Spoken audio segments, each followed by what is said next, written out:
All right.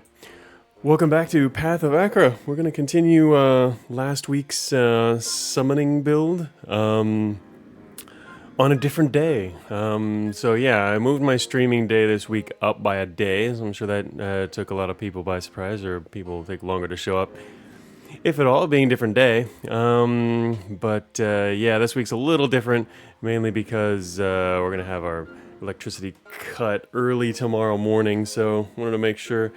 Rather than streaming late this week, I decided to just push it up a bit. Plus, I was eager to get back to this run. Definitely didn't want to stop last time. The run was going well, and I'm really familiar with everything that's going on. So it's nice in those kind of situations just keep going. But couldn't deal with another super long stream, so it was a good cutoff point last time. Having the build kind of just came together. Let's get back into that now. Let's see the path. Okay, so yeah, here's our current loaded. So yeah, we're actually continuing our run here. As you can see, it's a very green run with a little bit of death mixed in. And all of our items are closely associated with that.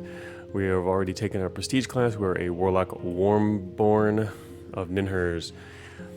So yeah, in a second, I'll get back to the build and getting familiar with it again. It's been a week. I would have loved to continue it, but yeah, I wasn't able to do that. And unfortunately, that also meant that I wasn't able to play it all over the last week. I guess I've been kind of busy with Cogmind development, and I wouldn't have been able to get much else done anyway.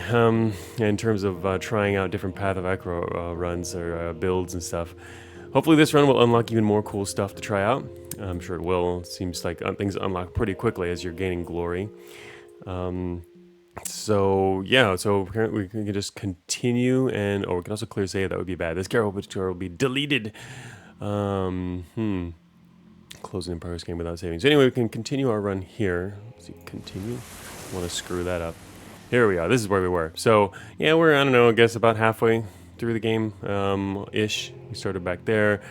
Build came together through all of this. Actually, the build came together really fast, more like here, and then pretty much crushed a few floors and towers.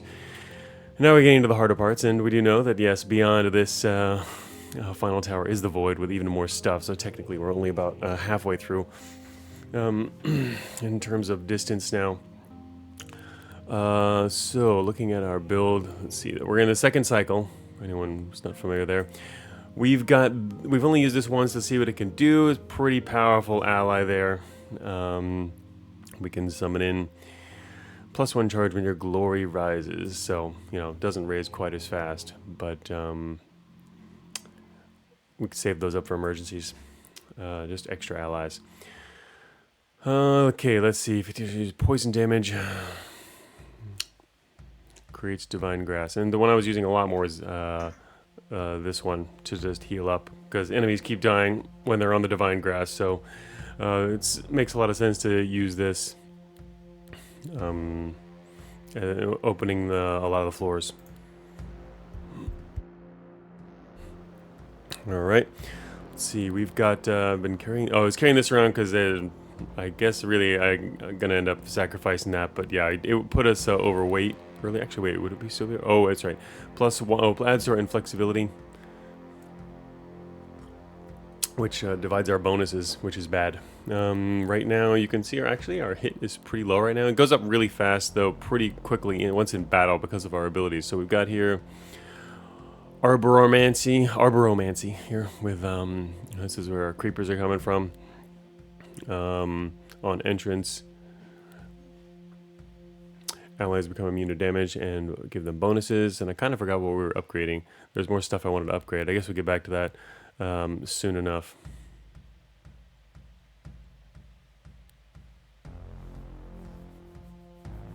Wormborn is our prestige class here. Every time we're attacked, summon 2 crawlers on entrance, summon 10 crawlers.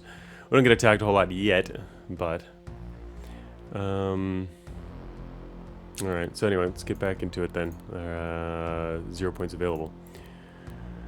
And here is our current attribute layout here. Mostly been going for willpower for allies. And this is willpower damage bonus there. Plus 10% damage divided by inflexibility. That's one reason we didn't want to add this, because it gives us that +1 inflexibility here, so we need to avoid that. So, I guess I should have kept my original bracers, whatever they were at the beginning there. But didn't realize that until I'd already sacrificed them. I was assuming that we wanted at least something with some extra abilities there. Alright, so, jumping into this next area, where are we going to go? This here, gaze upon the jeweled crypt, insect buzzing. So like boss area in there, looks like. Pillars of salt, and I guess, yeah, we could look at the items. Oh, I don't need any, I'm not looking for any items except bracers now, I guess, so. And, oh, there's also the, here you go, Boulder Fist. Oh, this doesn't add inflexibility, so that's something. And it gives some resists. So that actually seems like a decent thing to go for, to equip that. Don't, yeah, that actually seems pretty good. What is this guy? Let's see, he's got 2,000 life. Extra speed and damage by cycle bonuses. Weak against fire, strong against ice. Chilling touch, force tracking. I mean, probably shouldn't have trouble dealing with them, but I don't know. It's a forbidden place. But, our build was strong, so I assume we won't die if we go in there. And we can grab that. And plus more sacrifices. A lot of items there to sacrifice, which is good for you. You walk the path, the game turn passes. Okay. In we go.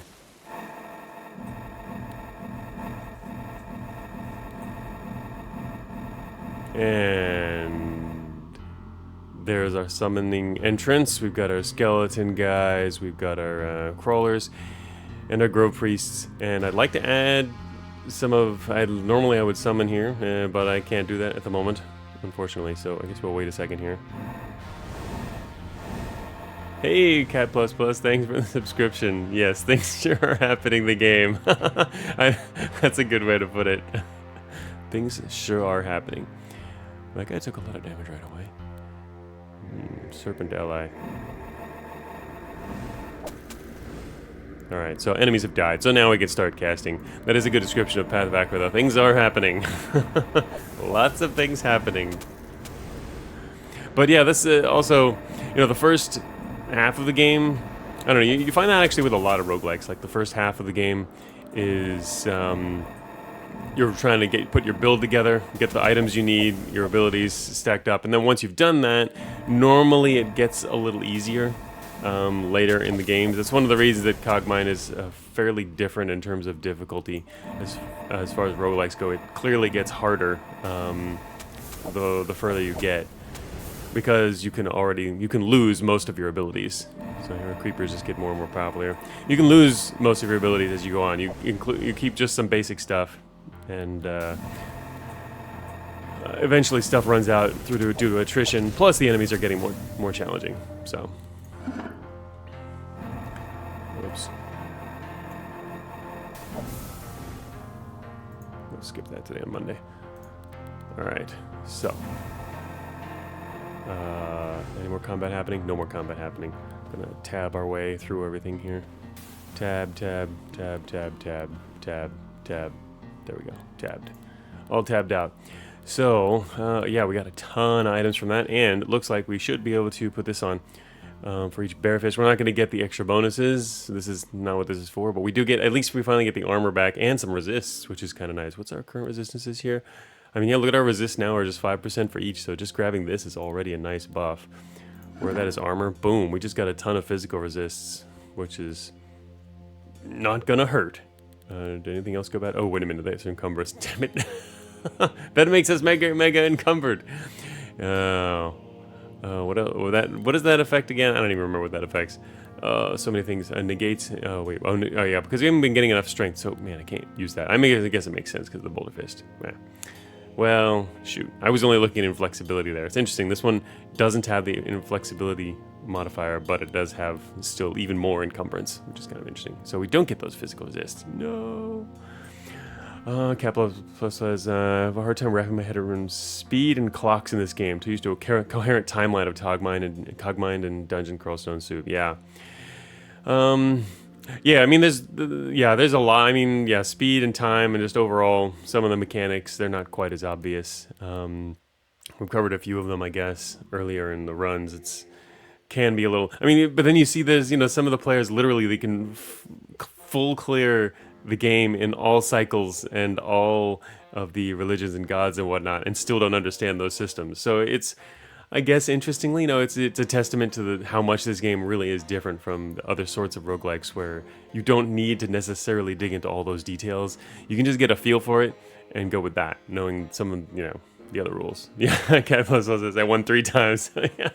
I mean, they went all the way through cycle 32, which you'd think would be even harder. I mean, technically it is even harder based on what I've seen.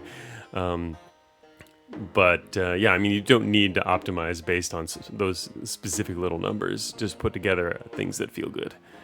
So I guess we can't use that. Oops, that's not a right click. I always try to right click on stuff to do things like that. All right, so yeah, I guess we're not going to use that for now.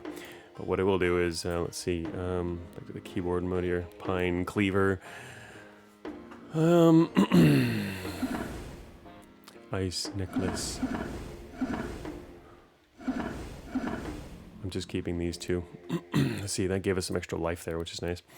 And we're still working up some points, but we don't need to actually raise anything. Can't raise anything yet. Yeah, and unfortunately I wasn't able to do any runs over the last week, like I was mentioning at the beginning, only because when you can only have one run going at a time in this game. Oh, so we currently have 25. We're maxed out on our allies again. So yeah, we still definitely need to keep upping our wisdom for that purpose alone, at least. Okay, so yeah, we crushed that area. Here's another boss area, I guess, another little tower of forbidden place. And regular place here. What is that thing? A mouth of fire. Oh, that's some great art right there. Mouth of fire. 8,000 life. Of course, we can do like 10,000 damage or whatever. Or more once we've got all our summons up. I haven't really been doing any damage myself, but alright. So we're going mainly for places that have lots of items, I guess, as these guys. Unless it's going to have some super deadly enemy, like this here. Fire death resist, and lots of life, 900 damage.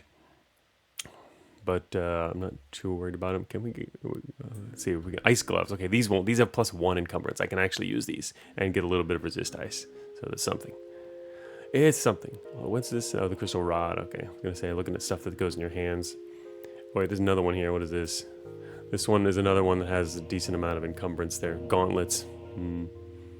Anyway, alright, so I guess we can go for this guy. Fight these dudes. I guess.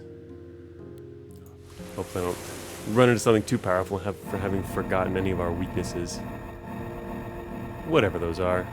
Yep, summons. I wonder what happens on the right side once this is full. No, I wonder what this button's for. What is that button for? Oh! Now I see what that button's for. This is the button that automatically, so you don't have to select when you gain glory and raise a level. This will automatically pick the next thing for you. So what you'll often do is pick the same thing like 10, 20 times in a row, depending on your build. So we can like set this to will, and I'm guessing that's going to make it automatically upgrade our will. Assuming that's what we want to do. I guess we can see that in action. See what that looks like next time. Okay, so let's do quick summons here, which just, because we have so many summons already, and just summoning more, we'll just keep pushing out our range here. Our divine grass. Alright, so anybody gonna like fight out there? And what's our damage looking like right now? Right now our damage, ranged damage is 13,000 on this build at 5 range. That's a lot. Makes me want to like go hit something. Oh, look at these guys. Oh, whoa, he summoned a lot of friends out there. Hey, this guy has 13,000 hit points.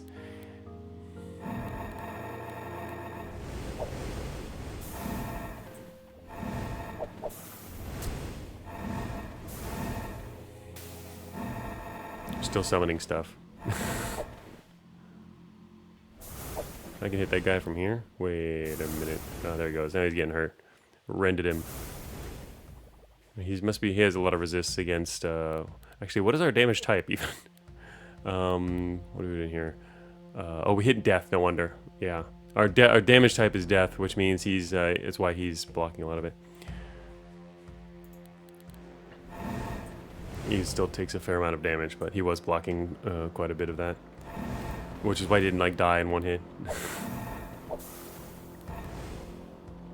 But yeah, we can do a lot of fighting on our own here.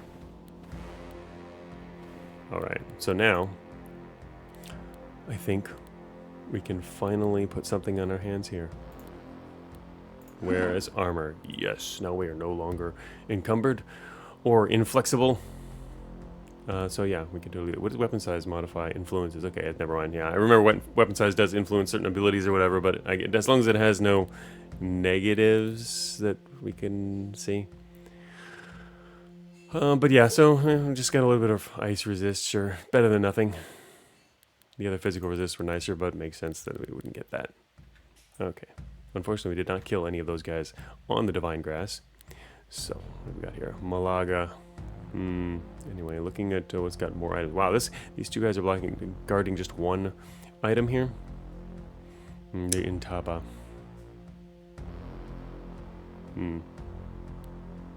Alright, so I guess we'll go this way. Let's look at what this guy's got. Area attack.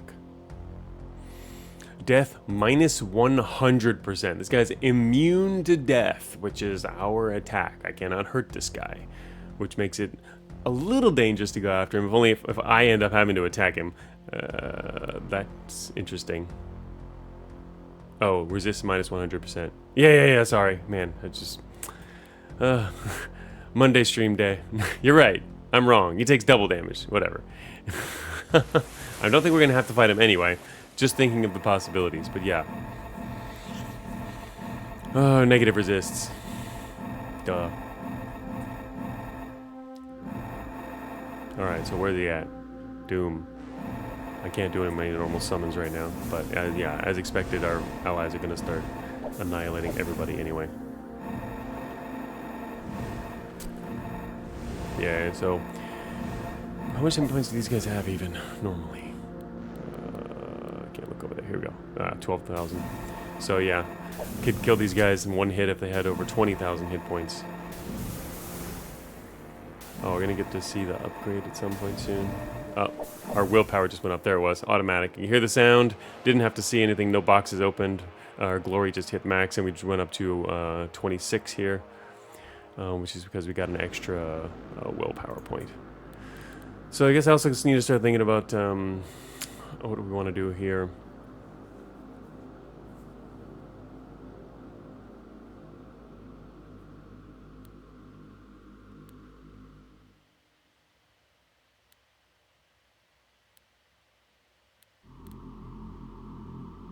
Who do we have that's doing Entangle? What do we got down here?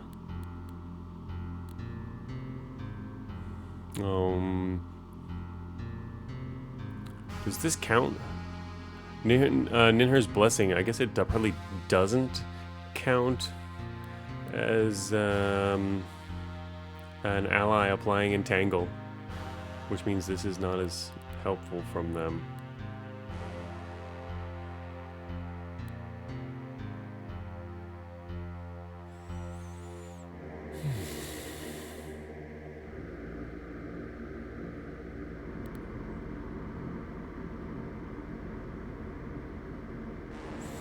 Oh, interesting. Our culture here is technically, inflexibility helps our culture if we got super inflexible. We're not getting any benefit from that. All we get are these vine spawns. Hey Elysium. Welcome to the stream. On an odd day.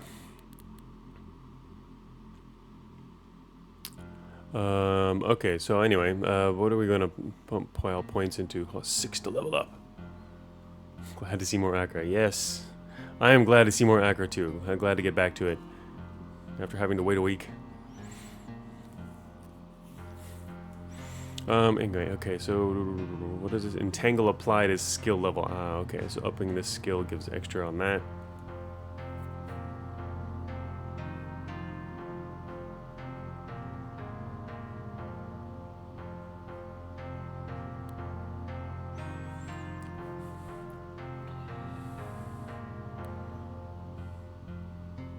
Per skill level to summon allies. Wow, you can really buff up your allies with this too. It costs 3 to level up.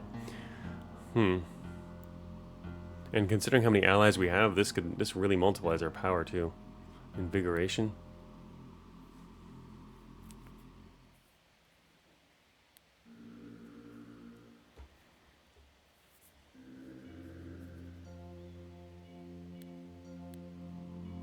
I do like those too. All right, so continuing along here. Let's see. I'm sure our friends are going to be doing fine.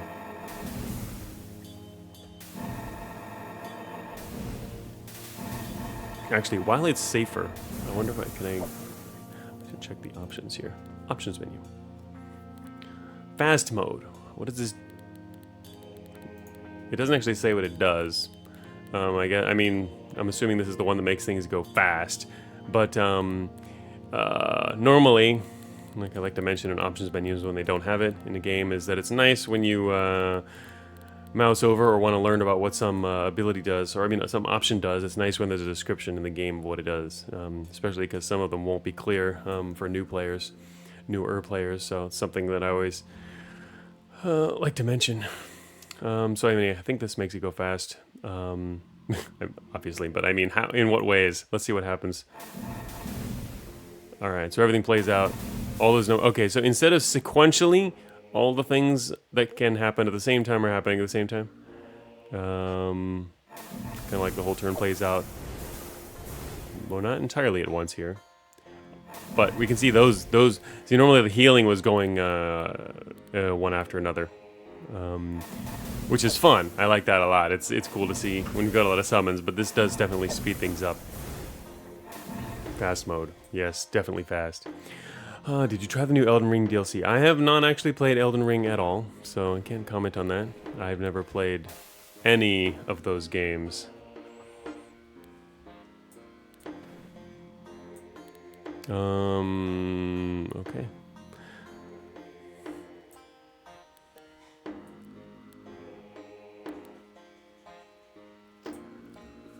All right.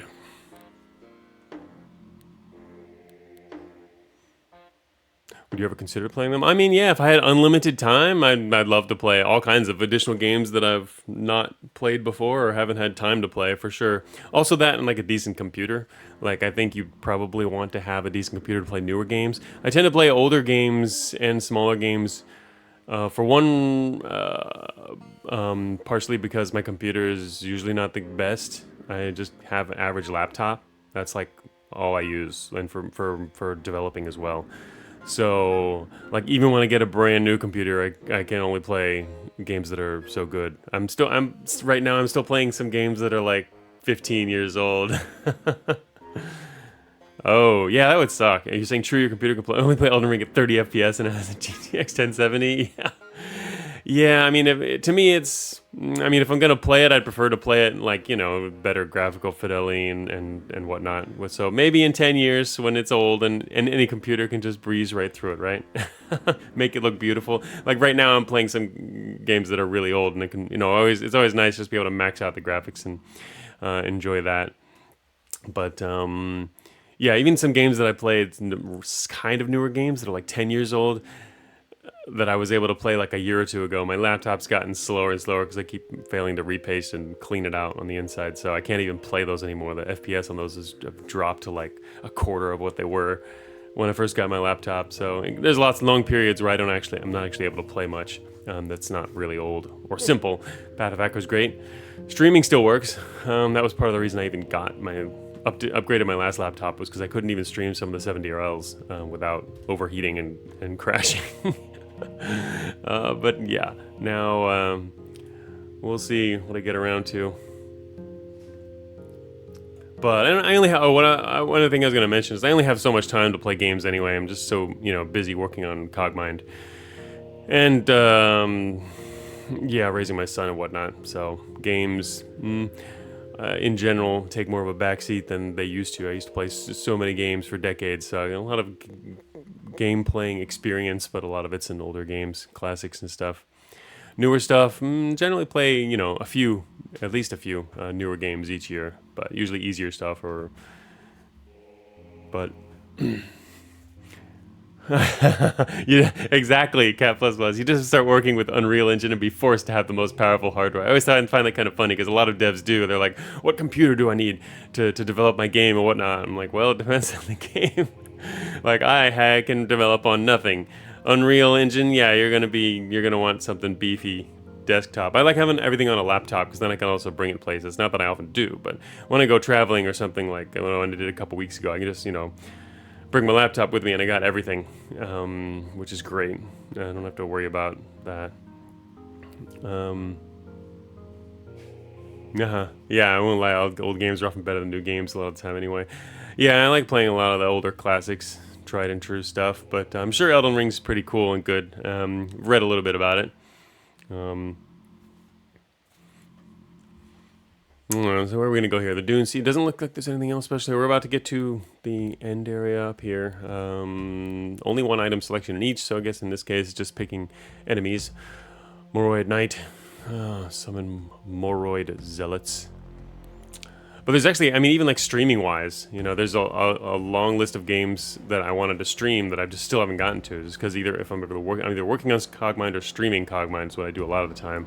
Right now, we're finally in a streaming break for Cogmind, so I was able to finally do Path of Achra. But even just games, roguelikes specifically, that I wanted to stream, I've got a list of those that I haven't gotten to, and it's been some of them, you know, the games that have been on there for years. And in terms of personal play, though, yeah, I generally maybe only play, I don't know, maybe like 10, 15 different, at most, different games each year. Okay, so anyway, either of these will, I'm sure they won't be too hard. Poison resists. Now that we see the numbers right. Alright, anyway, drop in here. The backlog is real. Yeah, everybody's got a backlog, some more than others. Just gonna start reviewing games, then you get to play all of them. Yeah, well, that's the thing, yeah. Certainly in terms of, you know, streaming's gotten me more game playing time, to be honest. You know, again, it doesn't get, a lot of it's Cogmind, but then, you know, when I get to play a different game like Path of Achra, I probably wouldn't be putting as many hours, or able to be putting as many hours into this, or some of the other roguelikes that I've streamed, unless I was streaming them. So it's kind of a way to force me to also play some other games as well. It's like, force me to free up time for that. Wow. That's a lot of guys around us here. We are really fast, actually. We get a lot of actions before they can even do anything. Boom. Look at them everywhere, all over the place. Hey, Damon. You didn't expect me to be streaming today? I didn't expect to be streaming today either. But streaming I am. Oh, actually I should be tabbing instead of, like, waiting. I can just kill these guys, too. Oh, yeah. Getting crushed. But yeah, since a lot of people are showing up later, I can mention, like I said at the beginning, yeah, because tomorrow we're going to have our electricity going to be out for a little bit. It won't technically be during stream time, but just in case, and just something gets weird, decided to stream early this week. So, here we are, going to finish this Path of Achra run. Hopefully it's a win. It looks like it should be fairly easy to do so. But, I don't know, we haven't gotten to the harder, the void is definitely harder, but we've got this build pretty set up. Boom. Did I do 30,000 damage to that guy? Less damage to these guys who are probably... Ooh, 32,000 damage to that guy. Oh yeah, I can just tab my way through this. Oh yeah, tab, tab, tab. It's like playing Dungeon Crawl. Actually, tabbing through Dungeon Crawl wasn't really a thing when I was playing DCSS. Definitely a different game over 10 years ago. Boom! There we are in fast mode. Boom, you're gonna die. Alright. You're gonna die too. Nice seeing the numbers we can pull out. Let there be snakes. Hey, Thomas. 30,000. Dang. Sweet. I wonder how much health the boss is gonna have. I had like 100,000 last time, but now we're in the next cycle, so... We are quite fast, though. Actually, yeah, how fast are we? I mean... Speed is 152, right? Your speed like maxes out at 100, isn't it? No, each point of speed above 100 is added to your hit, because basically the speed begins to lose effectiveness as the approaches 100. We are insanely fast now. So with a bunch of allies, like as a support role, like without, even if they don't do anything, we can walk around and like kill almost everything as long as it's not resistant to death. 15,000 damage on hit at range 5 for us. And that's just our primary weapon. We got secondary as well. And it's 2 range though. I guess we're not even hitting with that because it's got a range of 2. I'm assuming that it's just not like it piggybacks on your main weapon. So yeah, even closer, we do a little bit of bonus damage. We'll have to see. Oh, look at all these ice spires. What is this thing here? Oh, living ice ally. Wait a minute. Wait, why do I have living ice? And it's an ally. Where the hell did living ice come from? Is this something? The world looks slow-mo to you. Exactly. Why do I have living ice as an ally now? I don't even know where all my allies are coming from. I've got so many sources of allies. Is it from serpents? Or did it turn... Did the enemies turn my... Maybe the enemies have turned... I know that's my guess. Did enemies do that? What else do these guys have? Kigax. I have no idea where the living ice came from. What's this guy? Wait a minute. Oh, these are the visible... Oh, Ice Priest. No, yeah, that's an Ice Priest. Amplification. Random bonuses. Oh, this is the amplification symbol. What else got here? Chilling Touch. I have no idea where those guys came from. Moroid Zealot. Summoned. I mean, it's summoned, so it must have per point. Summoned by an ice shot. Okay, it does an ice shot. Wait a minute. We don't have ice shots though. What? Okay. It's from the gloves. Oh, those gloves I put on. I didn't even read what those do. Here we go. Oh, look at that bat. Dang. Oh, when I attack people, I summon things too. Nice. Apply freeze to adjacent enemies. Summon a living ice. I didn't even look at that. Okay. Thanks for pointing that out. And wait, what is this on here? Oh, ice. Oh, okay. Here it also shows that ability on our list. I didn't look at the item abilities because we'd been static for a while though. Yeah, so apply freeze to adjacent enemies whenever I attack or stand still. And summon living ice. Wait, so I'm summoning living ice whether I attack or stand still. So the only thing that I don't summon living ice during is movement. Conscious spires of ice that freeze enemies.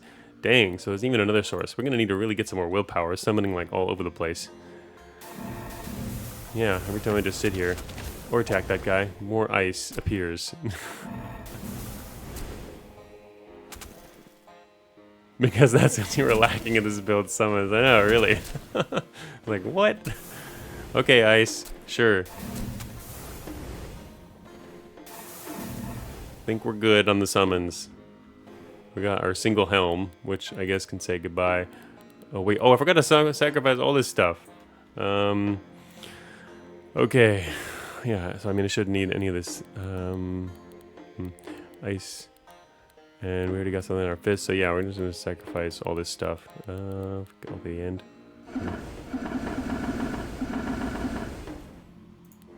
Okie dokie.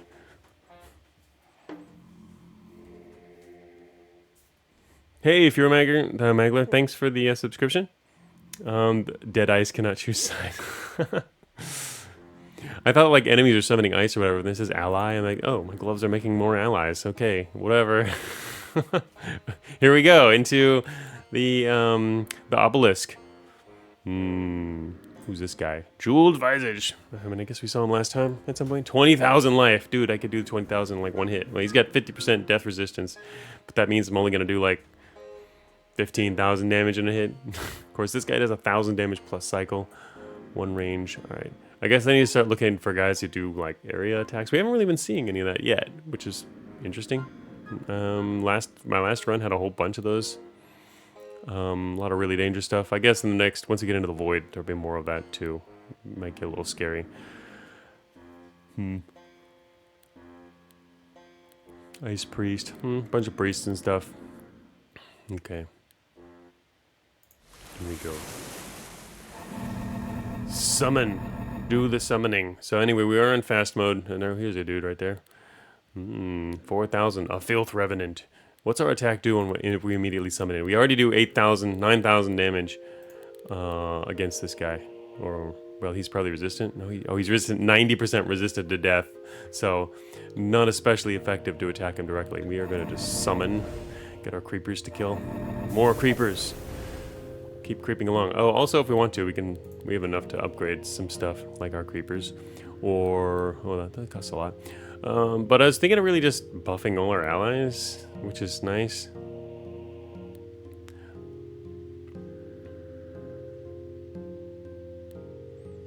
Going for some invigoration. I do like this though. How good are these guys now? Our creepers currently have 3,000 hit points and 1,500 hit. That's pretty awesome. I do like being surrounded. So great. Come in surrounded. And these guys can just keep extending it, but I think I'll go for some invigoration first. Costs 3 to level up. Okay. In fast mode, speed looks normal, yeah. Right, yes, we are in fast. I just turned on fast mode. Kill that guy. So I just turned it on a little bit ago to see, to compare. I really like the slow mode. It's kind of fun as well. But fast isn't like, I can see how it's more normal, but it's not like crazy fast. I was kind of afraid it'd be too fast and I wouldn't be able to see much. But it mainly just overlaps things that probably should or can be overlapped.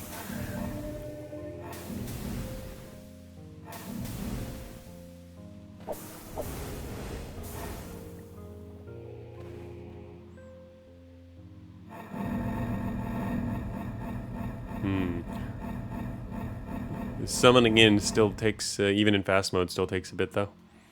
Okay, so here comes some more glowing guys, all glowing because they have their hit buffed or whatever, which is pretty much the most dangerous stat for enemies to have. These guys can hit for a lot of damage. This guy hits for 1,400 filth revenants. Put some creepers out there, put some more creepers out there, then the creepers will kill everyone and we'll get that back, and then we can put some more creepers out there.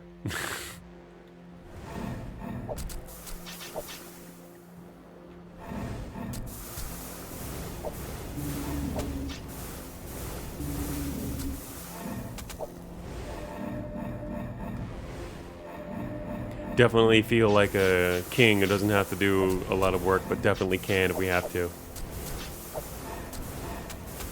I only have 29 Galley cap.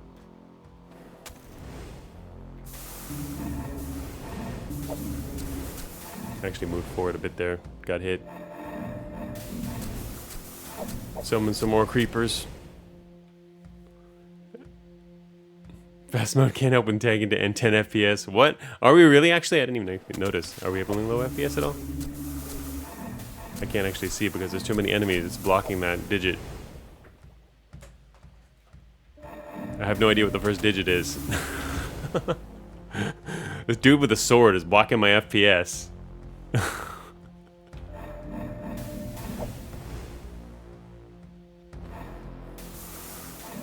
Gonna die looking at FPS while I'm trying to play. It was around, it's dropping to like 15. Huh. 19,000 damage to that guy.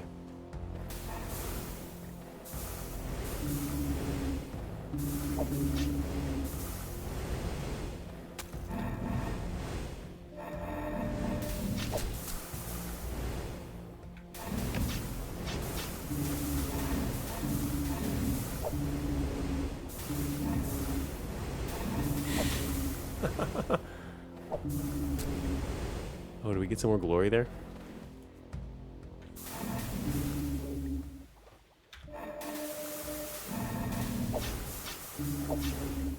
Oh, just put some more creepers out front.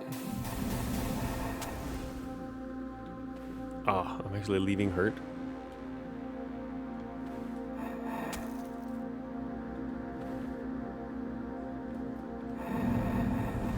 Okay, there, I can see my FPS again. It's 15, yeah, during all the summons. Just speaking of speed, I can summon twice before anybody even gets to attack. Mega speed. And then they die, and then I get to summon again. That's 8 creepers in the first turn. And a whole lot of guys out there. 10 creepers. 12 creepers. I need to upgrade my creepers. Well, I guess technically I have by improving their stats earlier. Now they've got close to 4,000 hit points. Okay, well, I can't summon. I could wait here.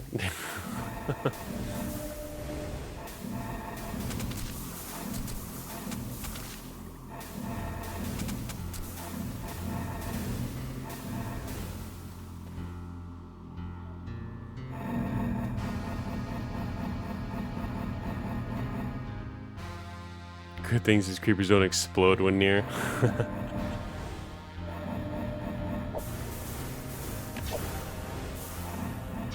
Oh, actually I got to attack my Achra there too. One guy was spawned in a little closer.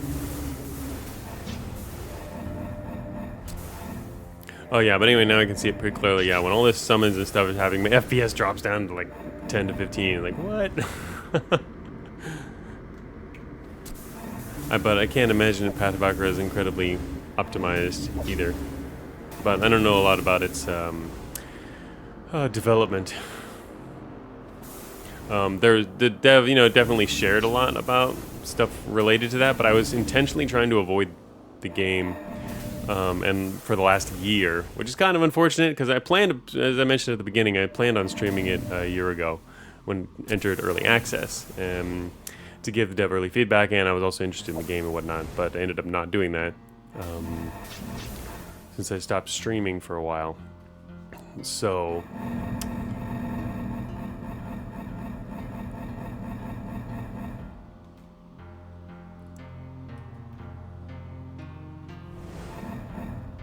a lot of guys here.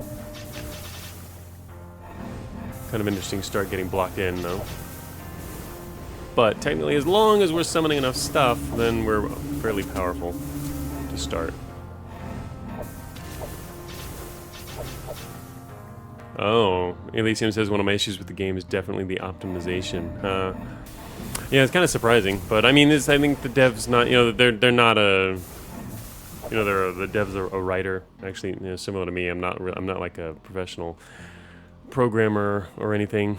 Just self-taught, making the game I want to make, sort of thing. He's the same deal, so not necessarily a huge focus of development. No, personally, I do like to do optimization stuff as well, and I've been at it for quite a long time. But like I was mentioning, the next release of Cogmine is going to be mega optimized in a number of ways. Some stuff I've always wanted to do. But yeah, I mean, this is being his first game is already pretty impressive, and it's obviously good enough. And I don't exactly have a fast computer, so not surprising. Some people in the Discord mentioned it as an issue, but it's not the worst ever. Wait until you get high cycles, it takes 3 minutes per turn. What? Just because of like so many hit points and stuff going on, or what? I mean, they're already fulfilling the whole floor. What increases it for by so much? Just things take more hits to die? That'll be interesting to see if I ever get to that point. That's entering good card game territory. Taking several minutes per turn. Oh, funny.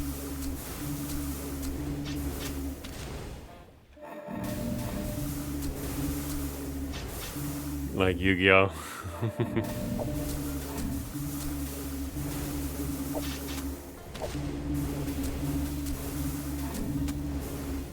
lot of stuff dying.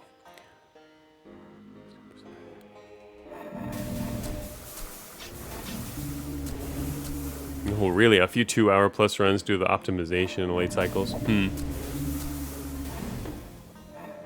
Oh, and actually, one thing I just recalled, you had mentioned earlier about reviewing games to play more and whatnot, and I went on to talk about streaming, but it is kind of interesting though, that, because I have a YouTube channel and I've had it for a number of years now, and I have a fair number of followers on the channel, and have clearly played a number of other games, and also on Twitch as well. So I actually do now get emails from people who want to just give me keys, or just give me keys without asking. Some ask, some don't ask, and it's kind of interesting because that's not my focus or something I do, but I do get those offers.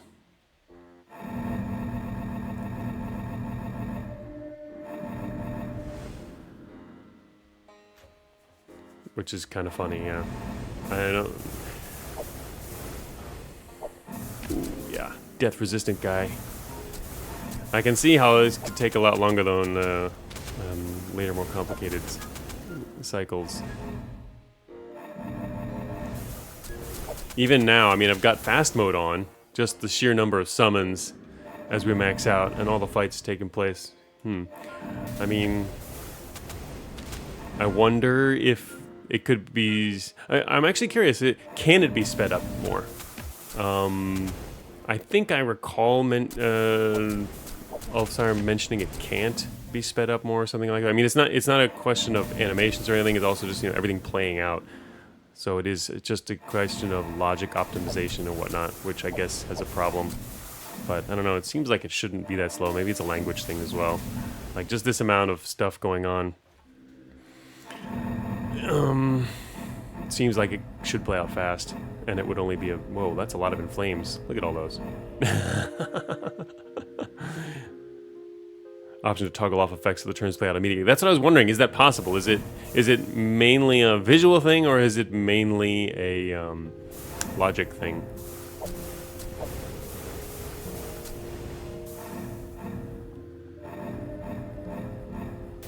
Of course, you know, you know, a lot of expert players will want to be able to play at higher cycles and whatnot, but I guess it's interesting that Ulfsire says, you know, the first cycle is the intended difficulty of the game, which is interesting. Because, I mean, it seems like for an experienced roguelike player, the first cycle is quite easy. And so you really want the additional cycles. And we'll end up playing them and have to deal with, yeah, issues that might... But, you know, anyway, the reason I point that out is you can kind of use it as an excuse of why higher cycles don't necessarily need that treatment, or they're not you know, they're not part of the base standard intended game or whatever. But anyway, just to mention, first cycle is very high win rate for most people. Late cycle you have to optimize every little thing. Yeah.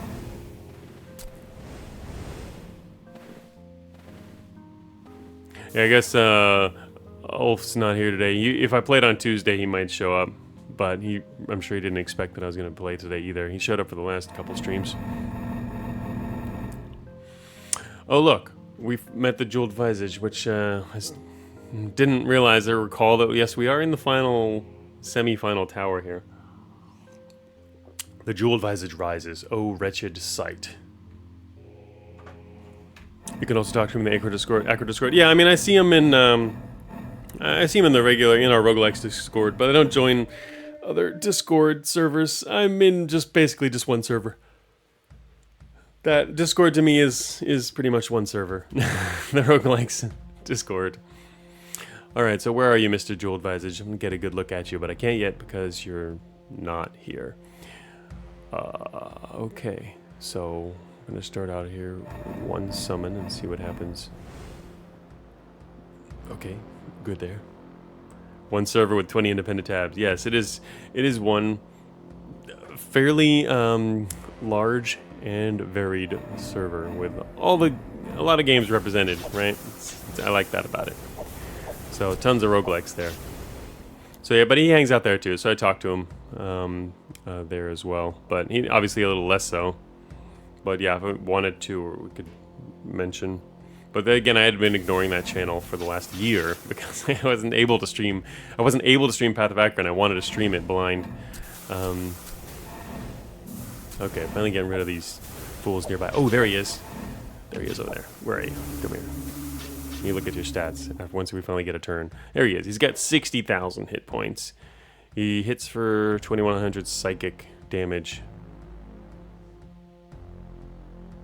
A range of 1. He is standing on divine grass.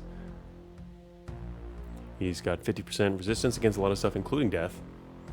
So, currently, we do 1,600 damage. And actually, we have a lower number of summons right now because the map's kind of full. We aren't even maxing out on summons. But just so long as we have any room, we should be putting out some more creepers. It's helpful. Tower said 20k only. Oh. That's true. Yeah, well, that's part of his bonus, right? He's got 60,000 coming from that. We can look at here, right here. Unique. So here you got amplification from his path of his cycle amplification gives him plus max life. So we're only in cycle 2, and he went from 20,000 to 60,000 hit points. That's a big buff, huh? And he gets extra hit and block. So these are his bonuses you can see here. But that's one thing I guess you can't see from it. Just shows plus cycle. You can't actually see the full bonuses, which is yeah. I guess we talked about that before.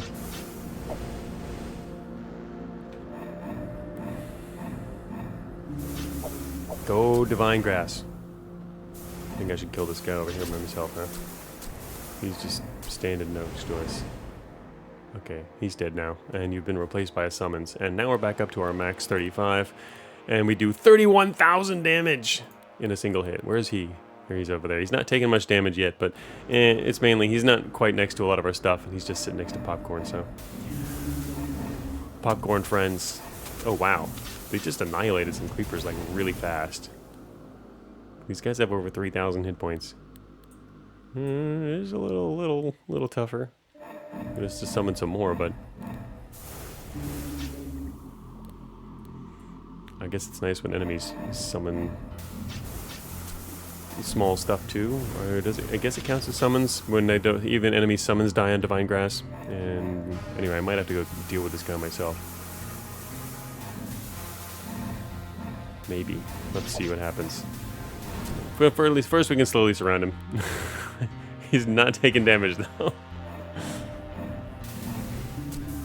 Yeah, we did not attack, but if we did, it would hurt so much. Wait till you see cycle 32, I'm sure.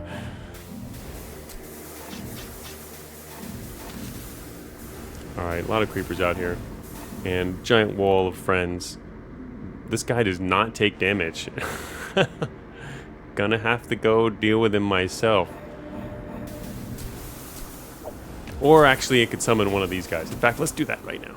I don't know where it'll appear. It'll probably appear out there, yeah. I'm gonna summon one of these guys. Let's see what they look like now. Alright, where'd he go? I gotta find him too. Oh, he's down here. Great. Okay, our friend here has 22,000 hit points and hits for 3,000 poison damage. So, I mean, he's okay. Anyway, we'll get that point back. So, and also here, all units in a 2-tile range. Just gotta remember that's kind of a backup. Kill everything near me, or try to kill everything near me. Spell. Not really that much damage though compared to. Let me see. Yeah, it's not as much as it could have been. Cycle 32 could be the 3,200% extra HP or 8 billion% extra HP based on what? Is that how it scales? I can also see why battles would take so long then. Alright. Summon some more creepers because, yes, creepers. Oh wow, you know what? I just realized we have 8 unused points. Which, I've heard some people like can even go throughout the entire game without spending points. Or go through and just save up like almost all your points till the end or whatever. And pour it into different things.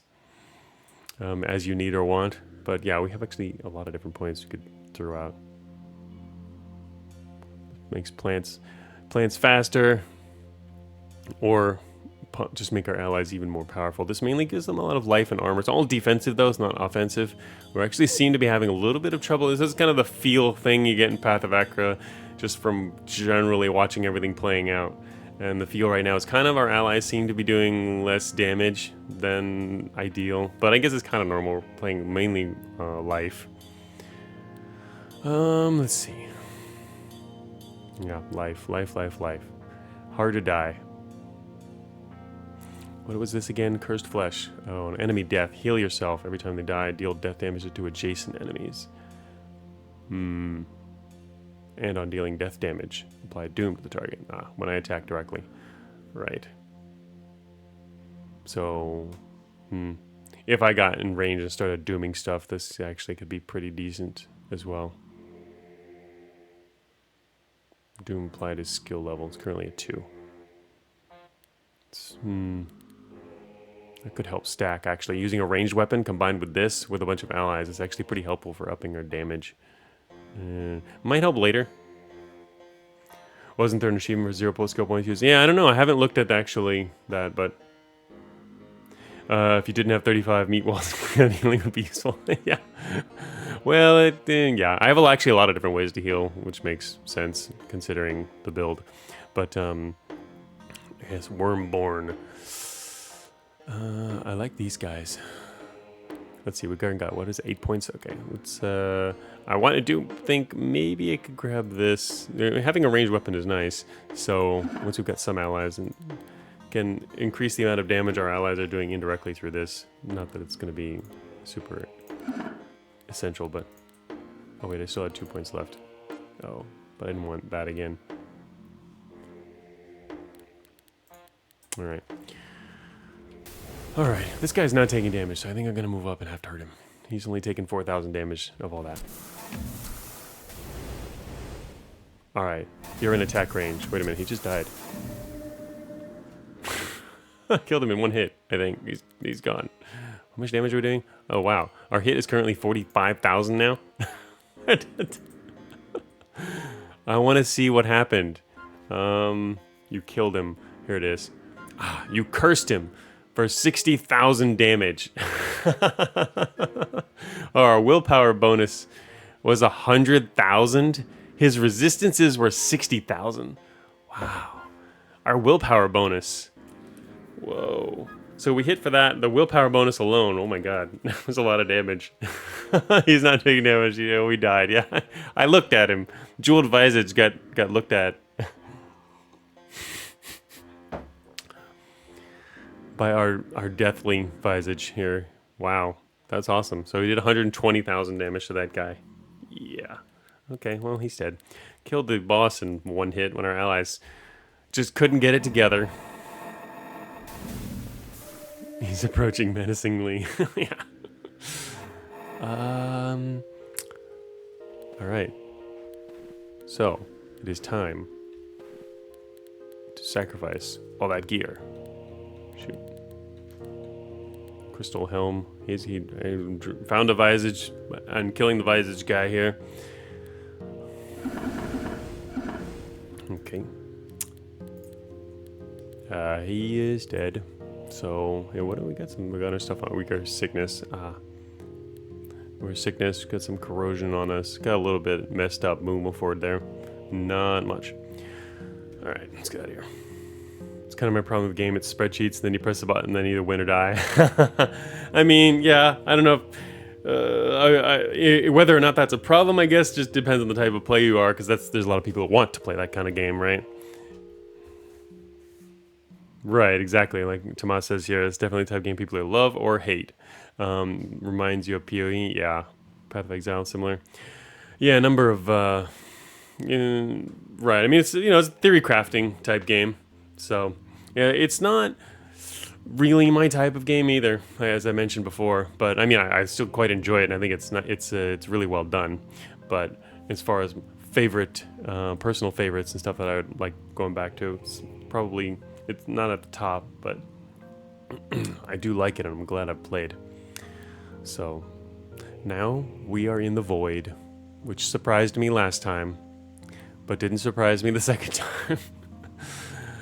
Been waiting. Now we have to fight like bigger, more dangerous stuff, supposedly.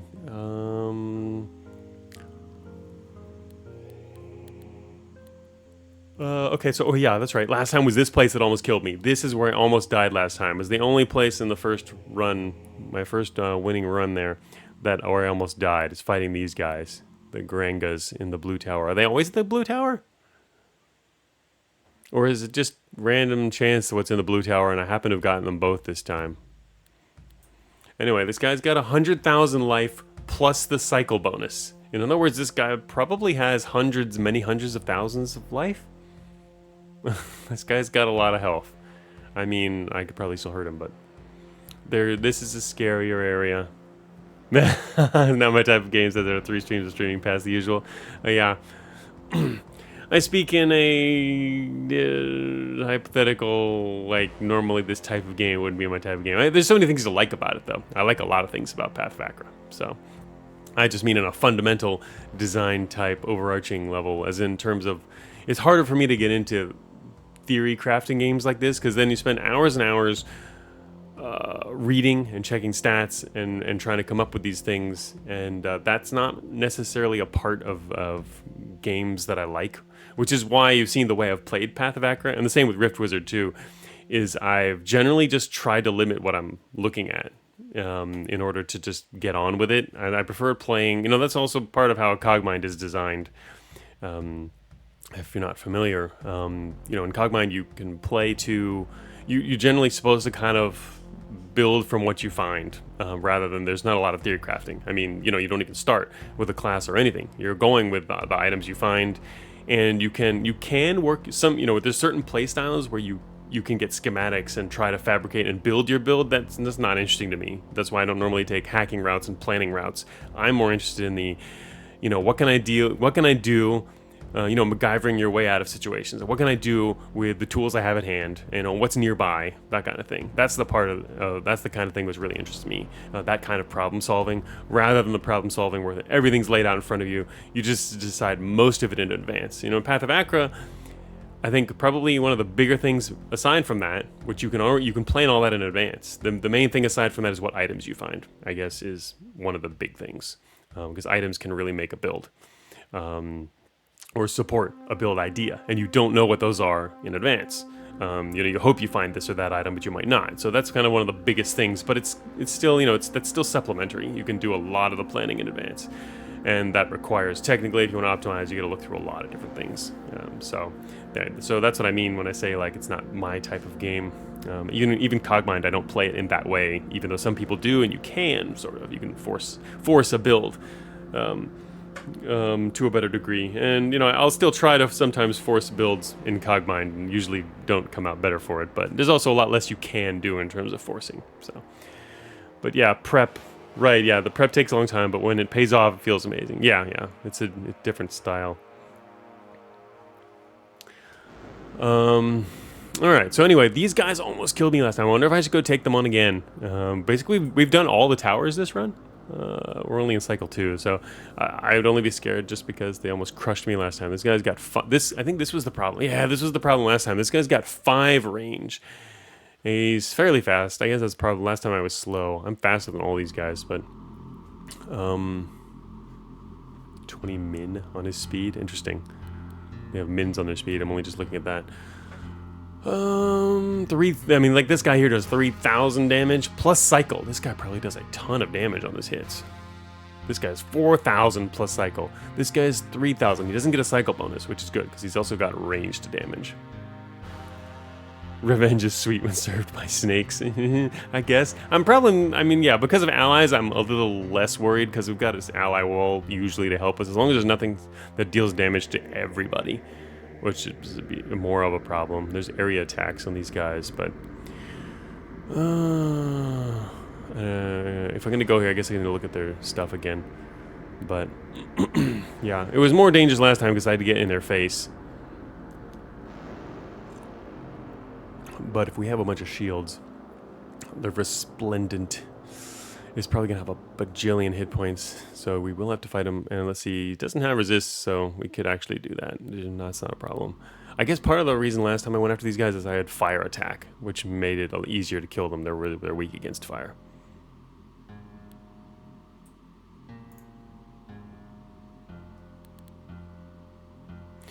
Auric Beetle.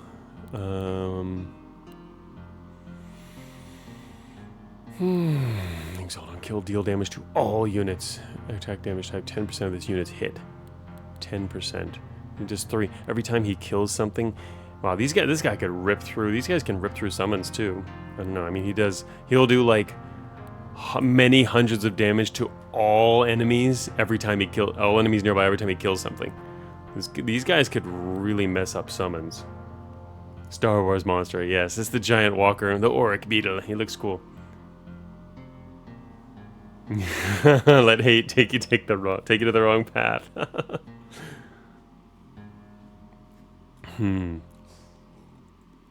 Yeah, I mean, it's a challenge.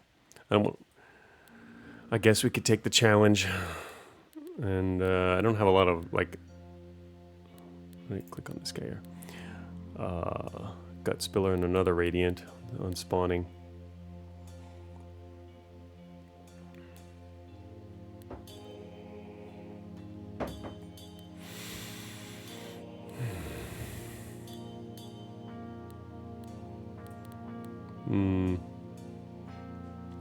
I guess I should look at this guy real quick. This guy's the ranged damage guy. 3,000 damage at a range of 5. So these guys, if there's a number nearby, I actually don't have enough defense to... these guys would probably kill me. What? Actually, what is... Oh, ice damage. Yeah, so damage type. Because I have not been armoring up. On ally death, revenge, perform attack against adjacent enemy.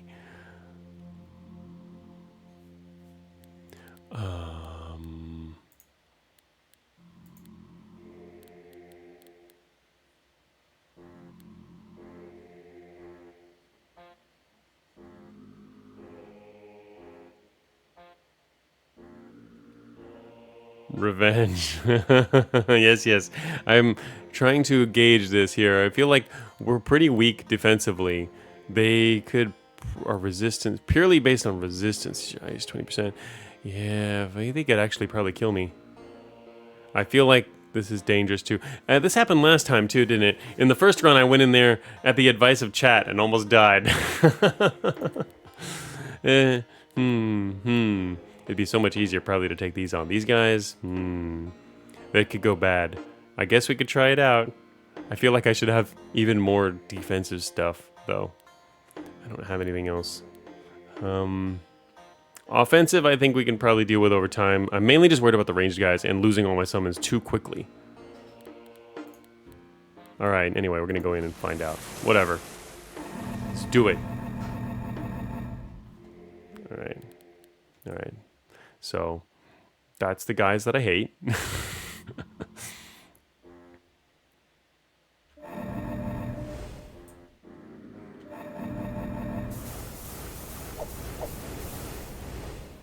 These guys, each of these guys has 16. This guy has 24,000 hit points.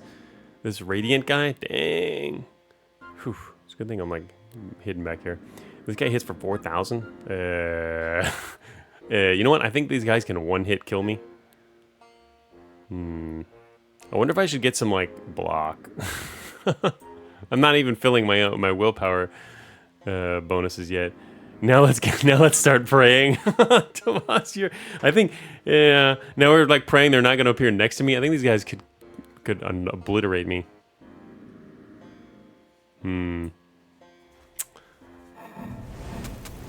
Okay. Yeah. Definitely praying in the game sense here with our creeper allies. Oh, here comes some big guys. Oh yeah, they've got their hit bonus. These guys each hit for 4,000. They're all range 1. At least range 1 guys I'm not as worried about. I'm really just worried about these guys because they have massive damage at range. Just kill them first. Yeah.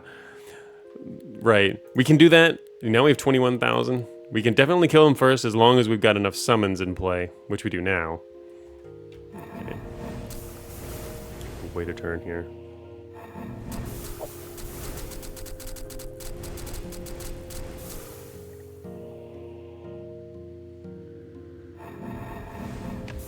Alright, he took a lot of damage. He's dead. Everybody's pushed back. Okay. As long as there's nothing near us and not coming too fast. Boom, more summons. Look at that wall in front. Oh yeah, love it. Nice. Nice.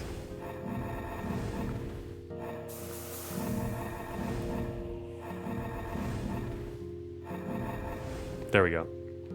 Also, by these guys, I mean specifically that type of guy. Alright, onward.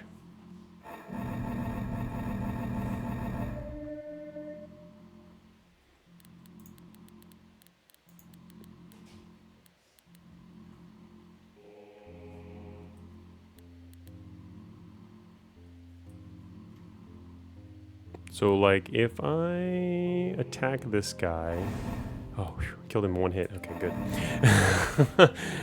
I can get a couple attacks in before they could even attack, I think, so that's good. But mainly wondering if I did summons instead of attacking or whatever, would he just attack me always? That's one thing I'm not sure of. The ranged guys, are they going to always go for me? Oh, lost a lot of allies. Hurry up, guys. Kill something so they can do some more creepers. You have one. Oh, do these guys have 20? I didn't remember what these guys specifically... Oh, these guys have speed of 20. Right. Okay, that's pretty good. That's pretty good. I was remembering the guys with 40.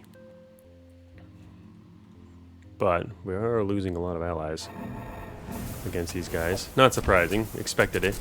But as long as, yeah, I'm not losing them too fast. Oh, finally, that guy went down.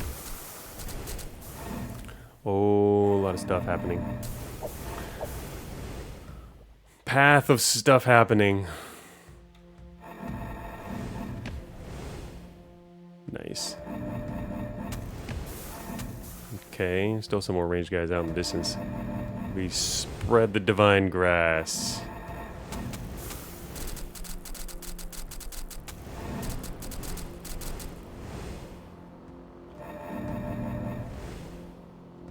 Alright, you guys, everybody make sure to kill stuff so that I can easily get my summons back again.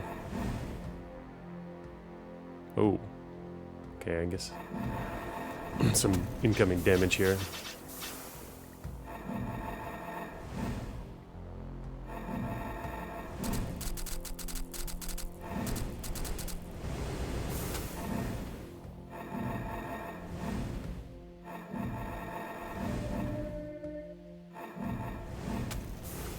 The summoning rate is barely winning over the killing rate. Yeah, I expected well their area and big attacks. Now I've actually stopped. I stopped summoning creepers anyway. I wanted to keep my creepers so I could start next, going into the next battle. Make sure I've got max on that. The Granga Resplendent emerges from the dull Life+ depths, its many faces in tone. Oh, blessed joining thy proffered visage. Yeah, we took out the jeweled visage. Hello guys. Wow, he's starting right in front of us and he has 300,000 hit points. Hello there. And there's this dude. And fortunately, there's no ranged guys in front of us, so we're going to immediately summon instead of doing anything else. I don't like the fact that everybody's kind of a little close. I'd prefer them to be a little further away. Also, I'm saving up these points, which I could use for something. We can actually upgrade this too and summon even more immediately. I've already got this at level 3. Could summon even more Grove Priests on entrance, would be an option. Actually, how good are they even now? Got Grove Priests here. Wow, these guys actually have over 3,000 hit points and 1,000 hit pierce. That's not bad.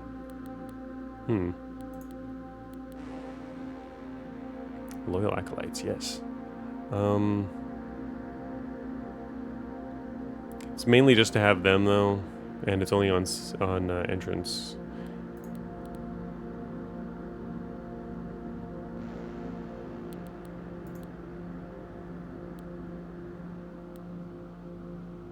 Every time they attack, heal all allies in a 2-tile range for 25. Lesser mend. I mean, that's not those numbers don't really mean much for us. Oh, and actually, isn't that? Have they ever attacked anything ever? I mean, they heal stuff too. That's true. They probably don't even attack stuff. Anyway, just trying to get familiar with our friends again here. We can do. We could increase the life. We got only 5 points. We could increase yet more life on our allies. Skeletal warrior. What are they doing? He does 1,500 slash, speed of 7, and 4,500 hit points.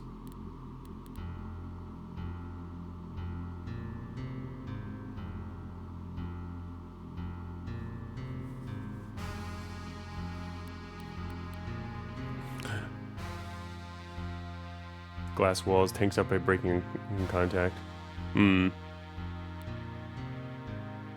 They don't have much speed either. What was it? Overgrowth was allied. That's well, I think we only need really one level in, probably.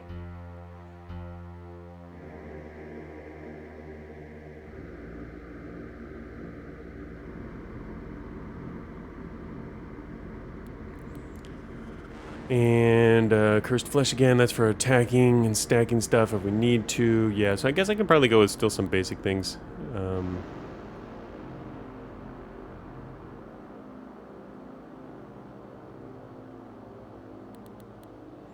Mainly focus on these two. I do like the creepers, actually.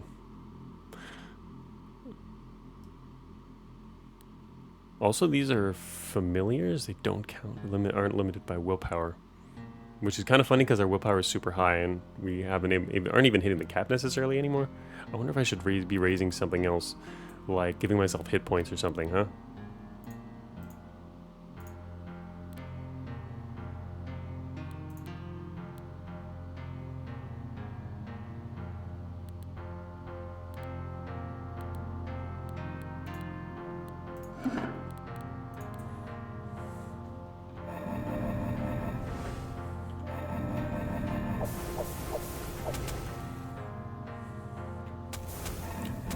$10,000 damage on that guy. Have you returned? Oh, okay, here comes a gut spiller. This guy's got 25,000 hit points. His friend is behind him there.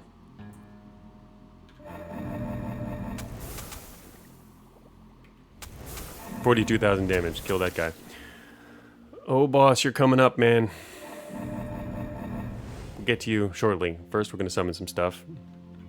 Kill your friend. 40,000 damage. Actually, he's a little far away. I can't attack him. Yeah, we're going to end up doing that, though.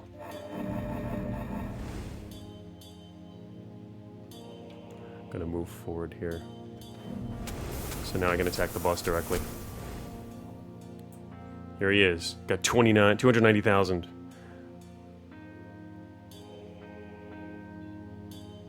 Whatever they do, no damage till out of nowhere. They do 40k. Who was that? Are you referring to? Who's they?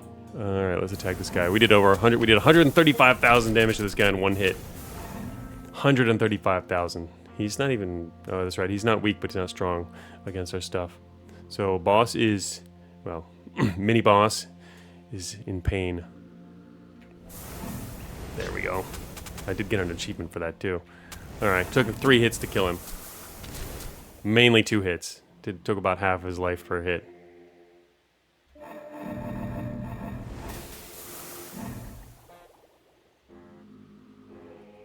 Nice.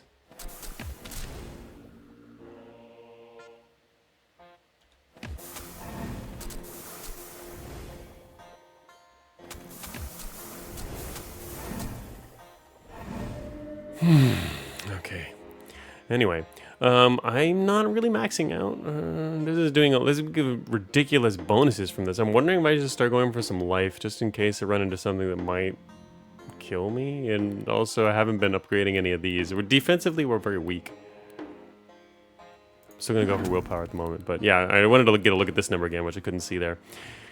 But yeah, as you can see, we're not really... the willpower for us now is mainly giving us a big bonus to damage. This guy here, Curse the Granga Radiant. Oh, it's actually too long ago. I was going to go back and look at that, but we can't scroll that page fast enough, so I guess not. Not doing that.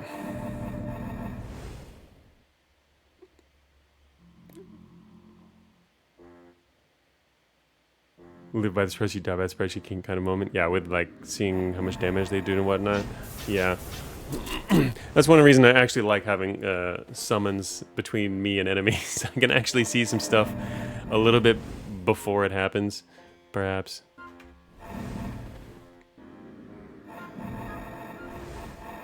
And you're dead too. The Sun Mask. That's all we got out of that. No, Barrage Shield. What else is in here? Oh, Cosmic Flail. Okay. Cosmic Flail.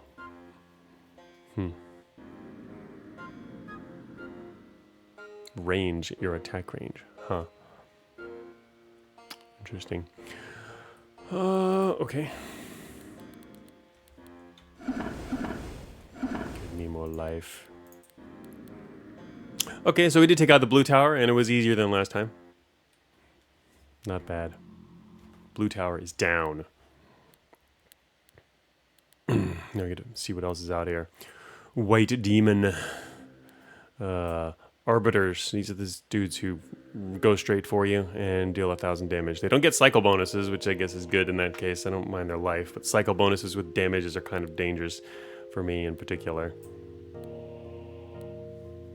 This guy has 1,500 damage and cycle bonus. This guy is another one with Seeker. I guess I should... It's probably hard for them to seek to me because of the summons, but I guess it's probably safer to just stay away from stuff that can seek just in case. No reason to really face off against that kind of thing. These guys do a lot of damage though, probably, given their bonuses, so you don't want these guys near you. But they only have 1 range and they don't seek. Oh, this guy's got 2 range, actually, 2 range, but he's got lower damage, so I guess I'll go face off against those guys. Even though I'm familiar with the others, they're also kind of dangerous. My other build was less a problem with that sort of thing. Alright, how much damage are we doing on spawn? 10,000 damage. So, like, I can kill that guy, but I'd prefer to do a quick summon of creepers first, because we got the drop on them. We're so fast. Oh yeah, chop, chop, chop, chop, chop, chop. That's a lot of stuff, chopping going on.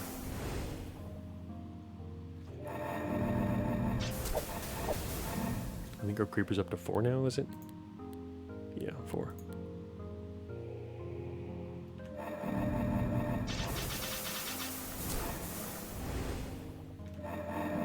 I guess I'm glad we switched to fast mode. It feels almost as slow as before. But I guess not. That's probably like double the speed now.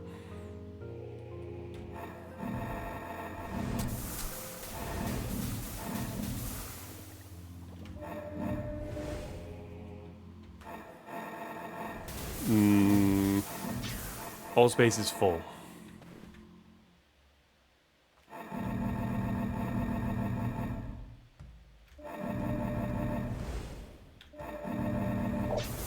Can summon 8 creepers before things get to attack.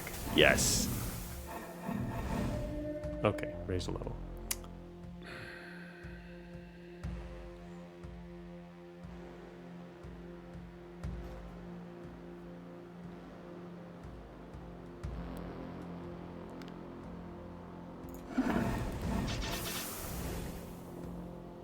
I think I'm gonna go for some strength. We've already got ridiculous wisdom bonuses. It probably doesn't make sense to keep piling stuff into wisdom.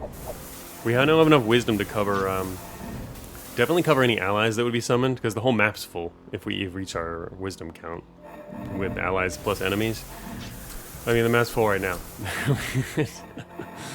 Of course, there's not as much walking space in this particular map, but still, it's easy for us to hit our cap. So we'd probably benefit more from other things. The willpower is giving us a lot of damage bonuses, but we've already got that so high that I guess it's not a big deal anymore.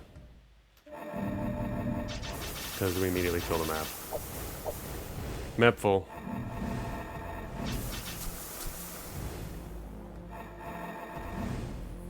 Interesting map. Immediately covered in divine grass. Okay. Getting close.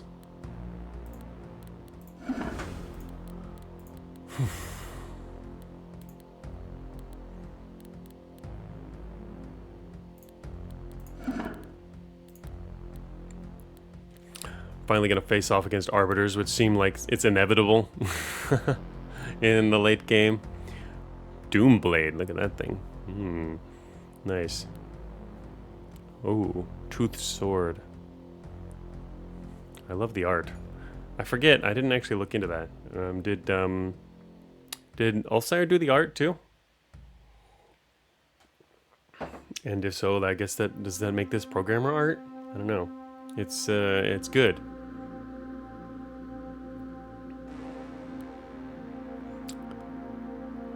A lot of good style to it. Let's see. Alright, so we're going to face off against Arbiter guy here in one form or another. Arbiters and Malagas, which take double damage from death. That seems nice. They're also very fast, apparently. These guys aren't slow, but these guys have cycle bonuses on their speed. kind of interesting. I guess the more you play and you got to play the high cycles, you have to get used to what different enemies do. You know which enemies become different as long as you're past the first cycle in terms of what they're necessarily going to be better at, because everything only gets like 2 cycle bonuses. Plus, of course, I guess all of the bosses, mini bosses and whatnot, get extra health bonuses. All right. So anyway, Arbiter and this guy. In we go. You gaze upon the constellation of green stars. Into the land of green stars. I didn't really notice that before. I mean, is this what these are supposedly here? Green stars? I mean, are we like, this is not a local map. We're playing this on a giant, massive scale. Just an idea. Green starry background. Probably doesn't make as much sense as Amagard. Okay, here's this dude. He's got a range of 1, so I'm not worried about him. What's his hit points? 18,000 hit points. I can do only 10,000 per hit. I want to actually kill this guy. I will do a summon first, just because we get to attack fast. I'm only going to do 1, though. I'm going to try and hit that guy. Oh, okay. With the extra summon, we did 90,000 damage to that guy. That's right. I forget. This doesn't actually show our bonus. Like, what do we do here? Oh, here we go. You curse for 87,000 damage. Our hit is only 10,000, but our willpower bonus is 35,000.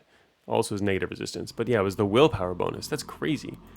That bonus. What, willpower. What is that calculation on that?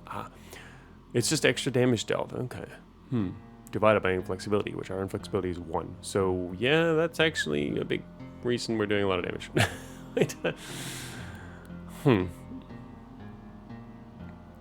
So it's not really just about the allies too. I mean, it really is. It's interesting that it modifies your damage. Straight up. I thought it might have been related to something slightly different or indirectly damaged, but no, it's just direct. Plus bonuses to familiars as well.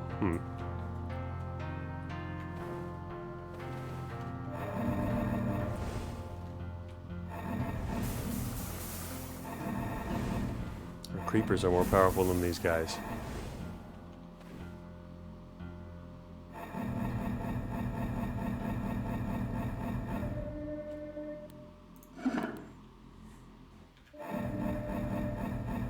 Nope, finally get to see an Arbiter here. Wow.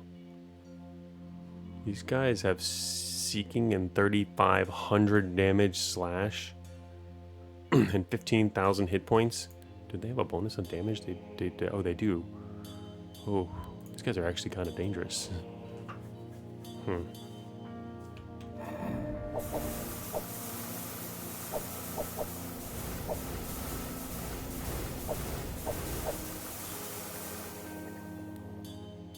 Speed is 30. If I wait, does that wait a whole turn? I mean, not a whole turn, but does it wait? I wonder what the speed of a wait is.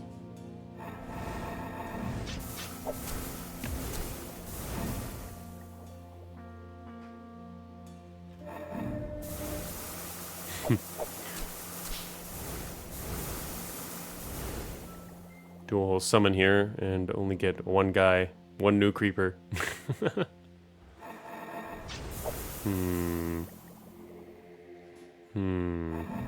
gonna be hard to take these guys. Our summons are having more trouble taking them out, but I don't want to necessarily get close to them. But they have secret anyway, they can come straight to us. Gonna have to move up, I guess. No, Creeper's doing pretty good. Oh yeah, okay, they got hurt there. Okay, he's dead. Fill up any blank spaces there. Really just 1 blank space.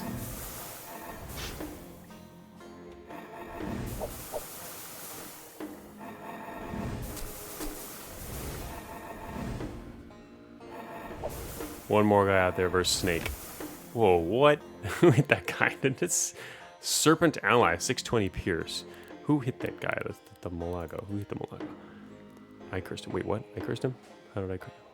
What? Oh, am I hitting guys indirectly too? Kadira, I forget that. A willpower. It's coming through the Kadira. I forgot what that actually does. It's one of our items here? That was this here. An ally attacking an enemy. Oh, the doom. He's getting all of our allies damaging these guys keep dooming them is through that. That is pretty good with allies. Okay. It's dooming them, and that damage counts as me.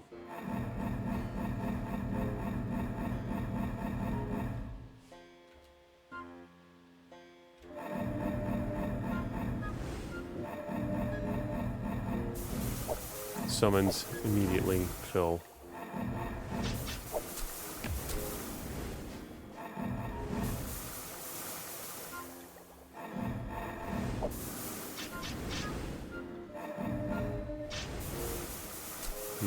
So yeah, map's currently full, and we're only up to half our willpower bonus, so don't have to worry about that anymore.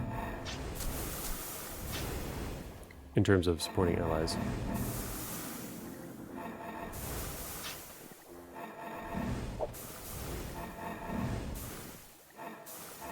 Yeah, so this guy keeps getting doomed. What does he got now? Got only Doom 7. Okay, dead though. Doomblade. Got the Doomblade, which we will sacrifice to our god, Ninhurs. Getting close. 2 more. Okay, so next area. But I've only had dealt with Arbiters that one time. Alright, so this guy's, again, he's got mega damage and extra damage in life. Both these guys. Oh, this is the guy. 20 range. It's the anti-allies guy. Or one thereof. Oko Corpus. You know, you have a bunch of these guys in the map and they just like annihilate everything. His death resist is 90% too. Oh no. He's in both maps. Ah, I can't avoid him. And the other one here is the Pentot, also Seeker, with 900 damage, 3,000 life. Yeah, the sniper guys. Ooh. Alright, well, I guess we're going to have to, like, face off against them. Depends on who else we want to add. I guess I'll just add this guy to the group. Yeah. We don't... Alright, sniper guys. I've not played against these guys yet. I've never fought them before, I don't think. Alright, well, look at this. This is a really closed-off map. Sheesh. Alright, there he is. Sniper guy! And he dropped eyes here as well, which do... Dang. These do 600 damage at range 20 as well. An Octopod. Dang. Anyway, summon. Summon again. We're ready to die. They don't have a lot of hit points, I guess, so should not be a problem in that regard. Summon again.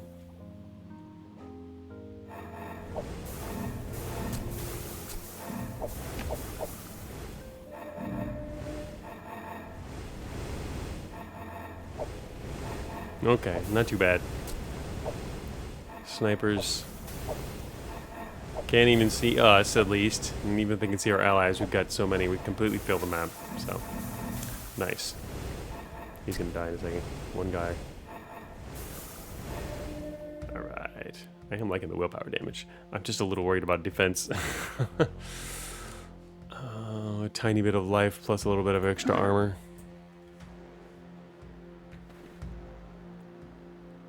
Don't want to get cut off, is all. Don't see anyone. Up there he is. Oh, he's awfully close. I will move a little away just in case.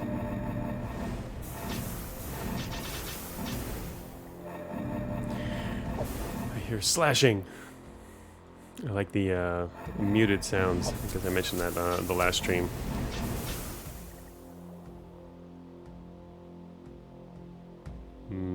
If I summon right now, there's like 1 free space. So I don't have to actively summon. It'll just get filled by something else. See snakes and vines and stuff just appearing everywhere.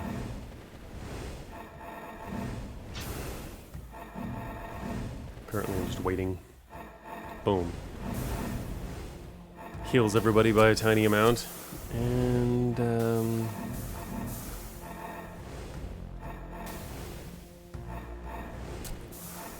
dead.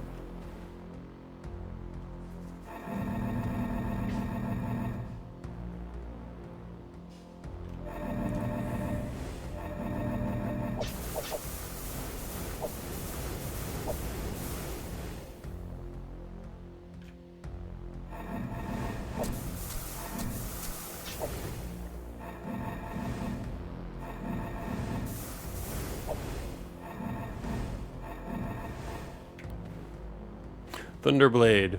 And final map, King. King of many colors. 5 range, poison damage. 100,000 life, 800 damage plus cycle. And he counts arbiters too.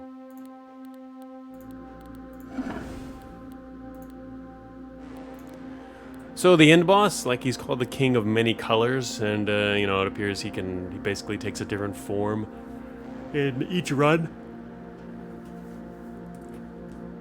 So you might have trouble dealing with kings of a certain type. This guy's not an explicit problem for us there, but he does get multiple. He gets more than 2 bonuses too across his stuff, so he's gonna have a lot of life bonus. Hundreds of thousands. 25 speed plus cycle bonus, so he's going to be even faster. And a decent amount of damage.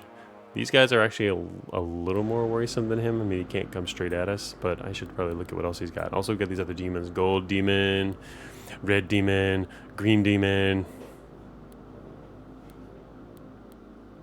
1,500 damage off this guy. Look at the King of Many Colors here. He summons 3 arbiters on entrance.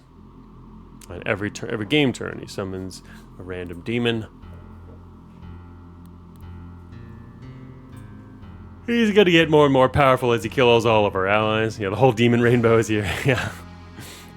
He's got, and he'll be summoning some more. Summoning some more. I see on retort. Deal damage to the attacker. Damage type is this unit's attack. Damage type 10% of this unit's hit. I guess I have to worry about attacking him directly and getting hit myself because of that. Every time he attacks, retort. 10% of this unit's hit is the damage type is the unit's attack damage type. So he's poison damage, 10% of his hit. Does he have a bonus to that, I guess? He gets bonuses from stuff. Yeah, attacking this guy directly is not great.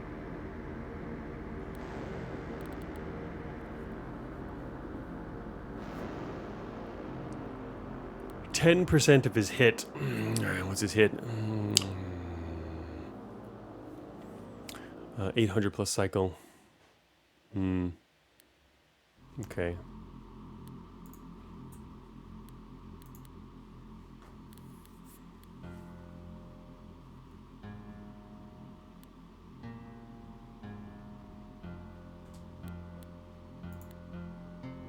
Should be a GG though, yeah, I think so. Probably. Unless something weird happens. Or something I don't predict. We shall see. Okay, Mr. Arbiter, stay away. We do summon, and then we do attack and kill the Arbiter. There goes a demon. Kill the demon too. Kill demon. Nope, can't kill the demon. What is this gold demon? He's got 50 doom now. Fair amount of hit points. Do a little bit more summoning. Haven't actually needed to do our big summons yet either. Honestly, maybe, I don't know, summoning creepers is better than our good summon probably. Which is kind of funny.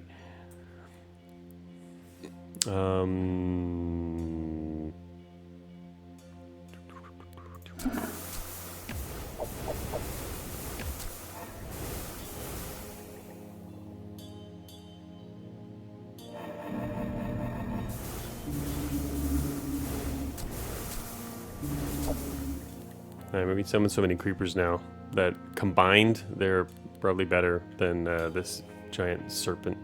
Of course, part of the reason for summoning the serpent is that it can also recharge this, which I haven't been using, but if I was using that, seems like you know, I mean, I know some builds don't even do any praying.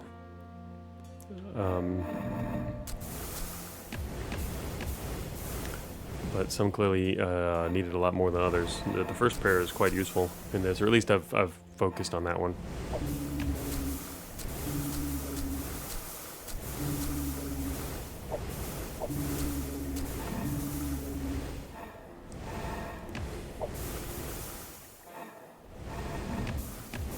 Oh, another demon in the corner.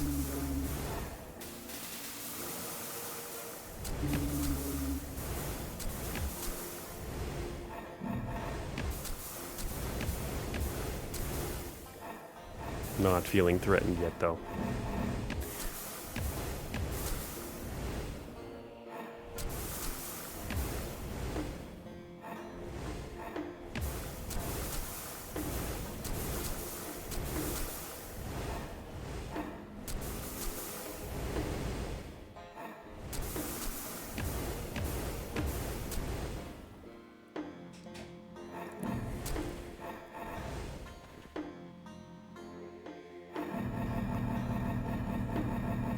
Show me the king.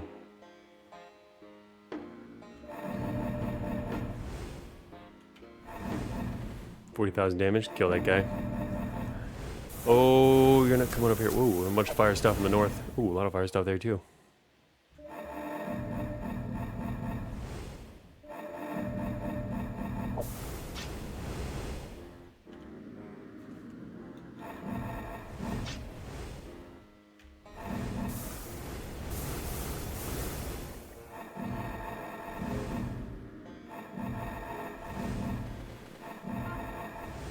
Alright, took all them out. Oh, what? This dude out here took, who took 6,000 damage out there? What was that?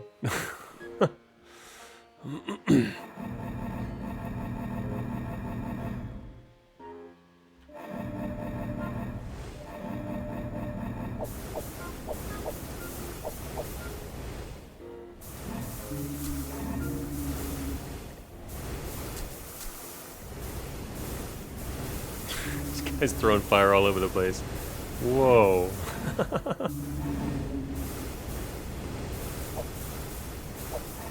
They're doing a good job of burning stuff away. What exactly is that attack? These guys do quite a lot of fire damage at a range of 3.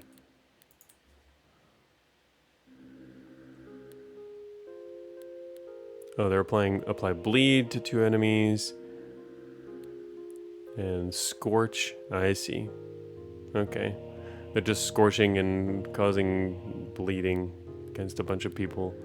2 enemies and 2 enemies. Okay.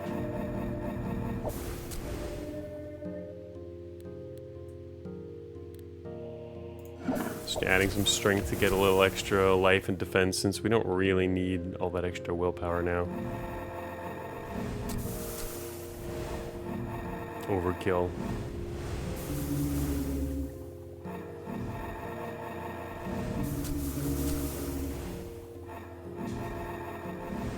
And I guess dodging would be an alternative as well. Just something defensive. But I've been strength also gives a little extra hit points, so been just putting it into that. Getting close.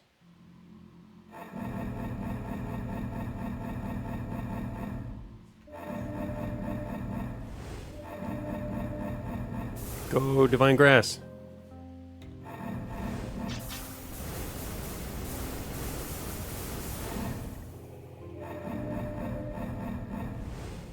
Yeah, these Grove guys, they just kind of like sit around me. They got the easiest job in the world. They just hang out. Hang out with me while we watch everything die.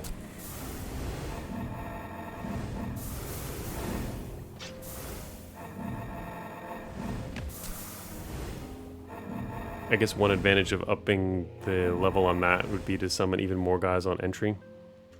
Because that's what provides the buffer against stuff like Arbiters and other people with some medium range. Oh.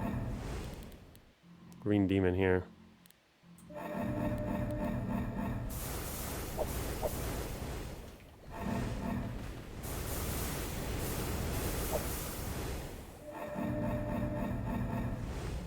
Let's see.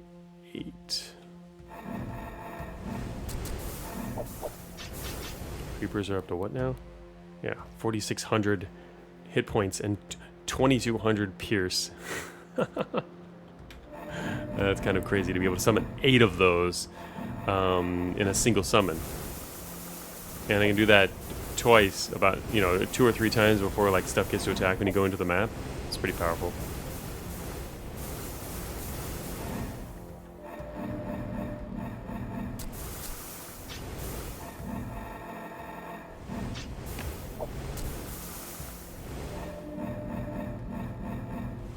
Okay, should be able to wait. Map's green now.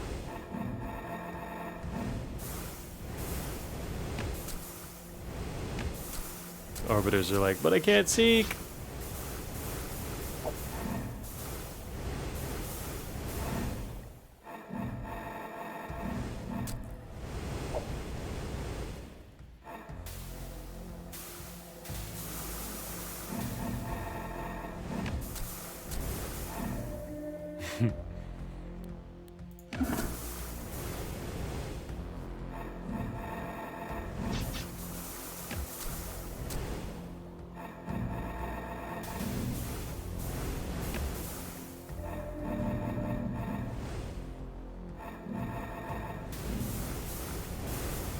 Gameplay made double riveting by the FPS. There we go. It's holding at 15 right now. Oh, saw it go down to 12. Yeah, that's pretty interesting. Now, quite curious how it would be in Oh Sickly Night in later cycles. Oh, King of Dissolution. Couldn't see the word exactly there. All right. The last of the demons will fall soon.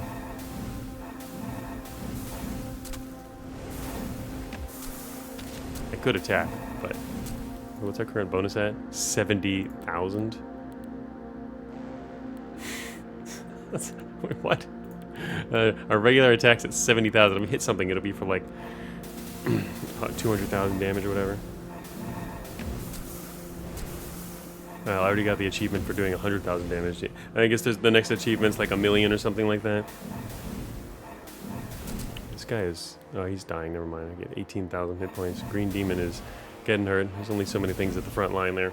Weaker stuff. Oh, there's another one in the corner. Dang. Man, these little guys... Huh, these Kisa allies are actually not bad either. They have over 5,000 hit points to 1,100 pierce. Also, summoner builds are the slowest in the game, forgot to mention. Oh, sure, yeah, do the high count of entities. Yeah, we know. That's to be expected. And yeah, I guess beyond that, if you're playing non-summoner type builds, then yeah, it happens a lot faster. And then you're only, and then it's only like enemies that summon stuff can kind of slow it down. But even then, it's not going to be anywhere near the numbers where we're literally like, instantly filling maps. So that's to be expected. It's fine. Kill that demon. Actually, how much? Let's see what I can do against a green demon.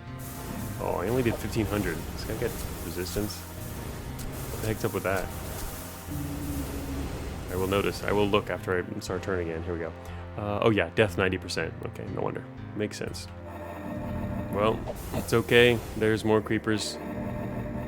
Just seeing what I can do against that guy. Not much is the answer.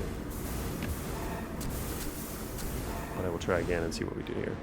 17,000 now. Yeah, extra bonus is coming in.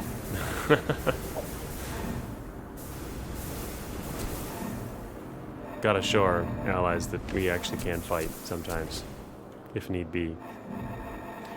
Boost morale.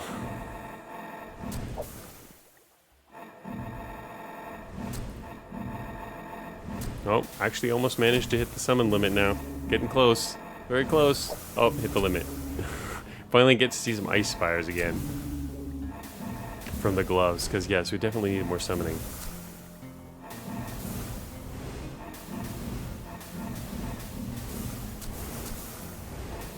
One dude left. There he is, finally! The king of many colors appears. Oh, disciples. Cool looking king, too. I like him.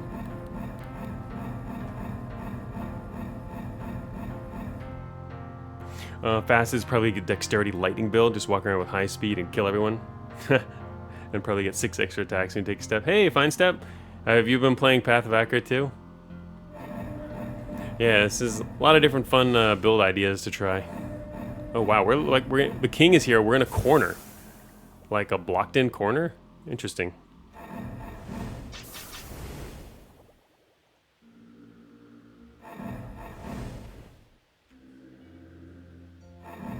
Oh, you got it recently, did a few runs? Yeah, I saw a bunch of people that I knew on Steam too. After I started playing it, I picked it up as well. Plus, I know a lot of Cogmind players on the Discord have already been trying it out.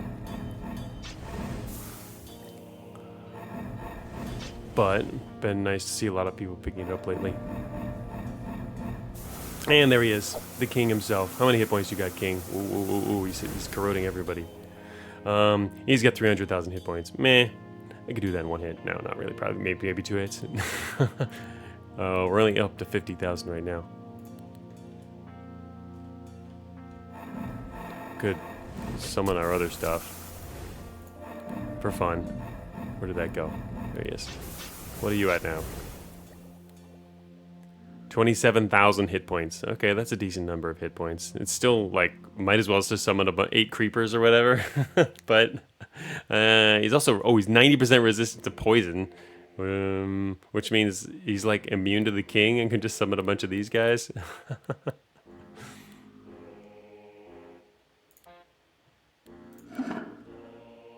Grab these for the hell of it.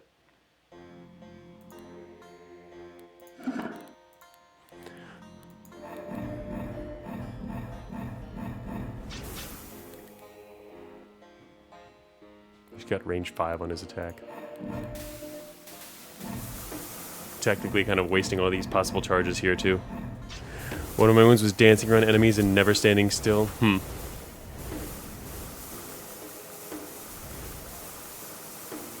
Oh yeah, a lot of attacks going on. This is the king, like, corrupting everybody. Constantly. Oh my god. Dang! That's one turn. That's a turn. He's now down to 260,000.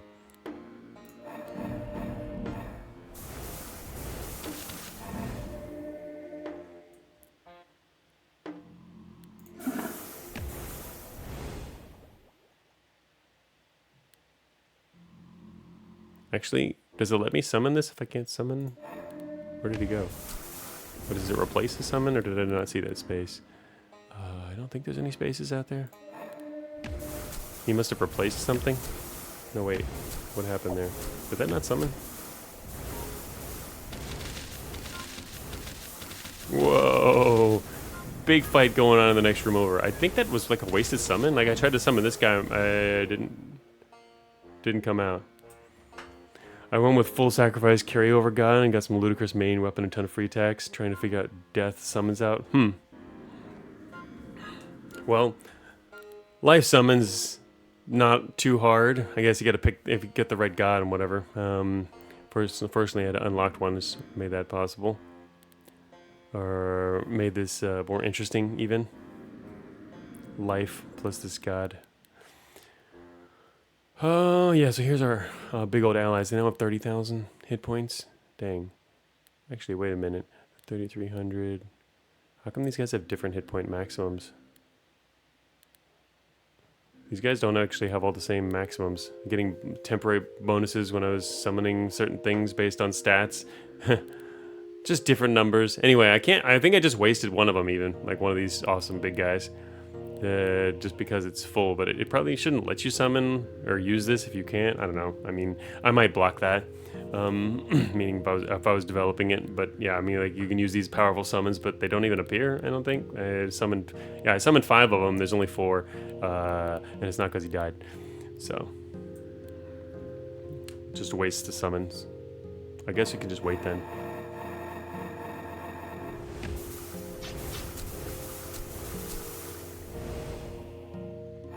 But yeah, all these powerful summons of ours happen to be pretty much immune to the king as well. So he will just die a slow, agonizing death. I guess there's no reason for me to go over there. Just so, I mean, he could... I guess he might whack me. I'm curious how much damage I could do to him, but... Endgame, like, throwing giga area attacks at you. And this run, I didn't actually run into a lot of that. The ranged... big old or sniper type enemies anyway. I only saw them, I had to confront them once and really didn't even see many of them. But the previous one, the winning run anyway, not the last one, which went by pretty quickly, there was a ton of them all throughout the end. And I had to keep avoiding them. Alright, King's down to half. He's going down. I don't even have to lift a finger. He's like around 2 corners too, so he can't get to us. Oh yeah, okay. The chain lightning, yeah, that seems kind of dangerous, especially early on. I don't know. I mean, I guess later on you can start to prepare for that stuff, but yeah, chain lightning seems really dangerous. I think between my first stream and the second one, because I didn't have a run going, I was able to play so a couple of quick little runs and try some stuff out just for fun. And I did, run up against chain lightning guys earlier on. They just ripped through a bunch of stuff. It can be pretty dangerous. Oh, okay, we get to raise another level here. Oh, how many? Oh, it's because we won, no? Oh, he died. King's dead, but there's some other stuff still remains.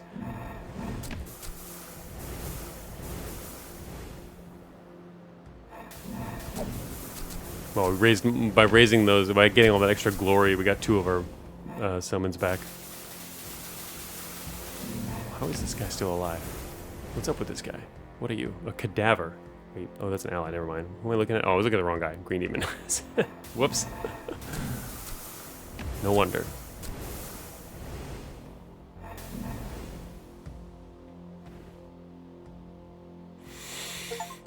Victory! Praise Ninhers. So we just got a victory with the Wormborn class. So I guess does Path of Achra have a lot? I guess it has a lot of achievements then. You get achievements also for all of the different prestige class wins, and there's quite a lot of prestige classes. So I guess that means there's a fair number. I keep wanting to add more to Cogmind. We're gonna get so behind with Cogmind achievements just because it's been many years of content. But I wanted to wait and do all the achievements in another big batch at once. But that means there's just so much new content that, including a lot of things that people have already done, but it won't be able to give you achievements for stuff that you did in the past. So, you'd have to do those things again if you wanted to get the achievements, which is kind of annoying. Anyway, praise Ninhers. So now it's not praise Humbaba, which I was yelling a lot at the end of the first win and repeated in a number of places. Now it's praise Ninhers. So you enter the 3rd cycle of hope. You won 108 glory. Yes. So, O Pilgrim, pride of Ninhers, of the cosmic struggle, of the receding waters of legendary Vim, master of the vile arts, thy spirit brimming deep was the suffering of night, glorious Achra. So that's a pretty big full list of killed enemies there. Whoa. Not just killed, I guess also friends, just all the stuff you saw along the way, because there's a lot of our allies here too. I guess that's part of what makes it even longer than usual, but even just the list of enemies is bigger. Perhaps also because I took on the towers. That's probably what helped. In fact, we took all the towers. Went after every single tower and all the maps that had lots of enemies in them, so it's quite a full box there. Here's our end on the left there. It was day 21 in the 2nd cycle of degradation, so we can look at our stats here. Boom. Oh, I have to keep my cursor over that. I can't point at them. 200 games turns passed. 200. This game turns, not actions. Feels a little different. I don't have a good feel for turns. I mean, I guess also we're fast, which is kind of different. We only did 200 attacks. Stood still 500 times. I did a lot of waiting when I could have attacked or moved forward. I didn't bother because we had so many allies. Prayed a lot, though. That was a big prayer run because I was really using creepers like the whole time. Because it's this particular build, this god has a lot of...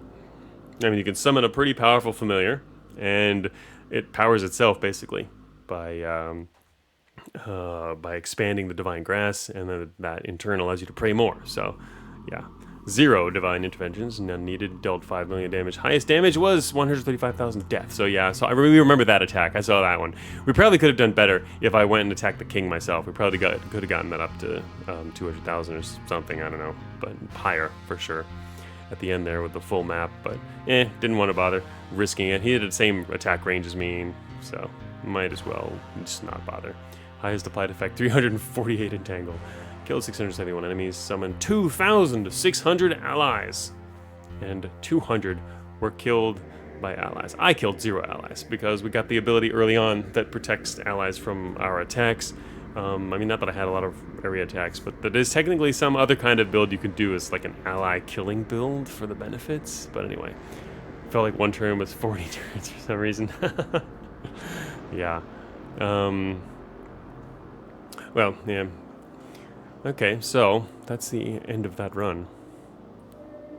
We're going to unlock some stuff. Metar, the goddess of ice and illusions, said to dwell within the high glaciers at the edge of the world. Rewards descent into her immaculate dream. A holy reveler with a chant of unending vigor. Gala, okay, a leader of war priests who still proclaim the glory of lost shipwreck. Cull, elusive scout. Wild evasive movements. So there's our wild evasive guy here. There's a god that makes your allies kill themselves immediately, but I haven't found a way to make them explode from that yet. A god that kills your allies immediately. That's funny. But yeah, there's some other ways you can get benefits from allies dying. We've seen that. An attack. Fighter monk. Cleansing stance. Viria. Mighty folk from the harsh northern foothills. Reforge bladed weapons into powerful greatswords. Huh. That's curious. Brud. A wanderer. Feeds on affliction. Okay, that's a sickness-based character. Agara. The god of sorcerers. Lord of the four calamities. Whoops. Patriarch empowers followers with destructive magic. Aslan. Whoa, this guy's like, is he missing an arm? Is he slicing it? Blood? Is a blood guy? Despises the act of prayer during combat. Huh. Interesting. Achra. Divine spirit fallen from the star path. Ajdaha. The stone goddess of draconic transformation, whose body dwells deep within the mountain temple lands. Blesses followers with a fearsome drake form. Huh. Interesting. Drake form. Tikal, the god of plagues. Grant a wretched vitality. Okay, so those are all the unlocks we got. Pretty decent number of unlocks. So we're finishing cycle 2 there and going into the 3rd cycle. Got a lot more options to pick from for next time. Illusion sounds cool. Yeah, a lot of these things sound pretty cool, actually. I'm curious what some of these do. I really like the gods, especially. But I mean, I guess the religions and classes they've got their own neat stuff as well about them. But the gods and their prayers kind of seem especially cool to me. Although this imp, which I unlocked early on, it seems pretty funny too. Also, this is at the end, so it kind of caught my attention. It was just alone and opened at the end there. But on dealing damage, change it to a random damage type. Seems pretty interesting. Here's that other guy. What was this guy? I was curious what he does. On picking up a slash weapon, transform it into a mighty blade. Hit is doubled, encumbrance doubled.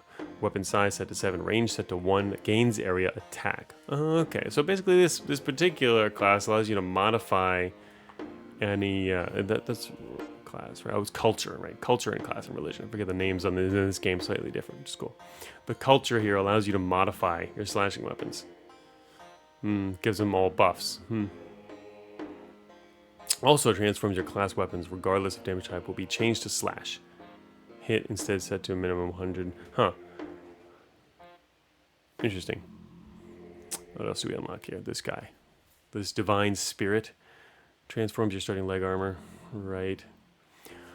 On picking up a leg armor, transform it into an irenic gem. Huh. Cool. So basically it allows you, it doesn't, your leg armor is forced to be of this type because it's always transforming your leg armor. It's kind of an interesting way the game limits you to something that's thematic for this particular culture there. On game turn, apply 1 protection to yourself. You know what? I forgot what protection does. On game turn. It means you can't die or something like that in 1 hit. It works like a shield, right? Protection means if damage would kill you, it removes your protection instead, something like that. So this is on game turn. Every turn you get this protection, so you are kind of like a spirit. It's kind of neat. Get free protection like that. There's the poison guy I'm listening to. Here's the fast guy, the elusive scout. Ah, okay. Every time you step around, you get more evasion, and you also get evasion buffs. I can see this guy dodging everything. It seems like this would be, maybe you'd probably work this together with some kind of martial thing, or basically attacks on steps or counter-attacking type stuff so that you can keep running. Basically every turn try to keep running, because that's where you get your best bonus from, rather than actually attacking. Of course, I can see that being a problem on maps where it's more closed in, less space to run around. But that's interesting. I kind of like the idea of trying that out.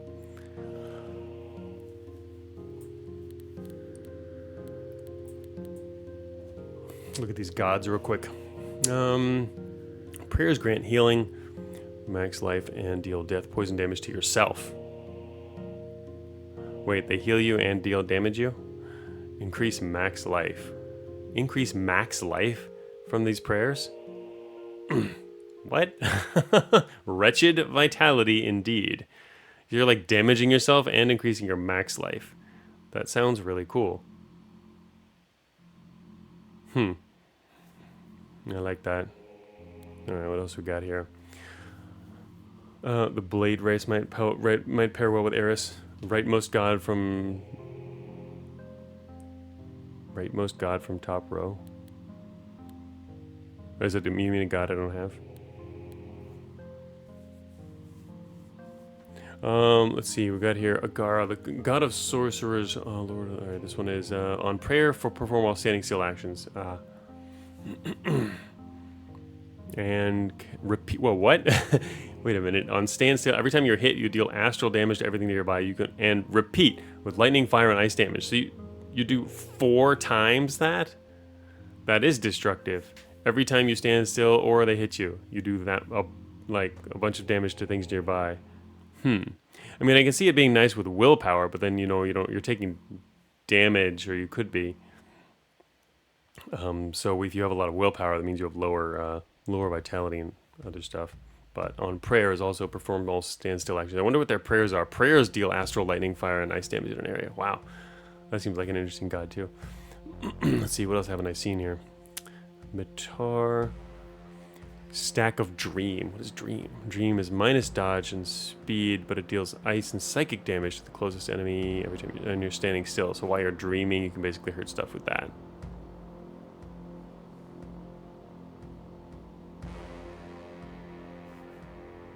All units includes yourself too. Are you referring to this here? All units in a 2-tile range?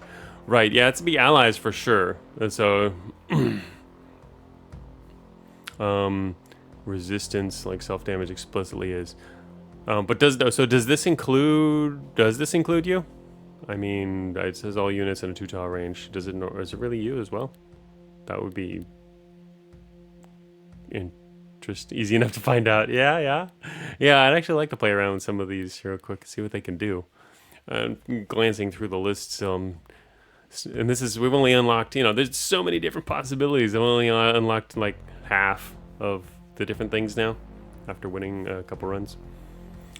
This is the Dream guy. Summon on game turn per stack of Dream, up to 10. Summon a Phantasm at a random tile performed, and also perform a 10 damage hit against one enemy in a 4-tile range. It bypasses all defenses and uses your main hand damage type. So basically every game turn, if you're dreaming on prayer, you get 3 dream. Oh, that's kind of cool.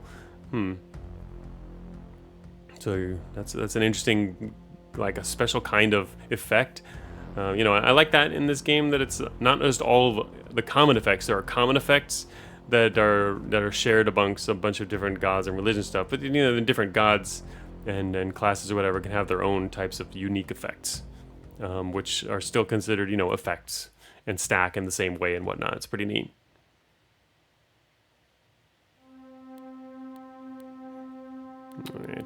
Alright, so that's the gods. What else we need? The Reaver, we saw them before. Apostle. 3 gusts. Here's another one. Apply 3 gust. And gust, repeat per stack, deal 15 dexterity / damage. And then remove.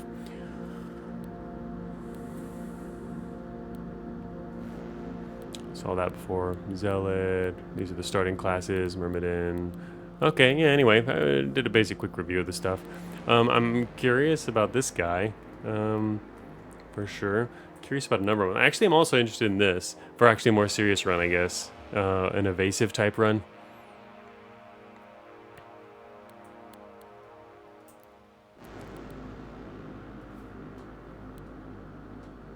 Wait, what was the other one? Oh yeah, this guy. This guy I'm actually really interested in too. You're healing and it also increase max life. Amazingly curious also, you can't actually, you can, that's right. I forgot. You can actually see what they do here. I remember that now. You can see what the stuff they do. 6 per enemy, heal 10, plus 2 charges when you enter a new area. Okay, so per enemy. Alright, that's not especially amazing. Let's see what else is good. Gain plus 20 max life and deal death damage to yourself. The damage is 100 times the number of enemies. Plus 1 charge when you pick up an item. Huh. Minus 1 charge when an ally dies if enemies live. So that's pretty complicated. It is a way to increase your max life. 10 max charges. You take a decent amount of damage.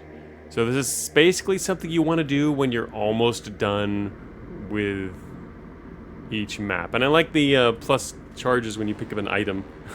Limited based on, you might want to go into levels that have more items.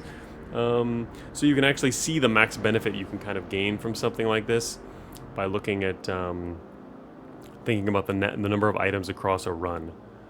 Like say, I don't remember exactly the number of levels, but say there's 20 levels total, and you get like an average of 3 items per level, 60. So you can get an extra, and maybe between 1,000 and 2,000 extra life from this ability across an entire run. It really depends on specifically on how you manage it, but. And you can also try and max out the items you get, which would be maybe even more, but that'd be the upper end, like maybe 2,000 extra life. Parry on this one, deal 50 poison damage to yourself. Plus 1 charge. Wait, what? Per enemy. Wait, what? Wow, what? Plus 1 charge when you enter a new area. What is this ability for? This must be for like synergizing with something.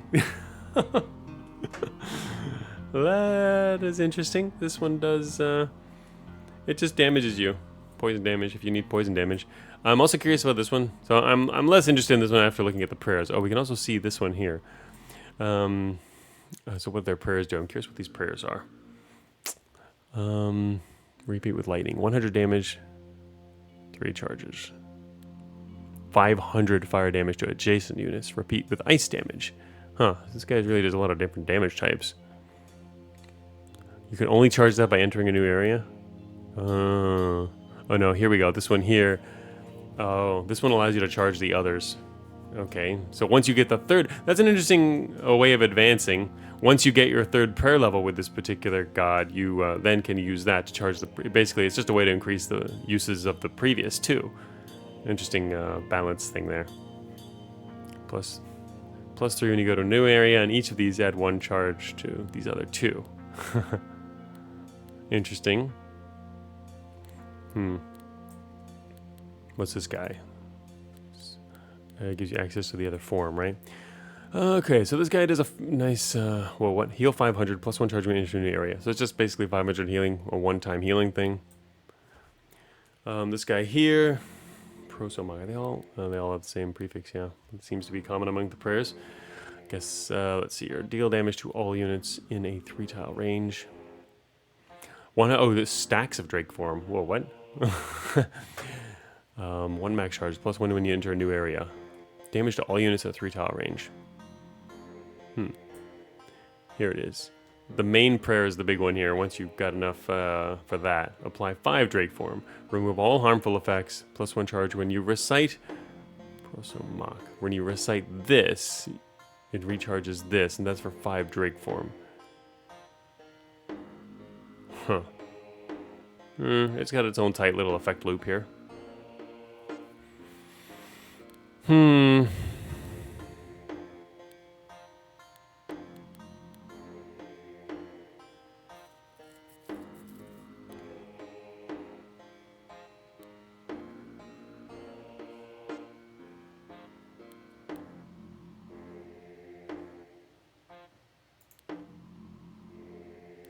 I guess actually we have to match it up. If you want to like try somebody like this, plus 1 stacks of evasion. What kind of like god and class would be effective with evasion?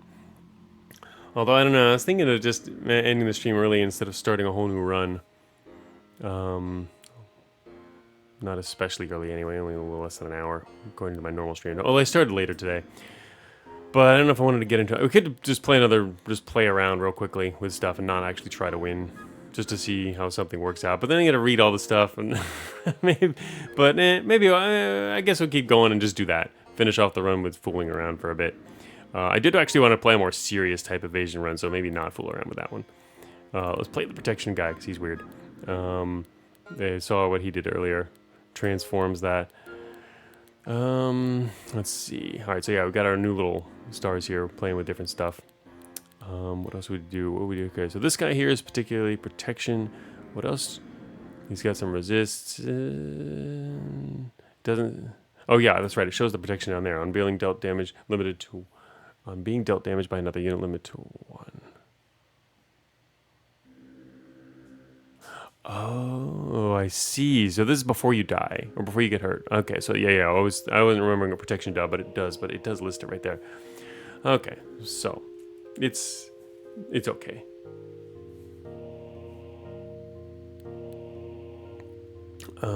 Anyway, so dull gold.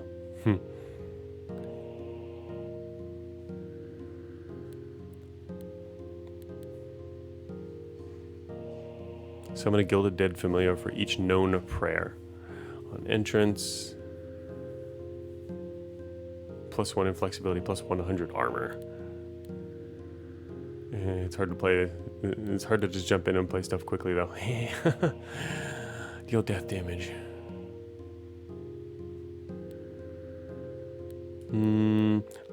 This one's actually really interesting. I'd fooled around with this one between the first and the second.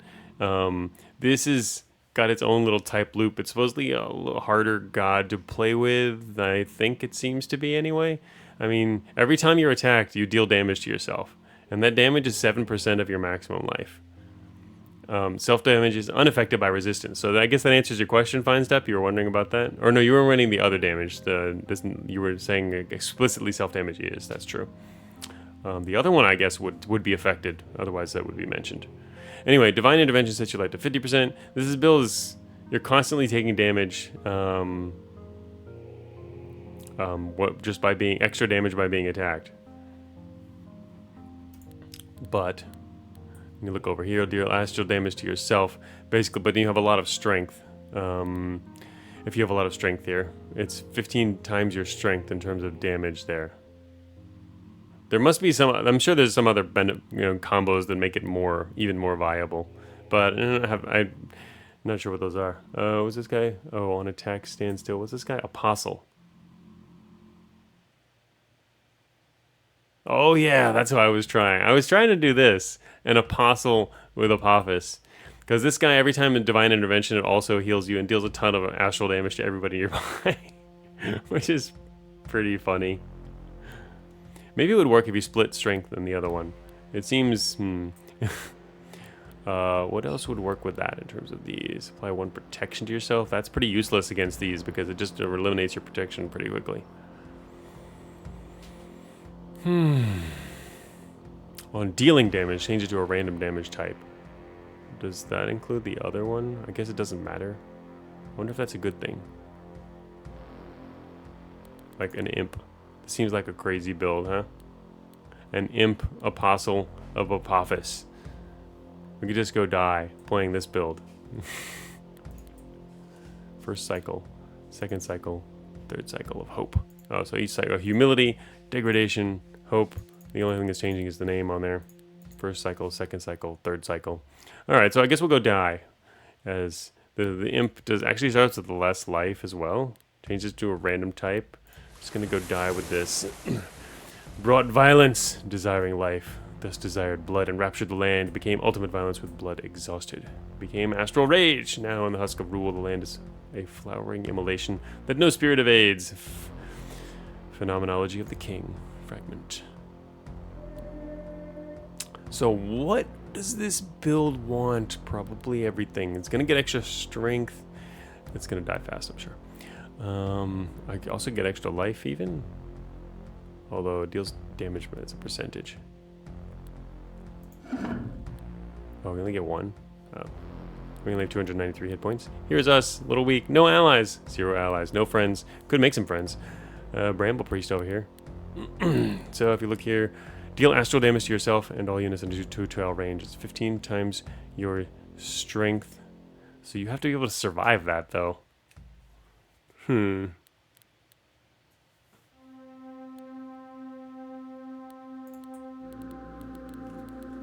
sure there's something else in here that will work. How can we get resistance by being astral or doing astral stuff?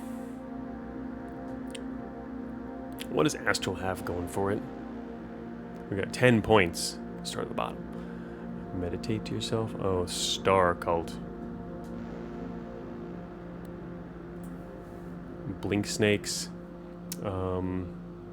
Innervation. Oh, it's innervation as well. Oh, I think it's the same as the other ability here. They also have that. Invigoration or innervation. So same for different groups there. Apparently these guys had it too. Master teleport. 5 stasis. I was curious if we'd have some way to help, but I guess resistances aren't going to matter though. Huh. What else would you do then?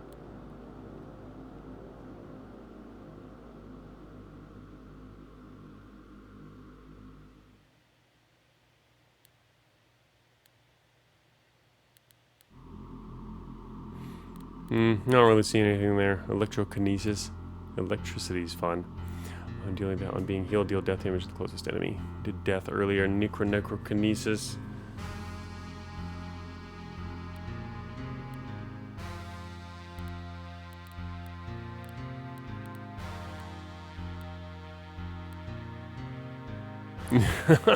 Aurora chant. Combine that on game turn or prayer if enemies alive. Also deal more astral damage to yourself.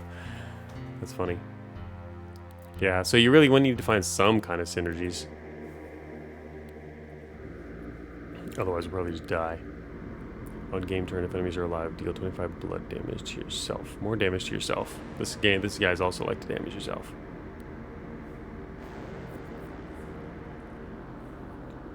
Royal. On hit. Heal yourself and flame yourself. 15 fire damage to yourself. Self-damage is unaffected by resistance or increase, right? On dealing blood damage to an adjacent ally, heal yourself. 5 times skill level. On being dealt physical damage, deal blood damage. So if you get hit, you'd also deal damage and heal yourself as well.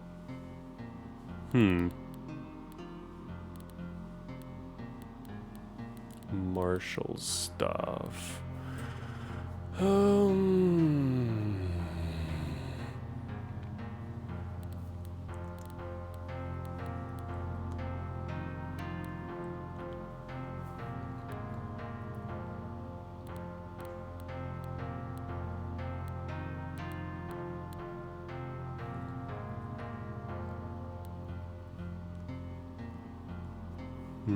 Deal astral damage to 3 enemies at any range. It's cost 6 to learn. Whoa. Plus 1 attack range. Huh. Per skill level. If 2-handing weapon. Oh, that's kind of cool. I like that. That's a neat ability. Should play something with that.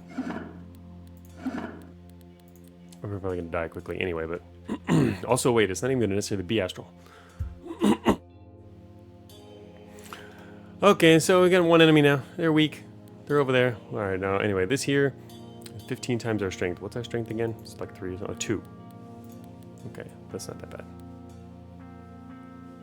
Plus 1 charge when an enemy dies. Ouch. Feels so weak.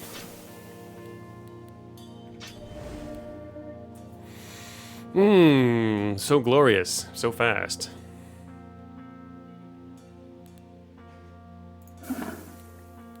But that was it. Just 1 dude. We're gonna we need a way to heal. I've not been paying attention to. Earlier we actually had an easy way to heal, but oh, that's right. We need to get that up to max, I guess. 255.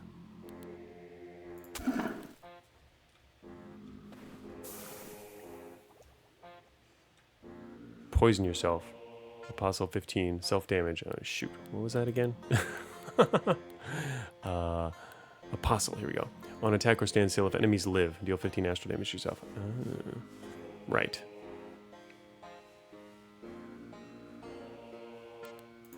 Okay.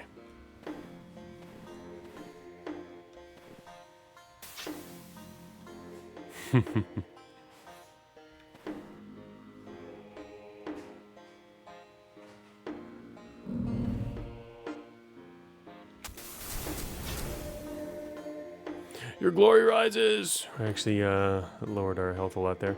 Let's see, willpower. A little bonus is going. You're dead. Uh-oh. Oh, everybody's dead. And that was Astro... Wait, what did everyone die again?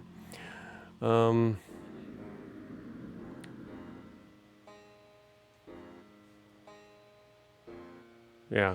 Alright, there we go. Because we got the extra willpower bonus, plus we side blasted with Asi Malak, which is that ability. This one. On hit. Deal astral damage to 3 enemies at any range, 100 times the skill level. That was helpful. So I'm not praying for one because it will actually... We need that as backup.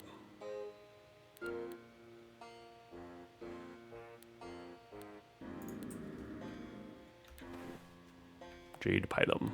Also, we can kind of like look at weapons too. Let's see what here we've got here. 150 accuracy. What was that ability? Oh, it's this guy, yeah. If two-handed weapon, +1 attack range. I guess technically we've got that now, so we got 3 range. Doesn't list. Oh no, actually this is normally a one range weapon probably. This one's 5 range. Is this normally 5?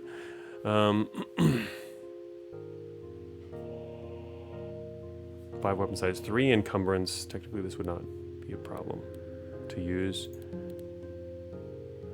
150 accuracy. For each separate effect on self, perform an extra attack against the target. Oh, that's interesting.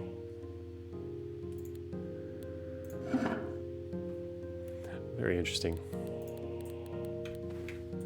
Alright, so we probably won't... Alright, now we get to pick where we go. Out of the starting area. But probably should take on weaker stuff with this particular build. Not that I can necessarily tell what's weak. These guys are actually... These guys are pretty powerful, actually.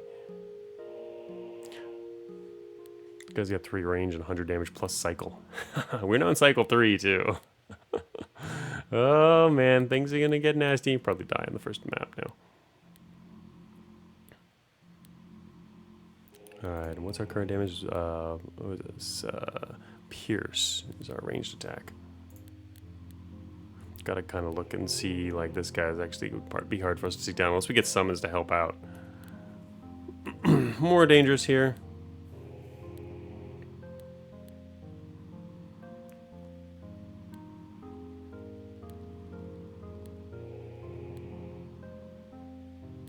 Also, technically, I guess you kind of want to be looking at what cool weapons you can get, but I'm just looking towards not dying now.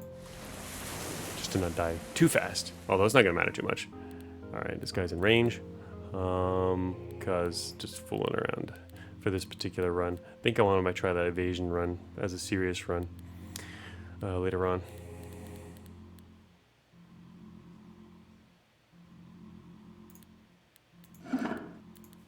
Get some extra bonuses here.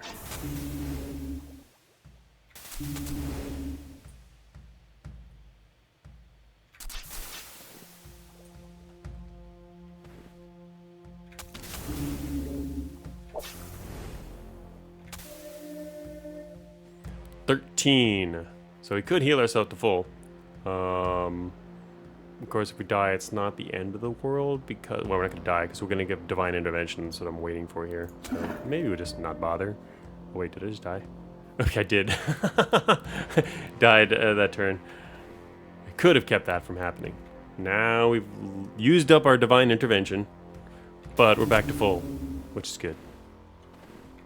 You, stay away. Kill stuff. Fortunately, we don't take damage while moving.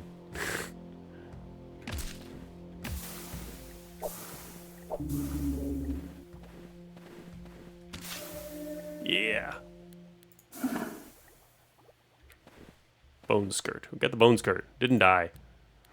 What does bone skirt do? Oh, I'm currently using something here though. I got cloth, right? Gotta start with some nice cloth. Resist some 3 basic resistances. Not bad. Plus 10 armor. This one, blood specifically. A couple of those. Dealing blood damage, death damage. Makes it also be death damage. I guess that's not helpful. Alright, I'm gonna actually sacrifice these. Oops, I keep pressing the wrong button. I'm gonna sacrifice both of these. And got yet more glory there. I think I'll wait off on that for just a second. Yeah, we made it to the next map. Yay. Alright, what are these guys? I'm looking for weaker maps, I guess. Because this is kind of a weird build. Uh-oh, that guy's... We're doing... is he gonna pierce? That's what I thought. Okay, pierce damage. Tower has a strong heal helm. Oh, yeah? Oh, this in here? The Tushi, resist poison, sickness. I doubt I could take on a tower anyway. I mean, probably. These guys have insane amounts. But yeah, no, that's not... I do need some kind of healing, I guess, which you don't have. I mean, I can get some through abilities as well, which I could pick some other stuff that I'm not picking. But, let's see. Not healing, though, no. I guess we're not going to get that claw either, so it would make more sense to go here where we could grab a few extra... Oh, hey, that's the living ice. We used the ice gloves last time. I guess it would make sense to go here as long as I can take these things out. Unfortunately, this guy's strong against Pierce, which is my damage type. That would make this guy a little harder. Impact. If we could use our abilities to either get some healing or some allies. I was actually thinking of healing, but maybe allies instead. Only got 3 points, though. We've got 12 in Astral. That's not really enough points to get allies. Oops. It's kind of unfortunate. Might die if we go there then. We can do... We also deal astral damage through stuff though. What's our abilities again? On self damage, deal 100 astral damage to one enemy in a 4-tile range. Yeah. It's our mask. The mask we start with. Summoned ally bonuses. Don't have any summoned allies.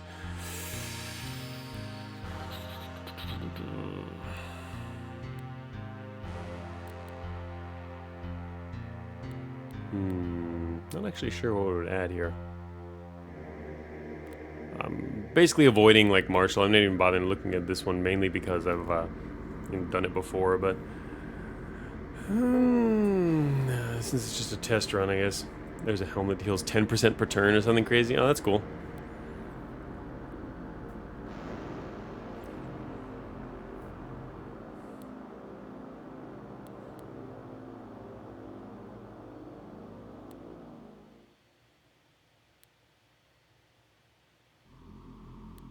Bare fists.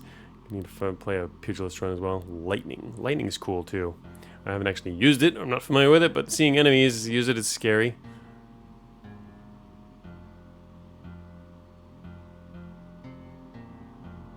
Huh. On non-adjacent hit, deal lightning damage in a path to the target.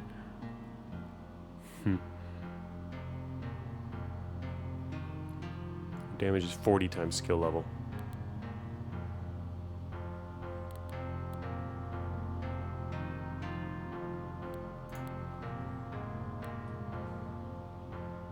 I feel like going here will die, so we'll try that. Oh, whoa, now I can't even use my range in here. Great. Great. Hey there.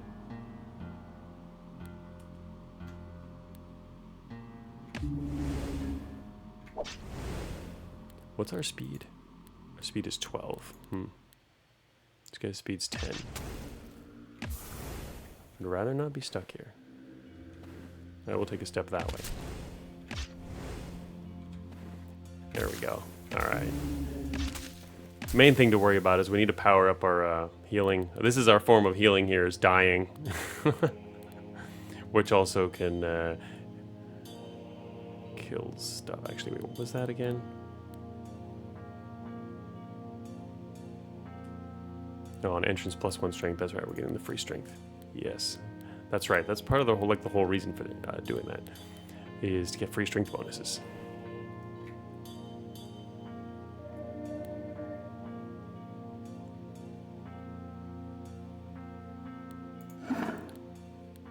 So our strength is now 11. It keeps going up faster and faster.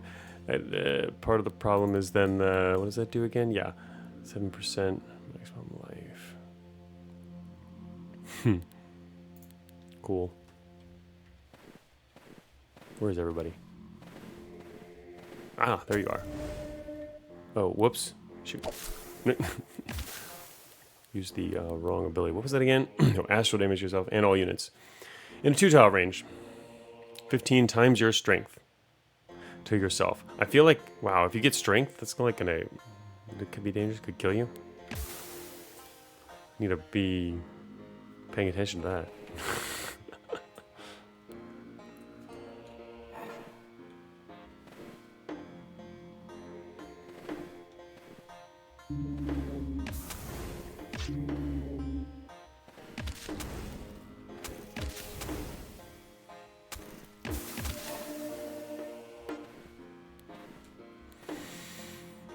Okay, got the ice gloves. Get us a little bit of allies, I guess. Mask of Blood. I don't think we want that, though. We have currently this. On self-damage, deal 100 astral damage. Is pretty decent, because we're always doing this self-damage, which is kind of a nice thing. Comes with our build.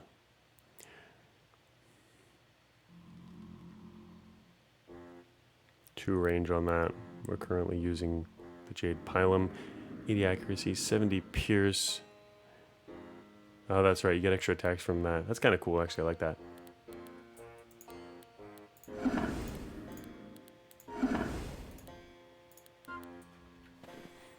Still not dead. Thought I might die there from weaker damage, but nope, not a problem.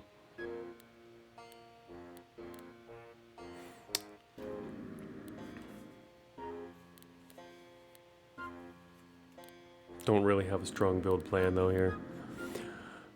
Brute plating.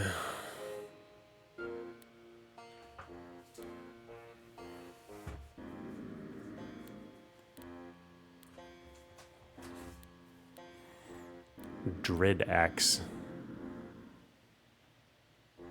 If two-handing, your physical death damage ignores the target's resistances. Ha! That's cool. That's a neat axe. A great axe dedicated to an imprisoned cave god of death. I'd like to say, though, that right now we're also kind of getting a lot of nice bonuses from the fact that we're not encumbered and don't have any inflexibility. We're gonna have plenty of strength, though. It's mainly inflexibility, which is the problem.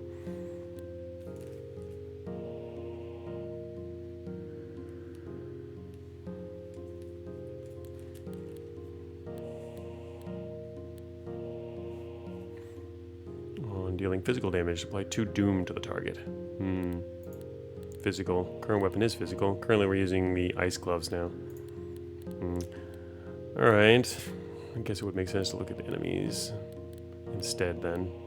Oh, I hate these guys. They're scary. Golgant.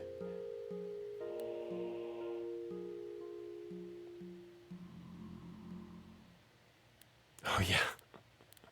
Yes, that's right. We were Imp.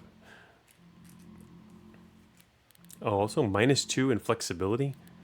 What is our current inflexibility, actually? We have -2. But yeah. I had completely forgotten about that. We got this weird class going here. These guys are crazy. Wow, they get bonuses, cycle bonuses on their 2000 life, too. I wonder, I guess more... Well, the higher cycles mean also more cycle bonuses? It seems like not necessarily. Probably just...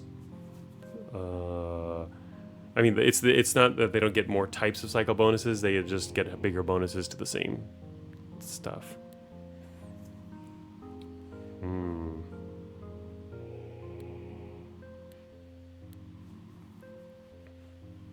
Resist 90%. Life is 1800 plus cycle on this. That's the egg that spawns stuff, though. Lightning is kind of scary. Anyway, I'm just going to go to one of these maps here.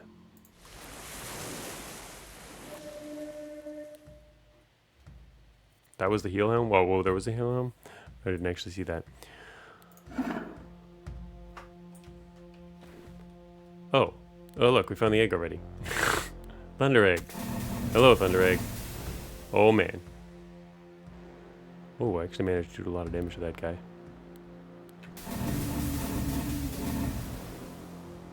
Not bad. Not dying. And I've got some icicle friends. Dang, yes!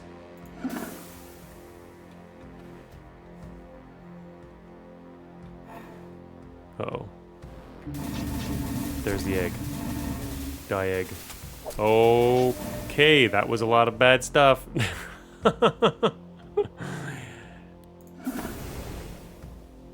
Oh, now everything's dead. Okay, good. Oh yes, everything's dead and it charged us up. Oh, we also got a new prayer now. Remove all harmful effects from yourself, plus 1 charge when an enemy dies. Whoa, that's actually really powerful.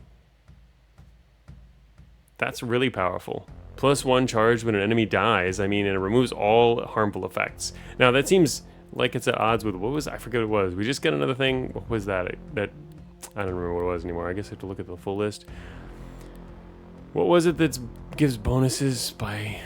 I don't remember. The number of effects you have on you. Is that the weapon?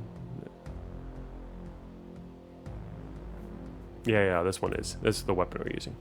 For each separate effect on self, perform an extra attack. Oh, that's also why we were getting a bunch of extra attacks. I mean, I think we had some effects on us. Anyway, this guy's gonna die. And then we're gonna go. Move on. We've got 7 points to spend.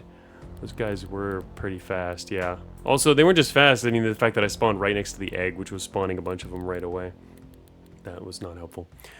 Plus range. On hit, deal last numbers of 3 enemies at any range. Damage 100 times skill level. Ooh, I like that. Gonna do another level of that. Yes. Stacking. Stack it up. Just watch this completely not serious build become a serious build. Oh wait, I'm not even hurting this guy. Whoa, this guy's barely taking damage. What's up with this guy? Oh, also I gotta remember this. I gotta remove harmful effects. Okay. Man, I have trouble hitting this guy. Oh, whoa, what? This one got mega damaged already because I'm spawning ice friends. Good thing for icicles. These gloves. Yes.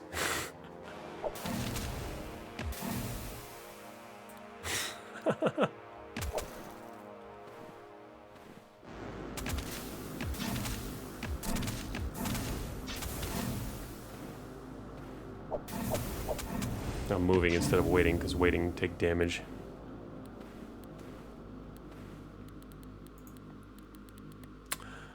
Okay. What do we get here? Emerald Eye. Blind. And our skirt was what now? Yes. Basic resistances, a little bit of armor. Plus 10 speed. On dealing pierce damage, deal blunt damage to adjacent units? That's interesting. Damage is 3 times your speed. That could be cool on a super fast build. We're not super fast build, but should probably get some dodginess. Alright, let's see. Taurus leg plate. On step or attack. Deal blunt damage to adjacent units. Oh, this thing's kind of like similar.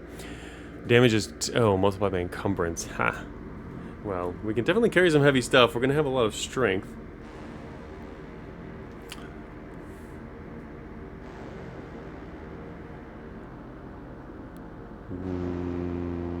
Don't think I necessarily want any of these things, though.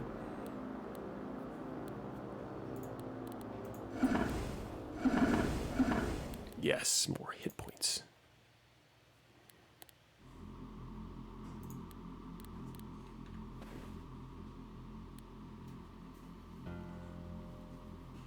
Remove all harmful effects.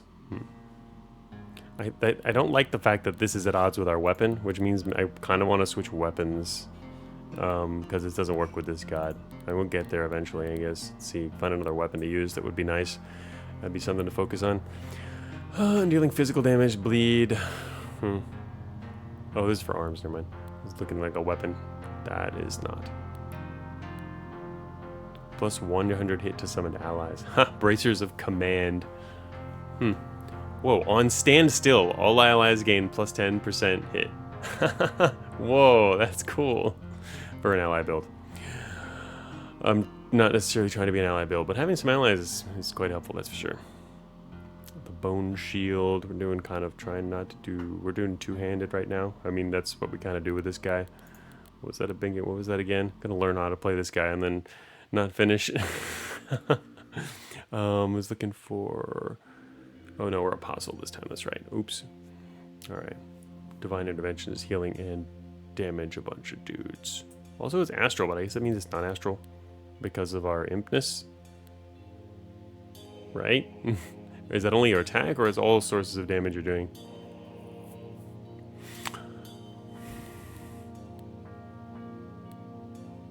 Thunder Mask. Robe of Light.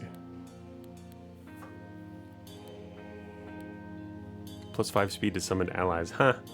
Cool. And plus 10 speed. On standstill, all allies gain plus 5 speed. Huh, that's interesting.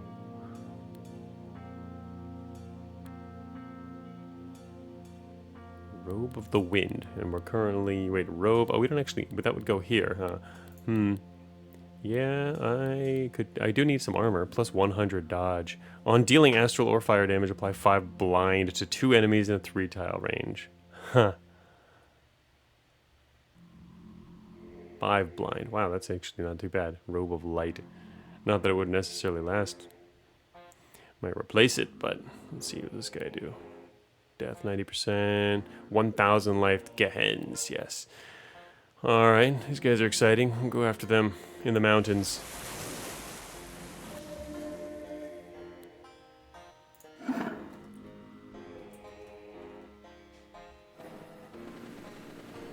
Uh-oh. These guys are kind of fast, huh?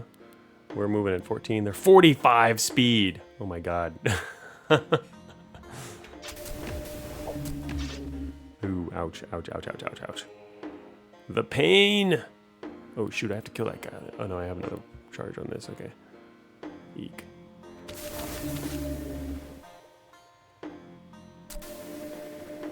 Oh, whoops. No wonder, I was pressing the wrong button. Dang. That's funny. I was completely pressing the wrong button there. I was not attacking. I was... I had my finger on the wrong key. I was praying. Alright, good. Yeah, we'll take care of these guys. No problem. Now that I'm pressing the right key... oh, hello there.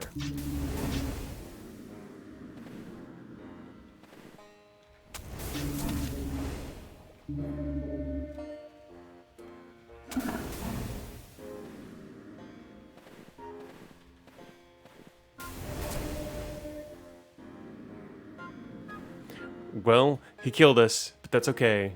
We're alive again.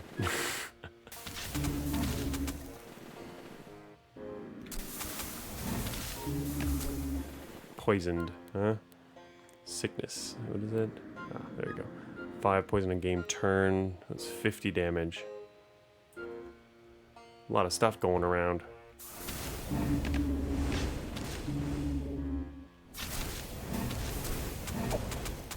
Everybody gather around now. Gather around for the great death.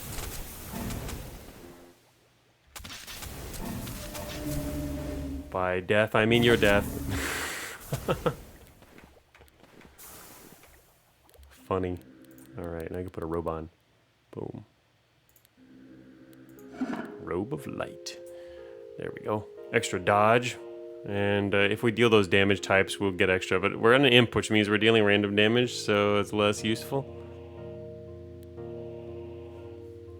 +1, a Thunder Mask. Oh, +1 stat on apply. On kill, apply 1 charge to yourself. Charge, +5 damage dealt. Oh, that's kind of cool. That's a neat mask. Currently doing self damage is 100 astral. Yeah, I don't know, it's probably better. Whoops, I keep right clicking when I want to do left clicking. Thunder Mask.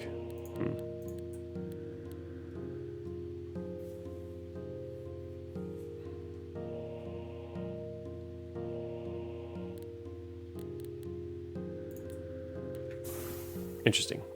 Did I just take extra damage? A tower. Do we dare take on a tower? Maybe. Why not? Maybe a bad idea. We will face the tower. Not even gonna look at what the other stuff is. Dexterity. I feel like I should get some dexterity too to do some like blocking, but also speed. I need some speed. What's the current speed? Speed is 16. Yeah, nice speed. Some speed would be nice. Oh, hello everyone. That's a lot of guys. I feel like I might want to back up.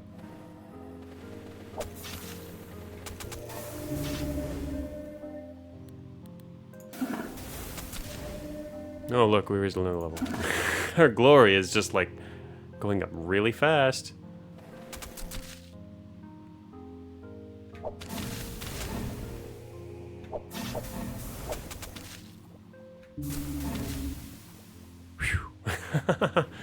This is a very interesting build.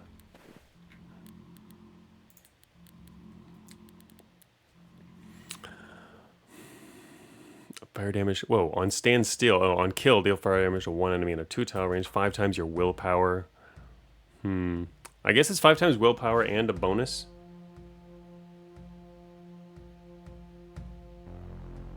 One second here. Getting too many notifications on my phone. Shut that off real quick. Okay, let's see what I was looking at here. Yes, on standstill, fire damage would be different type, wouldn't matter, but fire staff 7 range. Is that a buffed range? That's not buffed range, so it would be even higher than 7. It's kind of cool.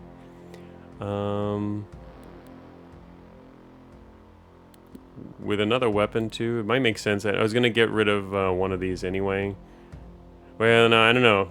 I'm not really using. I'm using the other prayer mainly as a way to come back to life anyway. So, let's see.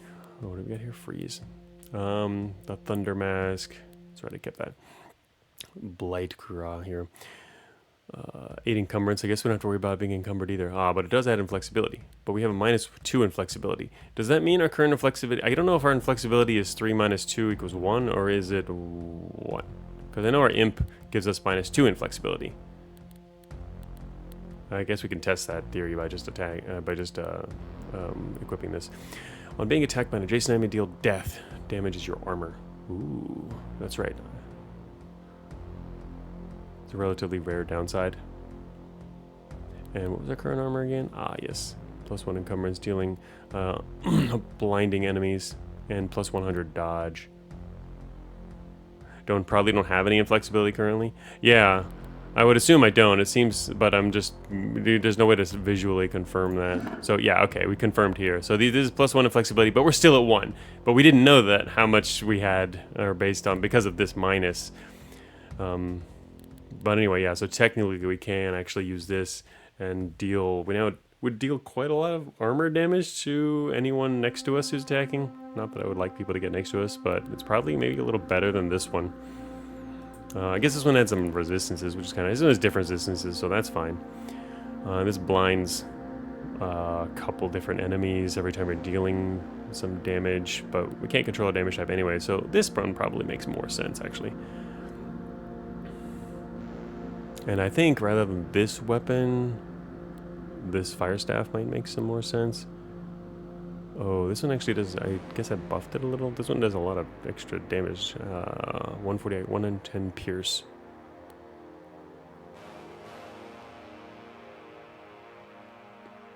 This one has the extra range though. Oh, wait a minute. I can wield that in my offhand too, huh? Double staff build? Oh, wait a minute. Wait, the extra range came from where? Oh, that's right. I have to use one weapon, don't I? Wait, isn't that what... That's not what I was using, though. Shoot. I'm forgetting where some of the benefits are coming from. Oh, this one. There it is. Isn't it? Yes. Yeah, that's it. This is the one. I wanted to do one-hand weapon for this. On hit, deal extra damage to 3 enemies. Yeah. Okay, 140 accuracy and 110 pierce. I see. It's because this does a lot of extra damage. for standing still as well. Neither of these weapons are ideal for us, though.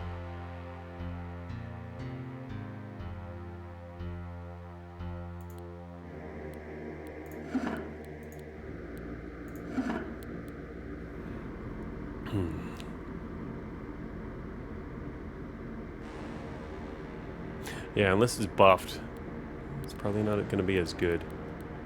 But I could use it for a bit. I mean, the range of 7 is pretty cool, too. Lightning gloves. Alright, so what was I using as ice gloves for summoning? It's kind of nice to have a few little extra summons around. Damage is 10 by your times your speed. Ah, not this build. Oh, bone knife. No, not. Oh, there's actually 3 range on that? Bone knife? Huh. You get either the psychic powers that themed around retaliation damage.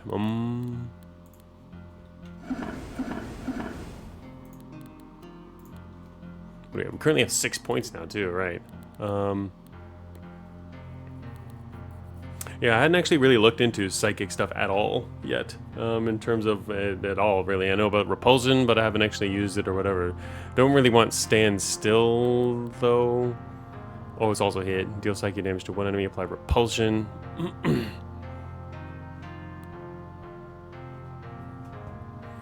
Manhand is a bare fist. Not doing that one. Psychic mind fighter. On adjacent attack if two-handing.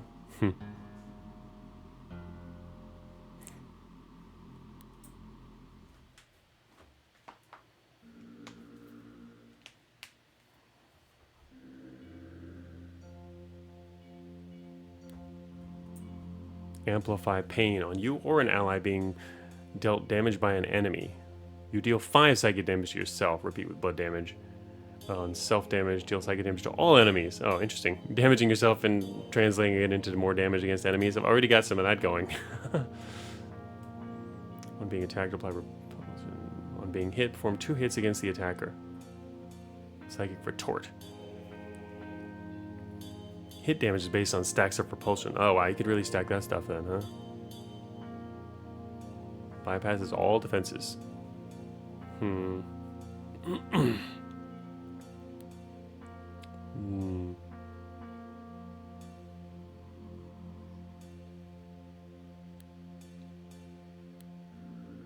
Mirror image. Psychomorphs.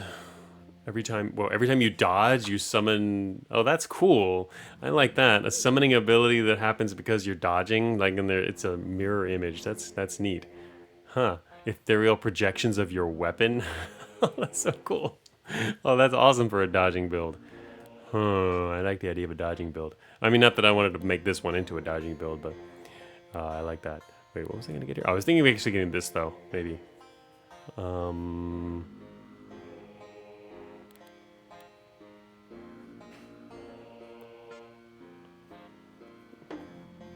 of like the idea of stacking this stuff we've got though here too. Per skill level of two-handed weapon. Wow, you could really increase your range pretty far with this.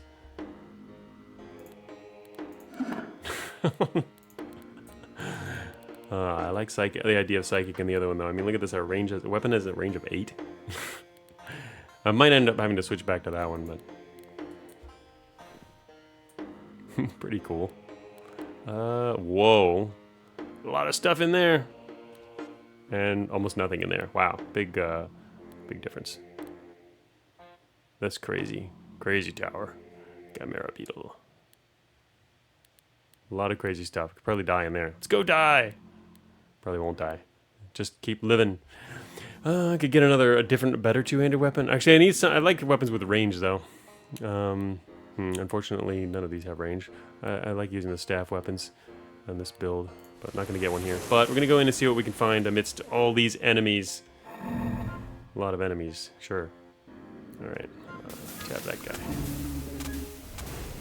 Pile around, everybody. Surprisingly, I'm not dead yet.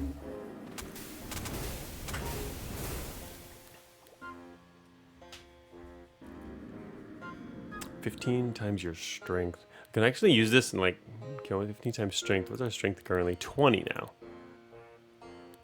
It's not actually that amazing.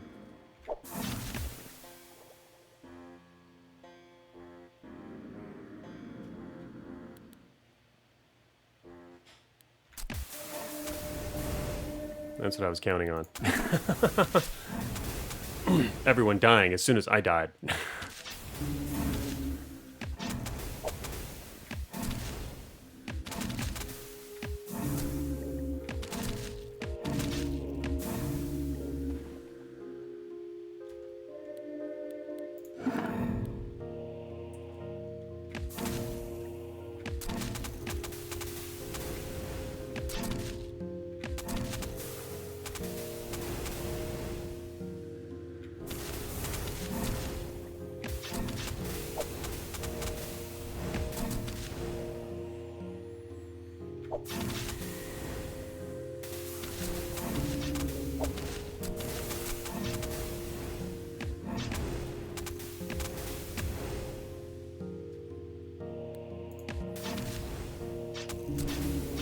I should know what the keyboard key for cycling targets is. I'm gonna learn that for this particular build. Because I don't always want to attack the target it's assigning.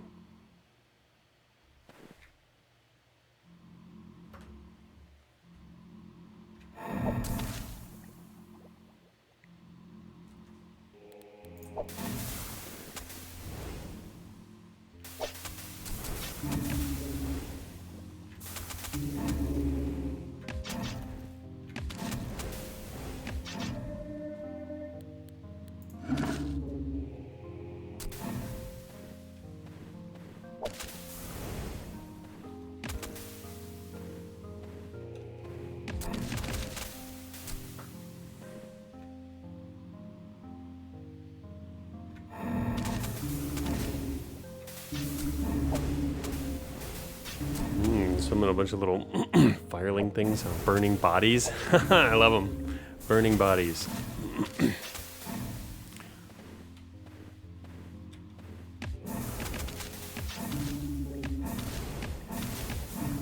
Ice gloves are pretty helpful, forming little walls between me and enemies.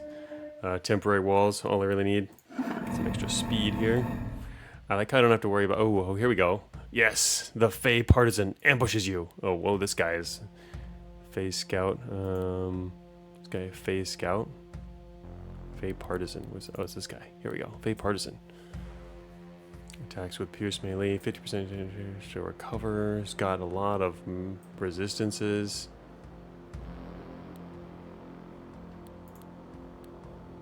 There he is. 2,200 hit points. 1,200 Pierce damage. And there's a lot of guys around us. Oh, we got another prayer level. Deal astral damage to yourself and all enemies. Whoa, what? 30 times your strength. Wait, this is just like a stronger form of the first one? Astral damage to yourself and all units in 2-tile range. Oh, all enemies. Oh, that's the entire map. Holy crap, that's a lot. 30 times your strength, plus 1 charge when an enemy dies. Interesting. So you could do that. Kill a bunch of stuff. Wow. What if I cast that like now? It would kill a lot of stuff, wouldn't it? Let me just do see what happens. It's gonna kill me too. But then our god. Actually, how does oh, what's it called again? Being resurrected by your god. How does that? How does it pick what they use? Which of the do they use the highest or what? Anyway, I cast this to see what happens. Everything died, and not everything died, but then we got all of everything buffed up to max because a lot of stuff did die. So yeah, gave to myself, and a lot of stuff happened. Everything's dead, and now we have max charges. Everything's dead. Oh, everything's not dead. Of course not. It would have showed us if everything was dead. That's okay. Everything's gonna die. There, everything's now dead. I was seeing so many items, I had immediately assumed everything was dead. That was kind of funny. What the heck? What's the key to attack? Tab for auto moves. Tab is for auto play. It automatically picks up items. It automatically moves towards the nearest enemy. It automatically attacks whoever's highlighted. I haven't learned the key to change targets yet. You can cycle through targets with another key, because I've mainly been using the mouse because I can also point to stuff while streaming. So I haven't been as interested in that, but I just got a ton of stuff. The spear, 4 range on dealing pierce damage. 50% is dealt again as poison. That's decent. This one was fire damage on kill. Fire damage. This bit up 90 and 80. This might actually be better. This has nice range and resist. Don't really care about that. Oh wait, what was that? 2 encumbrance, 5 weapons. That's fine. This might make more sense because I'm not getting a lot of extra. Just deal fire damage 5 times your willpower to 1 enemy in a 2-tile range. This here is for just extra damage against the same target with less range. It's hard to say. Right click also does that. Oh, I mean, yeah. I mean for keyboard. You mean for switching targets? I can just click on stuff, but yeah. All right, let's see. Crimson plating. Heal yourself. Ooh, heal yourself on dealing blood or physical. We can't really control our damage types though. Heal yourself for 5 plus 30 armor.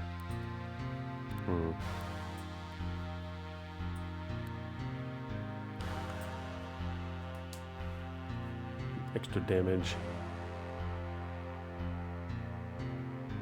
Keeps corroding yourself and you do a bunch of extra damage. Huh. I've seen that before. Alright, we've got here a fire scythe. Why not a fire scythe? How's that have 4 range? Why don't these weapons have range?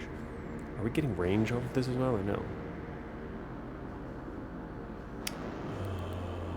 Oh, it is at counting that. I mean, it's per skill level. We can get ranged. I thought it was only ranged weapons that get range bonuses. We can get range off of melee weapons with this ability.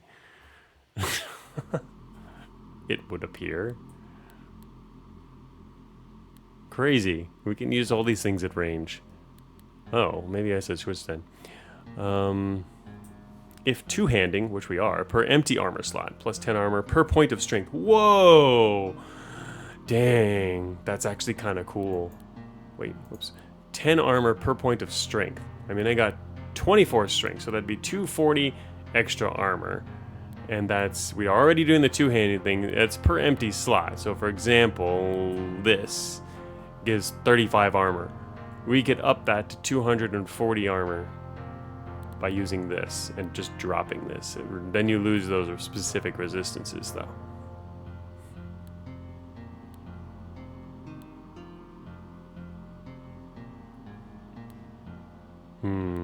That's kind of cool though that we're pretty close there. Also, it also gives all those other resistances.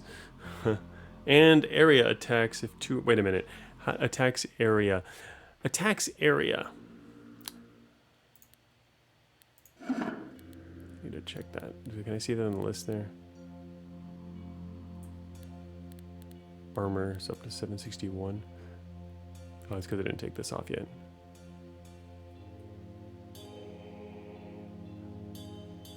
Oh, our area plus range equals everything in area gets hit? No, that's what I was wondering about. Really? Attacks area would be everything within the full range? That's crazy. So this is a crazy ability then, combined with those normally melee weapons. And I guess I could remove this. What my current armor is 761. It goes up to 882 with some. That's actually really awesome. I want to see that in play. Okay, so this weird build is not dying yet. We'll see what happens. I'm even going into the harder floors too.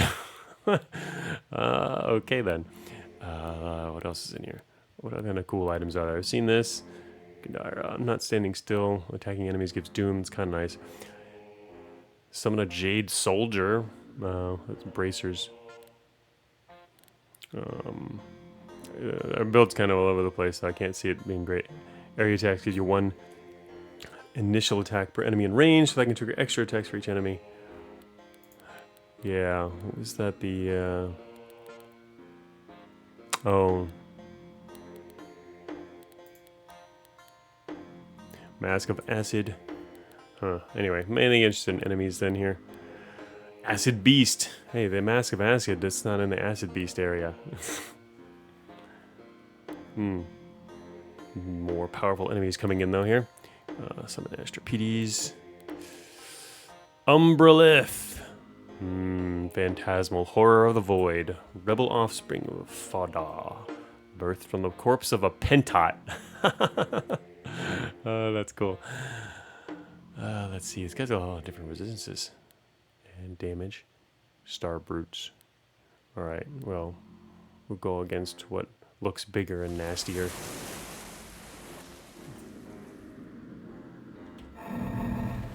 Oh, hello there. That was a quick summon.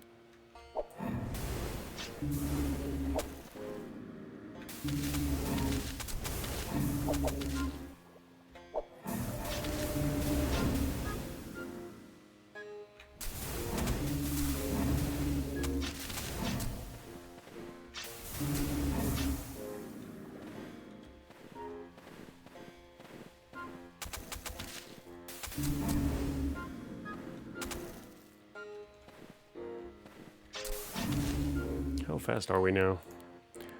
26. How fast is he? Speed is 3. No wonder. I'm starting to get a feel for the actual meaning of speed. Still gradually getting just to understand the different attributes and stats and stuff. So, oh yeah, a lot of guys coming in here. Oh yeah, attacking everybody. Attacking everybody. Nice. Oh. Oh, this guy takes a lot less damage. I can't actually tell our damage type, so that's probably can be part of the problem. Oh, so anyway, one of the other things I wanted to do here is upgrade this again. +1 attack range. So we got a 2-hand. And also every time we hit, deal astral damage to 3 enemies at any range, 100 times skill level. So that's 400 plus our bonuses. So we can actually area attack a heck of a lot of guys with this. Maybe Imp just wants a bunch of touch powers. Or the trigger wins from damage. Yeah. We don't want to focus on particular damage types. Basically what I'm doing right now is trying to mainly just avoid things I don't want rather than go for anything specific, but now I gotta get stuck in this corner though, it's kind of a problem. And more advantageous when I can get out in the open, I think. Because I can attack more stuff at once. Even though more stuff can attack me, but okay, please just die. Yes, thank you. Goodbye.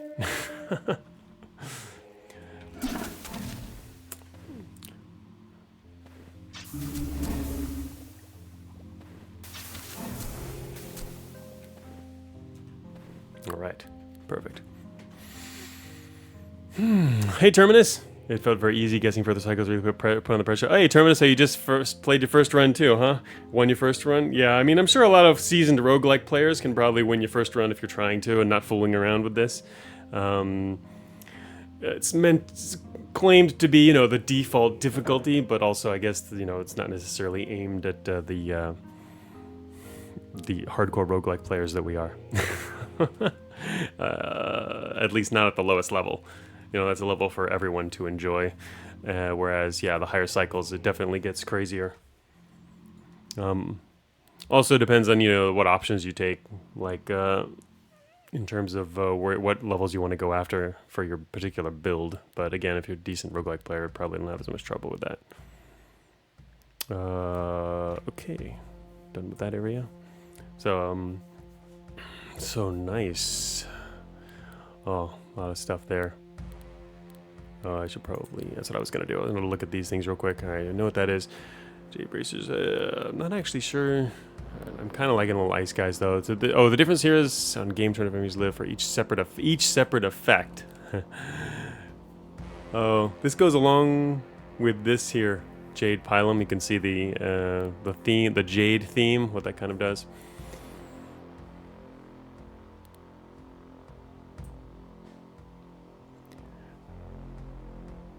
Use the Order God that gave grace, and Spectors doing astral and fire damage when tanky warrior sort of became a magical knight in the end. Oh, you know what? You just reminded me that we might even be. How close are we to getting Astral 30? Dang, I can do a prestige class already. I forgot about prestige classes because I've only done this twice now. We have access to 2 prestige classes now. This was a joke build. I was supposed to die. I am not dead yet. Make thy choice. I mean, I'm just Astral right now, so it would take a while to get to... Oh, technically, no. I mean, it's... it's easy to get, and I could easily get anything combined with astral if I just take 1 point in it right now. So you just have to look for astral and 25 points between something if we want to, searching up astral. But look at this, look at what the astral ones do here. Stand still. Perform 100 damage hit against 200. I'm not standing still. Apply one. Meditate. Meditate on hit. Apply meditate. On apply meditate. Do 100 astral damage. Wait, what does that mean? Apply meditate? Oh, wait. Oh, that's they're on the hit. So it's when you it's chaining this together. So when you're hit, it gives you the meditate, and when it gives you that, it also deals 100 astral damage in a path to one enemy at any range. Okay. Meditate per stack plus 10 damage dealt. And 50% removed on step, which I'm kind of not. This is more of a standstill prestige class, obviously, and I'm not really a standstill type of build. So I'm more of an either moving or attacking build. Paragon is, oh, that's right, anybody can get this one. I haven't even messed around with that. So I guess I should probably look for something else for this build. You would look for astral. Let's see. That seems really good. Something I'll aim for on future runs. Super Wizard. Yeah. The current, oh yeah, that one, yeah. There's a lot. I mean, all of them. Yeah. There's just a lot of cool builds in this game. Yeah. So the other run, you finished the other run. If you didn't notice that, so I already won that run in the second cycle. This Life+Death Summoning run. Oh, that's right. We're doing kind of a martial type thing here on dealing astral or physical damage. How increase it by 3 times stack of poise. Part of the problem is I can't control our damage type, so imp is just weird. I guess it can be an advantage too to be an imp. I mean, because things that are resistant to you won't always be resistant to you. Achra is really good. Oh, I hadn't looked at that yet. Perform on initial attack. Perform 2 extra attacks against the target. Oh wow, yeah, that is pretty good. What's this joke build? AoE sweeps with 200. Yeah, we're exactly. AoE sweeps. Hello, Gymstick. But yeah, the joke build is an imp, which is imp of we're doing Apophis even, but takes away all buffs. Good. Oh wait, what was that? I didn't look at that here. I didn't finish looking at that. Remove all non-inflame effects from yourself. Well, yeah, interesting. I'm not actually doing a bunch of effects on my build. Also, that can be a good thing, yeah. Remove all that. Apply 3 inflame. Yeah, that's actually pretty interesting. What was I looking at here? See, here's our current build. We're using Imp with Apophis. So, take an extra damage. And Apostle, though. Combine these two, which seemed kind of fun to combine. Basically, a death and rebirth type thing. And here's our current. Yeah, removing non-inflame gives you immunity debuffs. Technically, one of our prayers does that, but I'm trying not to use it because we need to save as many rebirths as possible.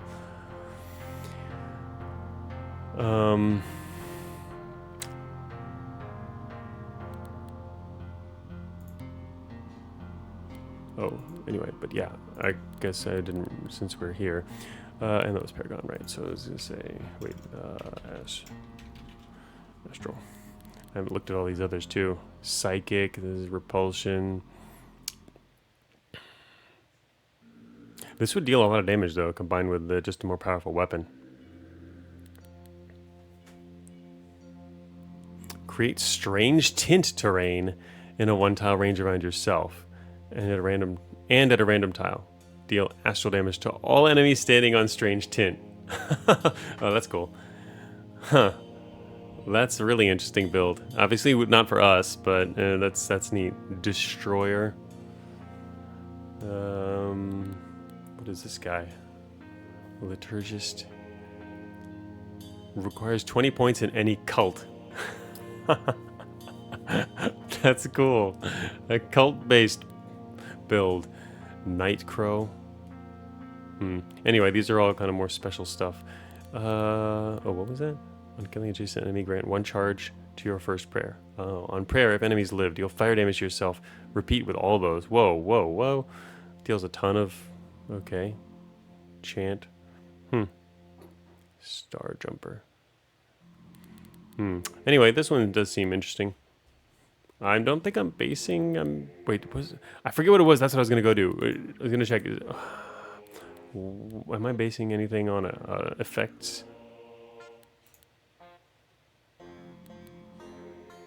That's what I was going to look for.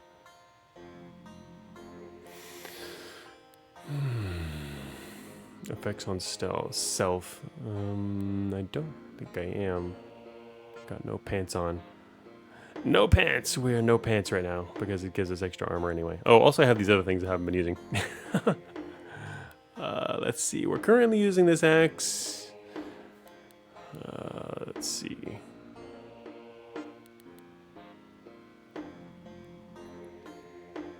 Could probably sacrifice stuff.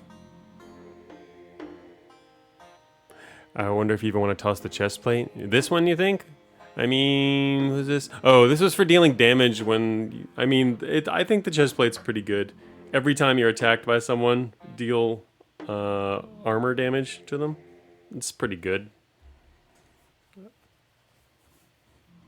But yeah, the question with our particular weapon here is, because I think actually it's going to change though. As our strength gets more and more powerful, if we want more armor, it might make sense to remove some more pieces because our strength's going to keep going up from the fact that we've got the Apophis.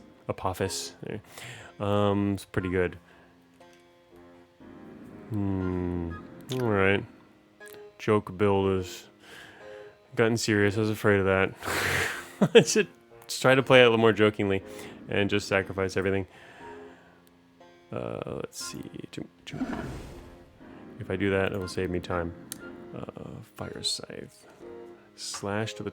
Wait. On hit. Oh. Scorch attacks. Yeah. Just gonna do that so that I don't have to think about it. Oh yeah, and I need to fire in order to get this guy here. Sure.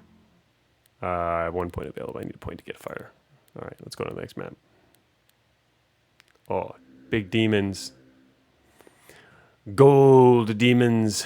Early on for gold demons here.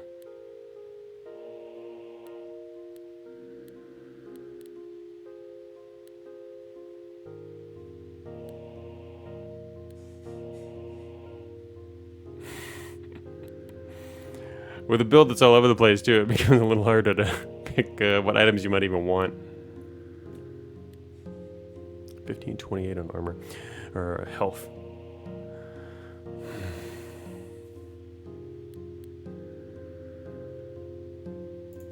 Gonna just face some gold demons. Hello, gold demon.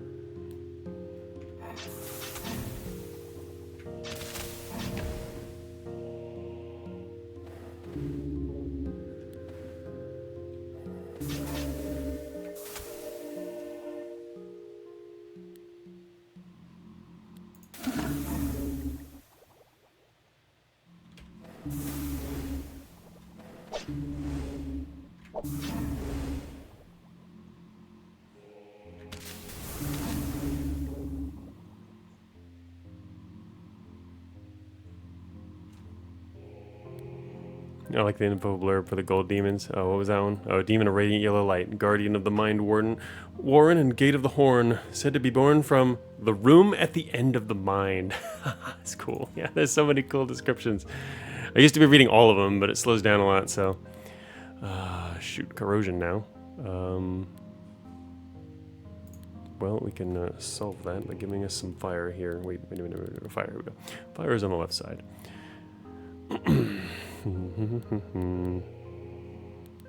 Actually, getting some flame cult would be nice, but it would take more... I'd like to grab them just to have some extra allies at the open. If I'm gonna grab some fire. Otherwise, I could just... I could start with this. I need to get something as soon as possible, so I guess I'll have to grab that. And then I can immediately go... this guy. Become Achra. Okay, there we go. Now you die. Unfortunately, I don't have any more initial attacks on these guys, I guess, but...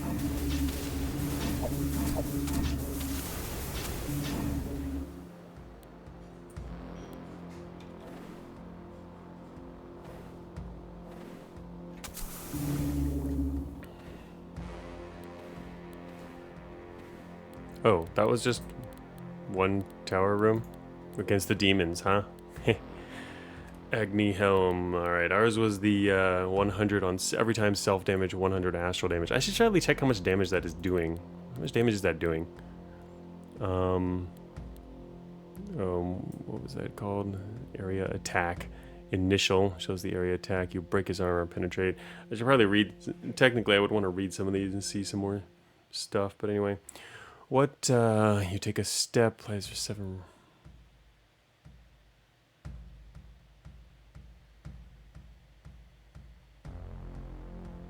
Oh, you kill the living ice. Oh, I'm killing my friends too with that. Oh, hey Magi, welcome to the stream. Log diving, yeah, slowly. The 100 astral is pretty much. That's what I was wondering for. Is the 100 astral? What kind of is it getting buffed, or is it's probably not doing much anymore? It was started out okay, but I should probably end up replacing that. What else can we do here? What is this one here?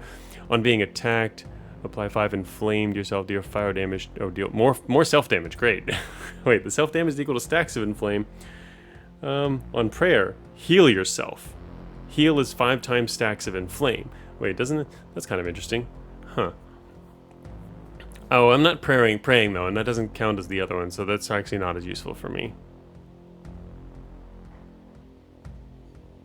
Yeah, we won the Life+Death build, Magi. I didn't change the channel description. We won that run early, and so I started a new run, which is definitely not Life+Death. It's nope. We're now a really weird Imp Resurrection build. So yeah, second cycle is done. We're on the 3rd cycle now. This build was actually meant to be a joke. I thought I was gonna die real quick, but it didn't die real quick. So I'm still not dying. Oh, on standstill, teleport to the closest enemy and perform an extra attack. Oh, that's kind of cool. But I like staying at range and being able to attack everybody in range. That's cool. That's the kind of the focus here. We've got this still overall a weird build, but right now we've got this living ice, but we're killing our friends. I guess it would be nice to get the not kill friends buff ability. Yes, we're playing the worm that kills you. That is exactly what we're playing. The worm that kills you, and we're an imp. And yeah, and we're an apostle too. It seemed like these two kind of go together. I don't know how other people would play this one, but it's kind of fun. Die and get healed and kill a bunch of stuff around you. And I've been putting all of my levels into this,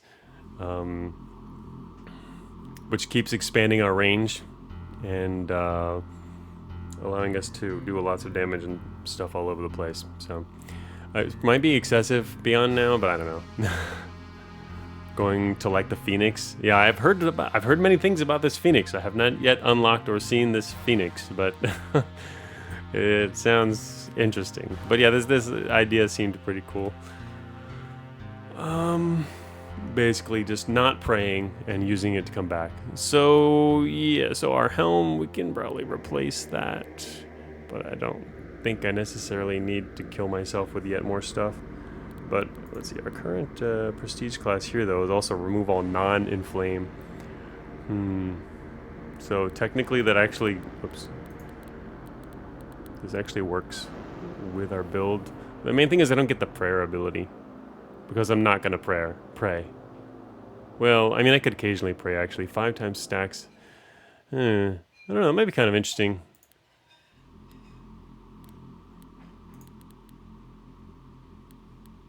+6 encumbrance. What are we gonna do with all that encumbrance? Just kidding. Got so much strength. We get a bunch of free strength. It's kind of nice getting a free. You don't even have to upgrade the attribute. It just goes up on its own. Anyway. Alright.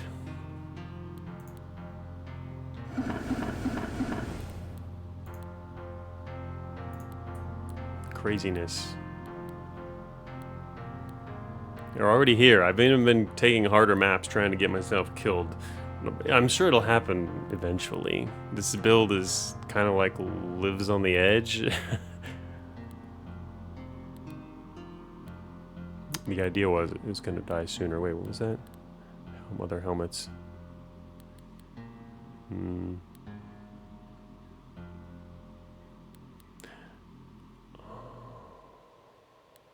There's a tower. I'm sure that's exciting. I guess we'll go to the tower, just in the interest of doing harder stuff rather than easier stuff. Might die. But get some more speed.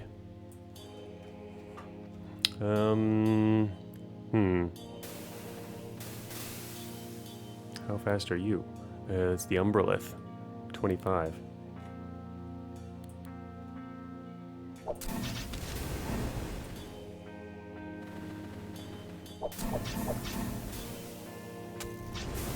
Ah, a lot of nice extra attacks there, that's for sure.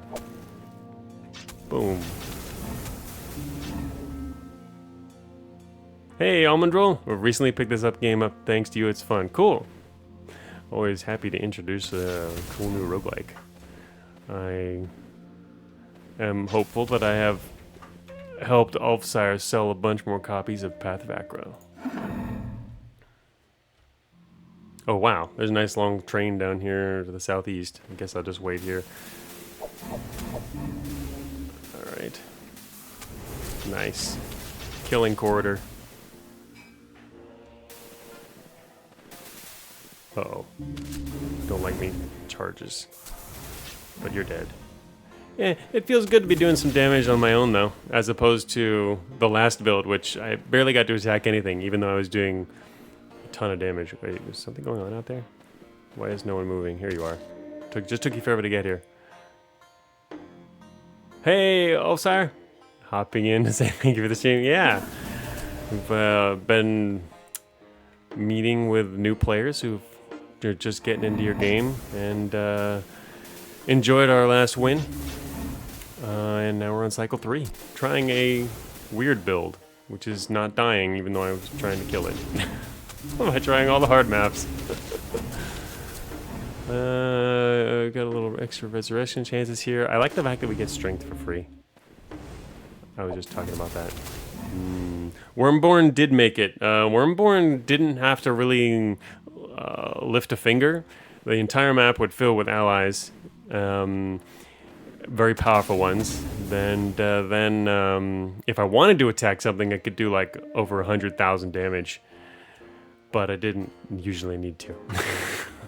Or I didn't ever need to, but I did do sometimes just for fun. Sounds about right. Yeah. Lower cycles anyway, I guess. Easy to build up, and then by the end, really powerful. I guess I just run some more willpower.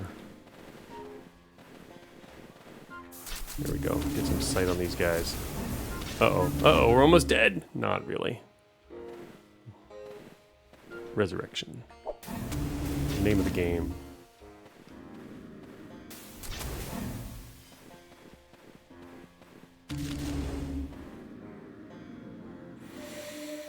I guess we might end up going to win the third cycle with this messed up build too, huh?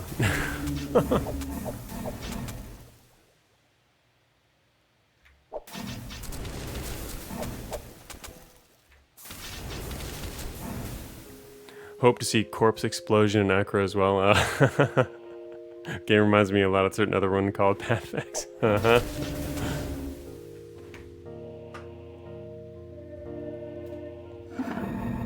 Get a little bit of extra willpower for the damage, and I should probably start checking the logs soon, just kind of see what's going on in terms of our damage. A lot of players that have gotten it from Pathfix, which I like. I think it's cool to bring ARPG folks into something turn-based. Yeah, it makes sense. I mean, also, you know, even though Path of Achra is technically turn-based, it's also a lot about the theory crafting, which is what we were actually earlier in the stream. People were talking about that too, about how they're similar in terms of the just build theory crafting type stuff.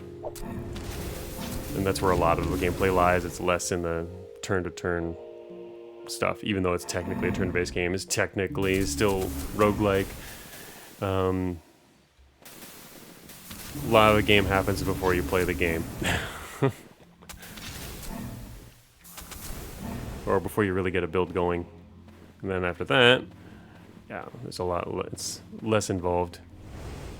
Although there is still some minor optimizations you can make. Plus, of course, I know later on, oh, the Tethic Knight gestures at you. Oh, friendly teeth, beloved consumption. What is up with this guy? Is he like, well, what? He summons 6 gibbous mouths. Oh, okay. Wow, on ally death, apply 1 protection, and also healing himself. Wow. This guy's just asking to be killed. You must be over there off to the west. I definitely played Diablo before I ever tried a traditional roguelike. Yeah. Yeah, exactly, Madge. I was thinking the same thing. So kill this guy first or last. Last is fine too. I mean, it's okay. It would seem. I mean, you just wouldn't want to fight him while we're fighting other stuff. Okay, we're taking some damage here. A little bit of damage. Oh, endless mouth. Alright, Mr. Boss Guy.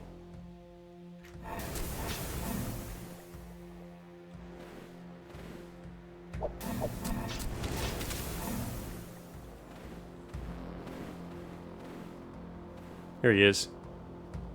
Boom. He's got 10,000 hit points and 3,500 slashing damage, 1,500 armor, block 50%, speed 15. Alright. He's dead. No, he's not dead. He's got 63 hit points left. It's kind of funny seeing, I'm an imp, look at this. You rend him, you pierce him, you blast him, you cut him, you chill him, you burn him, doing all these different damages. It's actually pretty hilarious. If they've got a resistance or a weakness to something, we'll find it. Of course, if they have resistances, we'll also find it. I know. The range boost is... I didn't expect it to work at range, which is why I was kind of amazed to find that. We get the range boost on melee weapons, so we get to do, yeah, melee damage at range. It's pretty cool. That one ability, I've been stacking everything into it. Now we had 9 points. I've been stacking stuff into this. Which, I don't know, it might be kind of wasteful to keep stacking. We've got insane range on our weapon already. That's what I found this ability and realized it worked on melee weapons. Yeah, so I pretty much poured everything into this. It's cool. I like that. And then I got 1 point in fire just so I could pick this guy, the Achra, for extra attacks. So. Oh, so we can attack a lot of stuff at range really fast. Anyway, this was just picked when I was close to, I was afraid I might die early on. I just needed to throw some points into something, so I threw an extra one into that. But, yeah, I wasn't, for extra attacks, I wasn't picking this, I was avoiding it earlier, but yeah, now we have more points and time we can branch out into other stuff. But I think, let me see, yeah, I do want extra attacks with this as well. We can mix this stuff in as well. Let's see, heavyweight. No, what was I looking for here? I did glance down them earlier.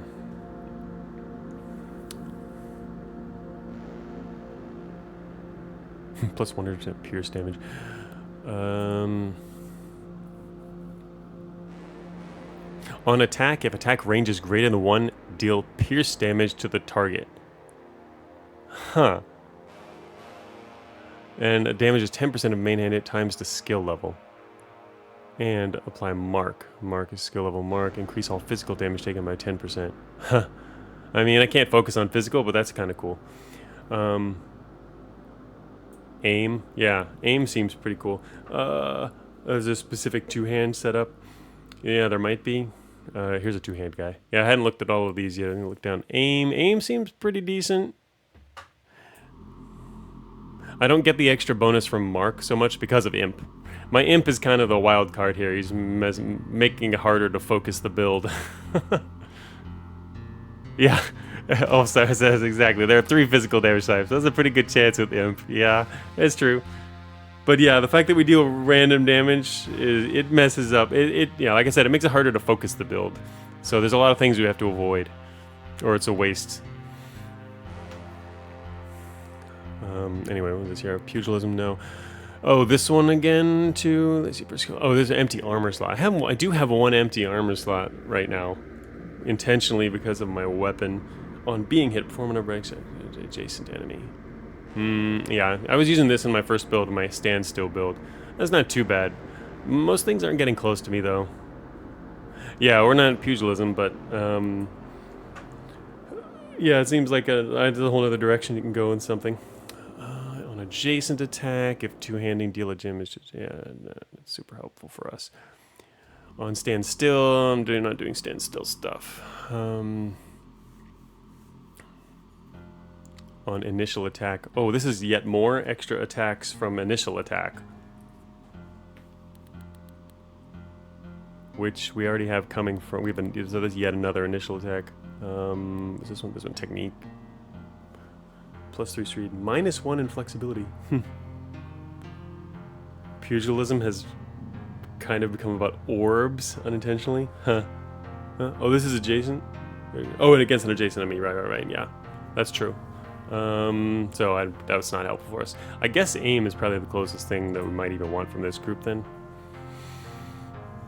because we're mainly attacking at range. On attack, if attack range, you deal pierce damage is 10% of main hand hit, so 10% of the damage, and times the skill level. Skill will be 1. It's okay. Yeah, it's not bad actually. We could get that. We have 9 points right now. Dang. And the only reason I got fire was for the the prestige class, not actually doing any other fire stuff. Take some aim.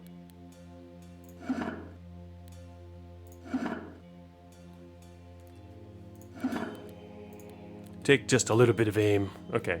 Alright, everything's not dead yet, apparently. Here we go. Die. Okay, now you're dead.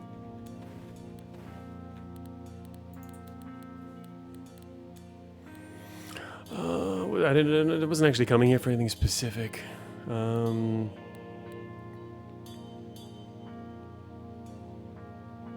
Oh, that's the other thought. You go hard into fire from we're in flame. That's true. In flame here.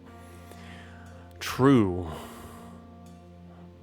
Right now we're not dealing an insane amount of damage, but the fact that we can do it at range and across a lot of enemies is pretty nice. I guess that would make single high HP enemies a little more challenging. Oh, Berserk adds an extra attack at range. That's a fire one? Was it? Actually, where were they? Fire. Back up here. Pyromancy. No, that one's not. Berserk's also really hard to get. Oh, from the beast viges. Oh, you're looking at the items. Oh, okay. Oh, this thing here. Oh, yeah. I was just about to look at that one. I was actually looking at the screen. Oh, chest armor, empty. Attack, apply 8 berserk.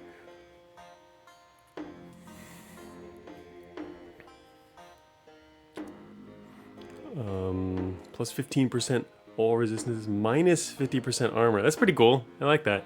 It grants an extra attack. Huh. So yeah, you just got a no chest armor. I kind of like our armor.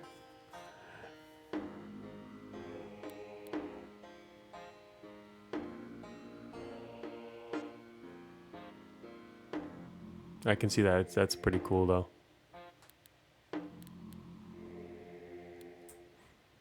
I like the extra requirements.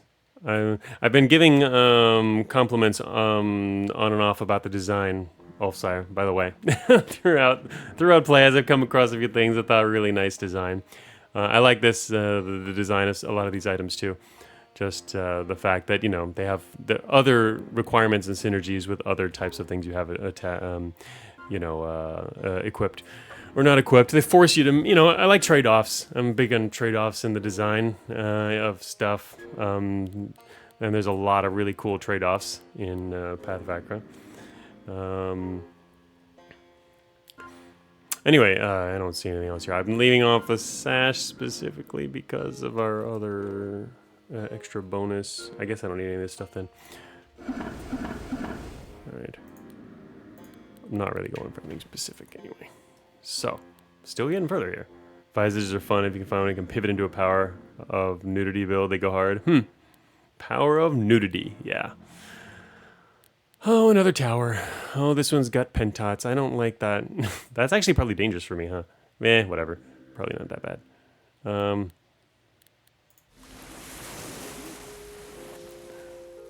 Hey, guys. Let's see what happens.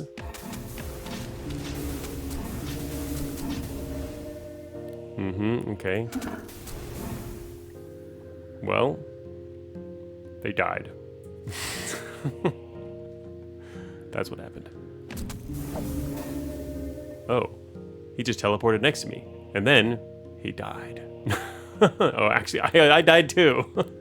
I just died. Gotta hate those guys. Blast him, Divine Intervention, boom. Healed for 2,000. Apostle plus willpower. Oh, the willpower bonus on the Apostle is really nice. Can immediately heal to full. Good enough willpower bonus there. Anyway, we rend him for 3,200 damage. So that's right. Yeah, Achra plus willpower. Resistance. Oh, that was only because of resistance. Nice. Okay. Willpower bonus is good.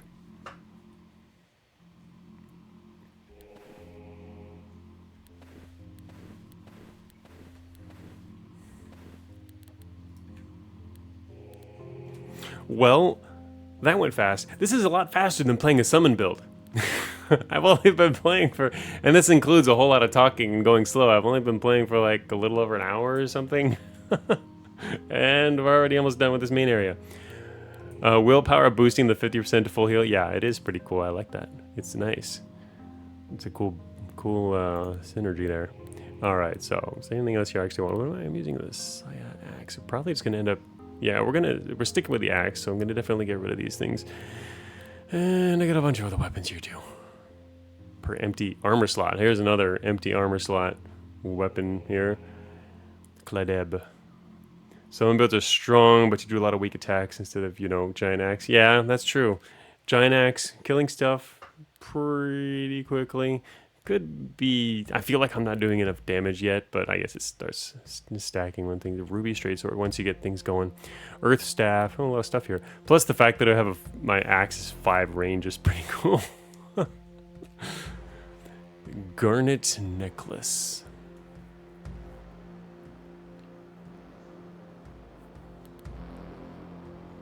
Okay.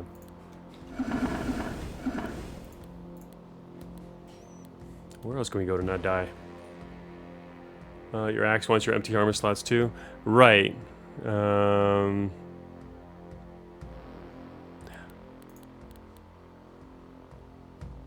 Yeah, that's what I was doing that earlier. Okay. Shoot. Wait 1 second.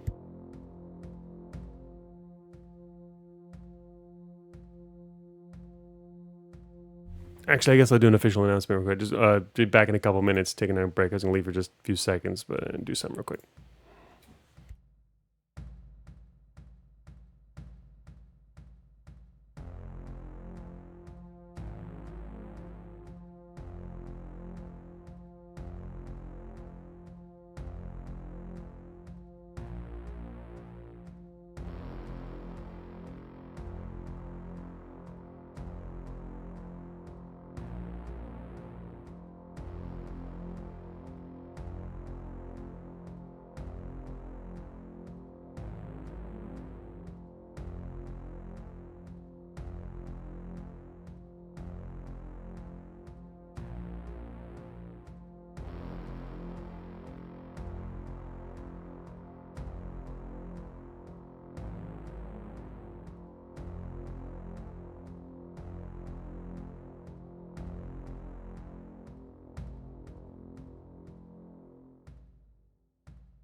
All right. Well, I was just thinking too. It's kind of.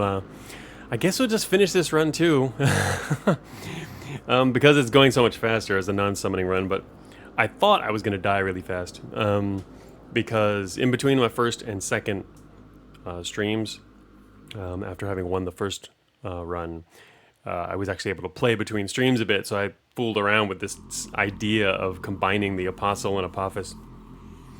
And both of those, I think I did 2 or so runs like that, and a couple of, I mean, they weren't playing, they were just fooling around, but they splatted pretty quickly. But this one it didn't splat,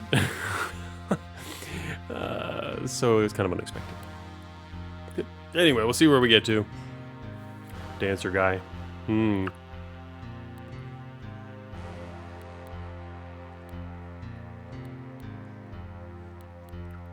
Pentats.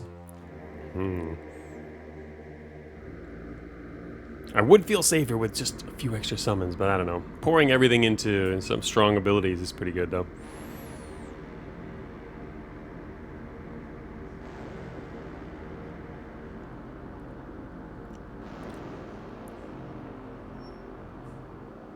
Yeah, it's boosting the Apostle heal, right. That's allowing it to heal to full, which is what I needed. So having the extra willpower is quite nice.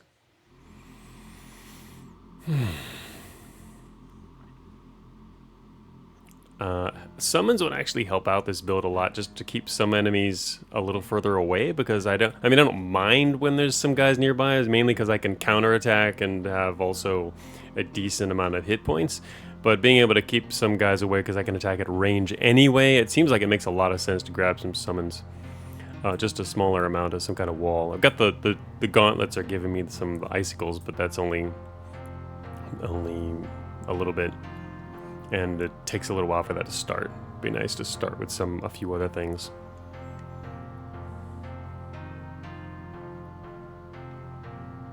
It wouldn't be hard to put a level into the Astral Martial or Fire Summons. Oh yeah, exactly. That's what I was thinking about doing right now. But you have to save up a little more for that. But yeah, just grab one of these others, save up for it. Martial has summons? What does Martial summon? Martial summons? There's no summons in Martial, are there? And there's these guys, the Flame Cults and the Star Cults.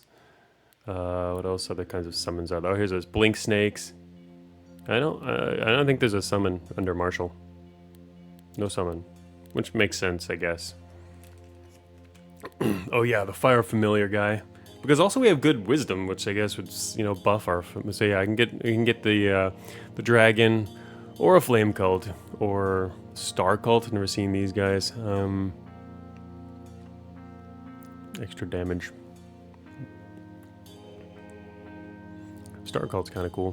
What do these guys do? Summoned them out. Teleport. Oh, these are good if you're teleporting. Got a teleporting build. Do any of them heal you? No. The healing summons are these guys. The Grove Cult heal you. That would be nice. But yeah, another source of healing could be cool. But yeah, it looks like for summoning wise, we're gonna end up grabbing Star Cult is pretty cool. Extra damage for us. Dragon's also just cool. Wait, on apply and flame. Ah, that's actually something that goes with us too. It heals the dragon, so maybe dragon's kind of cool. I don't like the fact there's only one though.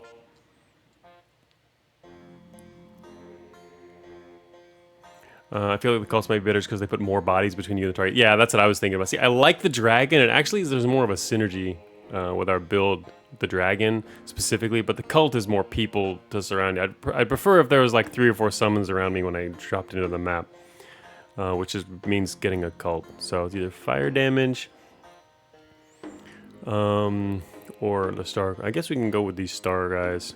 Star cult. Haven't seen them. I don't know. I wonder what else they can actually do.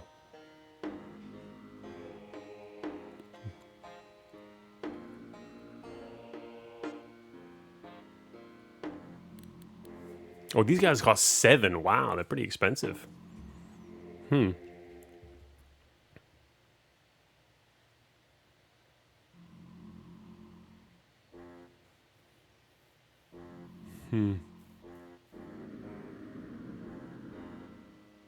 $7's expensive.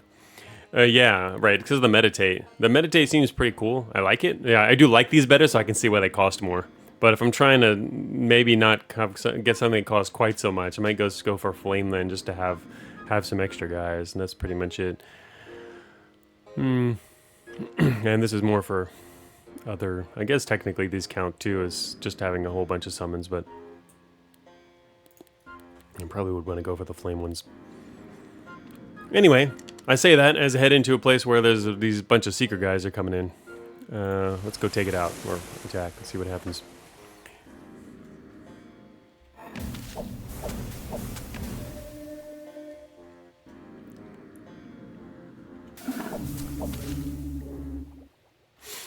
Well, they all teleported to me and died. You aren't summoning much, so cult doesn't seem great.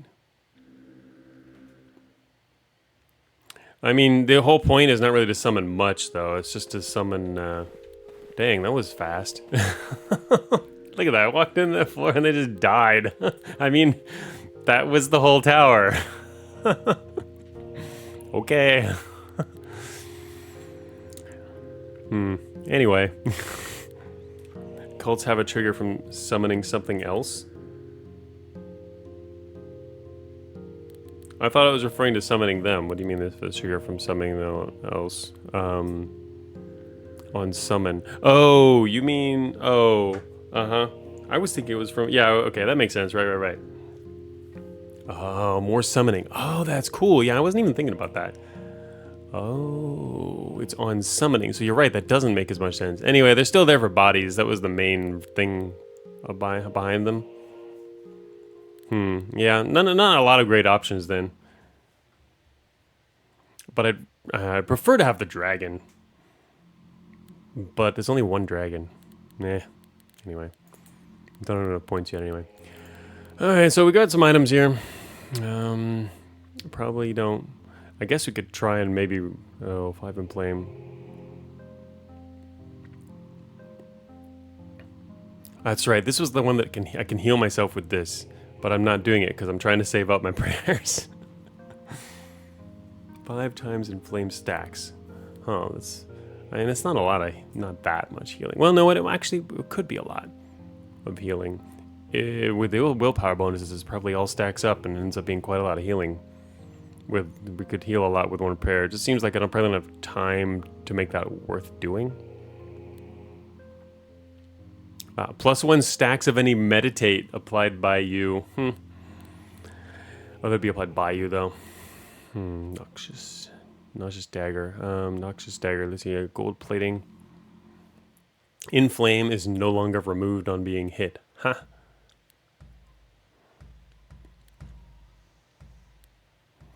Crystal helm. Anyway.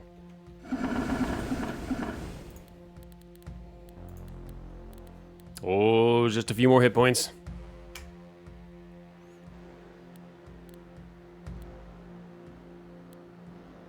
Mind diamond. Whoa. If unencumbered, -6 in flexibility. Just looking at new items. On step, remove scorch, corrosion, and doom. Huh. Anyway, I don't need any of that stuff. Achra serpent.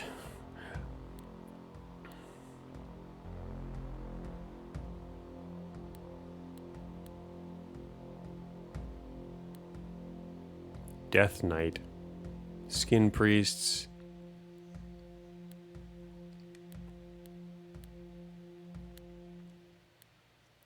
Go face some Death Knights.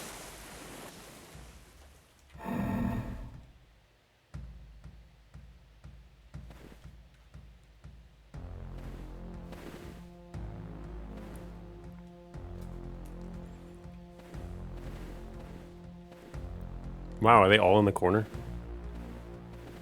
That's cute.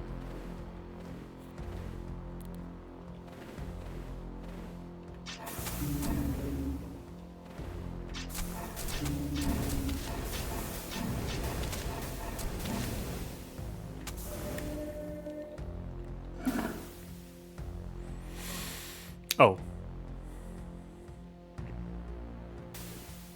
Glorious.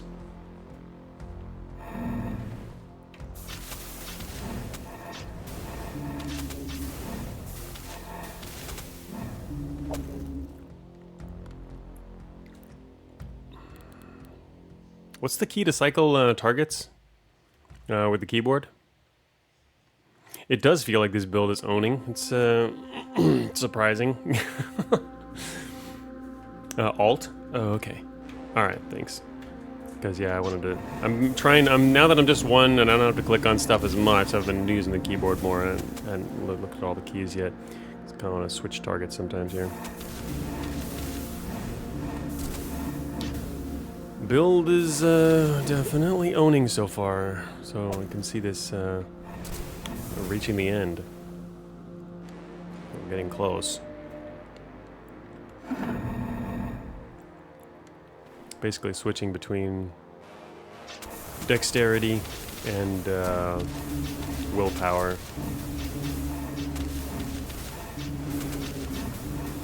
Because we're already getting strength, so it gives us quite a lot of stats.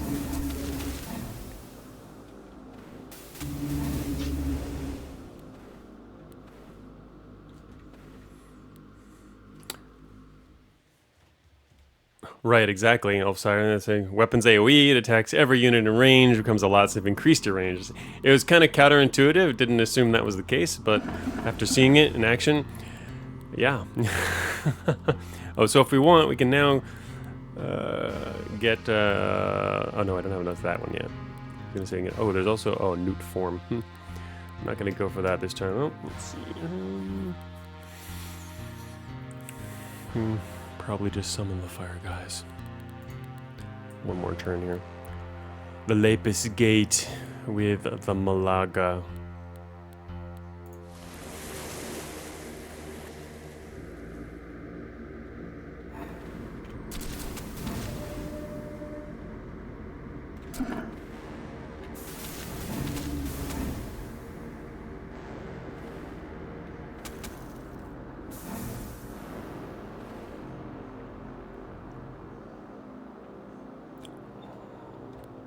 What?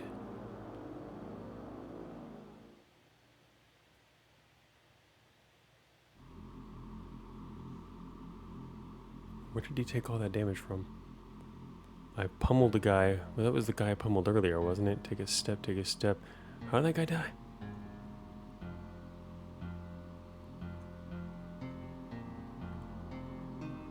Anyway, I'm looking at a breakdown here. Man, we get a nice willpower bonus there. Oh, there's our mark bonus.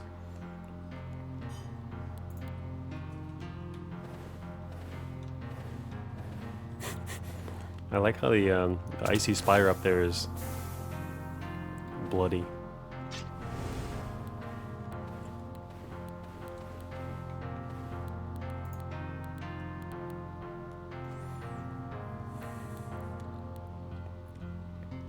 Rabal Rap.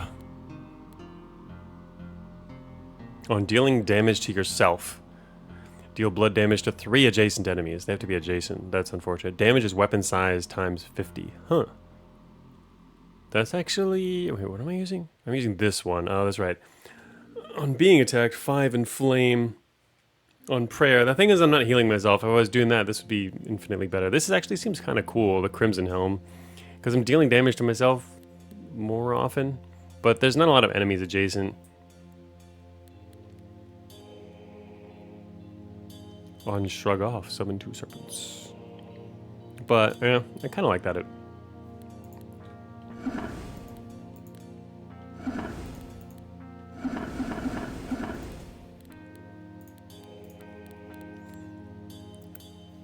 Alright, so we can pull in our cult now.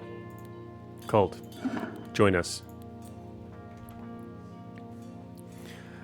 Meat shields! Okay. Moroid Knight. Lot of health, Agorite, okay.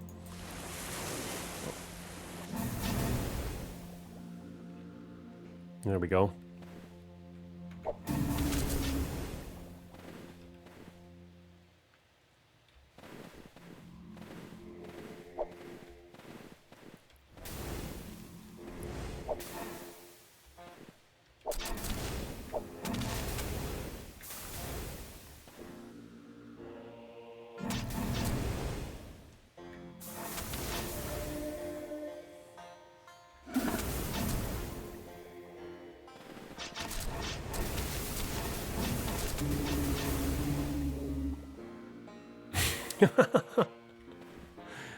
Well, they're all gone.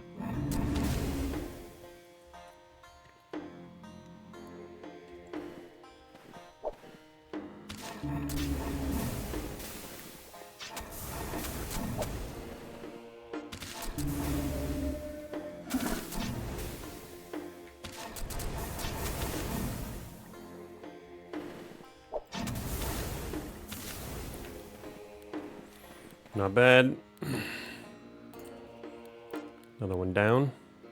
Golden Helm. On being healed, and apply 2 Inflame to yourself.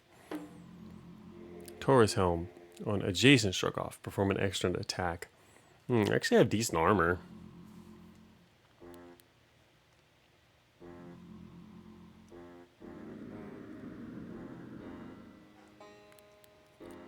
I'm just wondering about that heal. Of course, I'm not getting stuff next to me either much. Plus 100. Whoa, Robe of Vigor. 100% max life to summoned allies. Allies gain plus 50 max life. Heal all allies for 50. That's pretty cool. I like that. Gonna sacrifice it, but it's cool.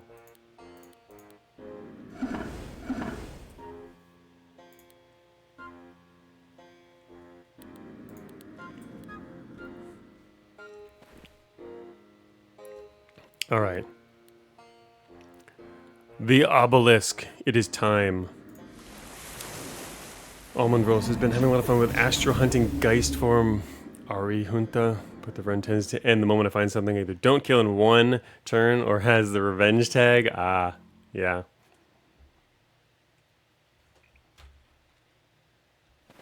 Revenge is kind of scary. This particular build is interesting. Oh shoot, what is up with this guy? Oh, he's dead now. I was gonna say, what's up with that guy? Who is he? What is he doing? We're not dealing insane amounts of damage. Sebek Warrior, Sebek Priest. The Mouth of... Oh, that was probably Mouth of Fire. Willpower's nice there.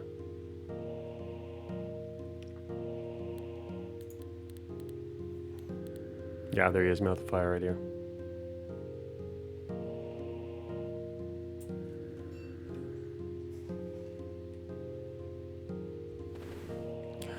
Okay, well, lost our friends, but time to attack everyone else in range. Mouth of Fire here has 20,000 hit points. Fire resist 90.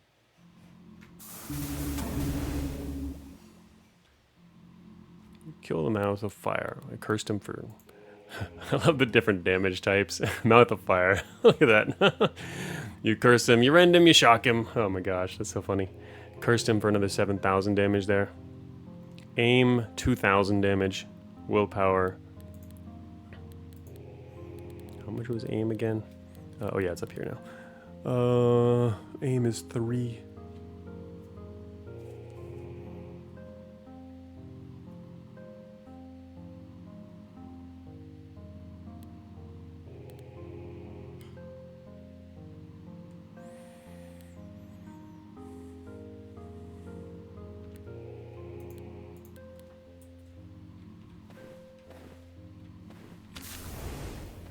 $21,000 damage to that guy. Another Mouth of Fire.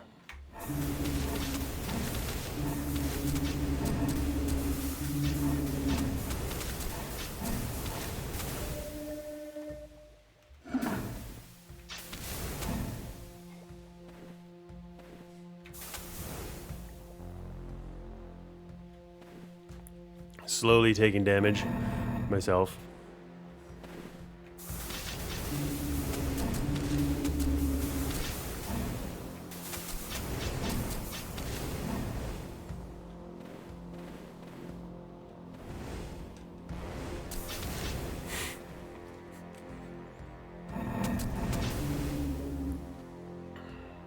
Oh yeah, Ulfsire, you're still around. Yeah, I was asking earlier in the stream. I didn't actually look into it. Are you? Did you do the art as well?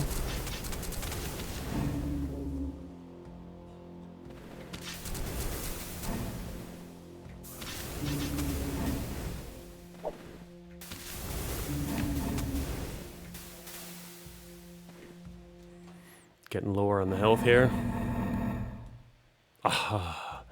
Yeah, I did art and music and really enjoyed doing it, so don't say anything bad. Dude, no, I was already praising the art before you showed up. I was like, it seems like programmer art, but it seems like really good programmer art. In other words, it seems it's really good art. You could have gotten an artist to do this style. It's awesome. I love the art. It's great art. It's got a consistent but unique style. I mean, it's awesome. But it didn't seem like you. I didn't recall mentioning anything about an artist before, and I hadn't. I just hadn't seen references to that, and hadn't looked into it. But I assumed you did the art as well.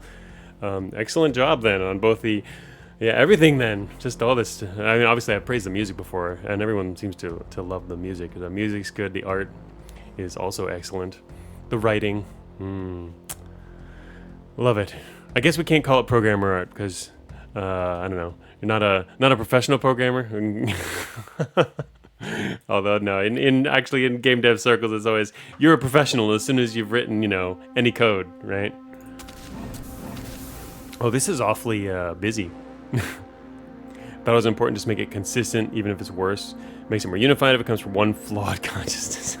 Yes, consistency is important. Exactly. I mean, there's even stuff that actually looks, there's games with art that's like you could say is objectively bad, but as long as it's consistent, people can still like it, and people will. As long as the important thing is consistency. But no, I think in this, I really like the art. It's good. I like it. So it's got an old PC game style to it. Yeah, it does. The density should make the AoE feel real nice. Yeah, I hope. Well, we'll see how much damage I take. I don't want to take too much damage. This guy here is 80,000 hit points, 2,100 hit at a range of 1. And then there's all these dudes here with ranged attacks. All right, I guess I'm going to go off on this guy. How much damage do I do right now even? I don't actually do a lot of damage yet. I have to get going. We'll see. I have 3 points I can drop if I want to. We can put it in. We can technically do aim to mark him, which would help a little. Might do that.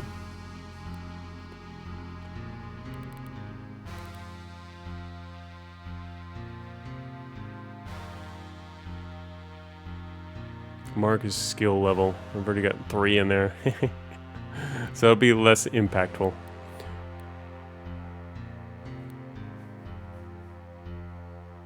On dealing fire damage, here's a healing thing. On dealing fire damage, heal yourself 2 times skill level though. I mean, it gets bonuses from willpower, but the pierce damage from aim. Yeah, I've been noticing it. It has been. It's going to add a lot more. It's true. I'm saying I've only got this number, but it's not the true number when I actually attack things. Because I mean, aim earlier I saw it was doing in the thousands of damage plus willpower. So technically, our actual attack probably ends up doing like 15k or more.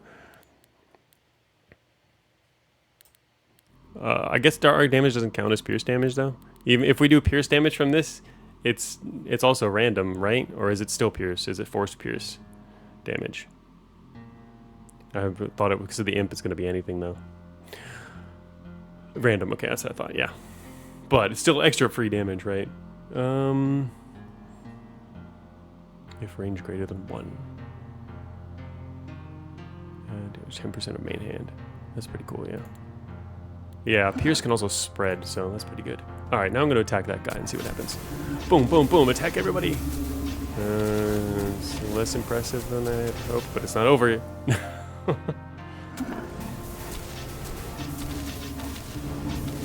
It's still going. It's still going. This turn is still playing out. We're having less and less life, but it's still playing out. It's still going. This is the same turn. I didn't even have a lot of allies. Oh, look, he's marked. You can see that thing on him. It's glowing. He's got a little plus on his face. There's a sniper here. What's his mark? His mark is 12 right now. Yeah, exactly. There's so much going on. I gotta level up in the middle of the turn. Well, it did kill everyone here, so that's good. It's funny that his summons kind of like overpowered our summons. My summons ended up way out here, and his summons got around here. He got to summon first. Anyway, he's down to 34,000 now, so that took off more than half his life. A lot of stuff here happened. Otherwise, well, I guess technically I can look up here the visage. I forgot. You can also search, which cuts this down, really helpful. Here's our aim. You can see aim just from against him gave an extra 3k damage.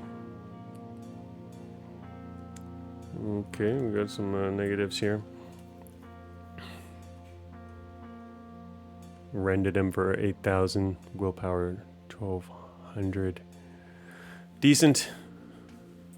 Pummeled him. Man, it's just doing everything. I love this. Imp. Imp wins again. And again. Alright, I guess I'll attack him. Go. Let's see who dies first. Yes, he died first.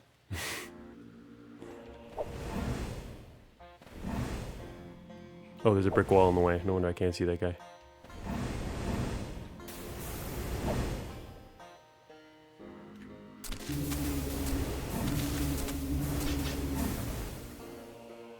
Search in the log is excellent. Yeah, it's quite nice. Turning all these statuses into a flame is super strong. Yeah, I was thinking about that a second ago as I was getting all these statuses. I was like, well, that's okay. Hey, wait, why did it go there? How come I didn't pick this item up? Oh, did I pick another item up? Yeah, I did. Okay, never mind. There was an item on the exit. I feel like you probably shouldn't put items on exits. It'd be just an optimization thing. Let's see. Okay, so we got items we can get rid of now. Oh, look, hey, it's the familiar Emerald Chakram. I used you before, sort of. Didn't actually really attack with you much. But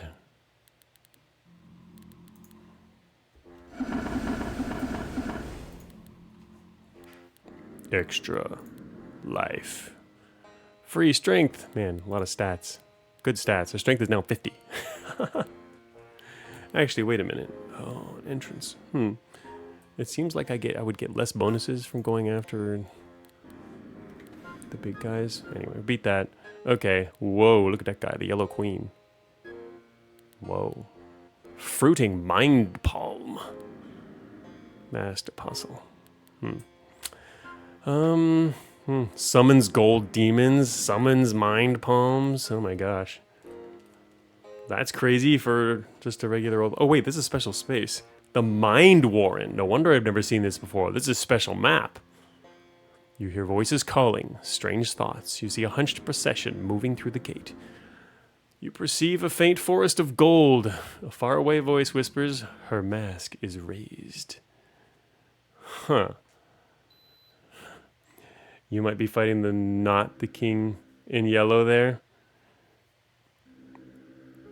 What do you mean by not the king in yellow? As in, like, this is protection death, and seems overall pretty powerful. Like a big boss type. Life is also 80,000 plus cycle. Wow. Huh. Crazy. Oh yeah, I didn't get to see any of these guys last time. No, they're the ranged enemies.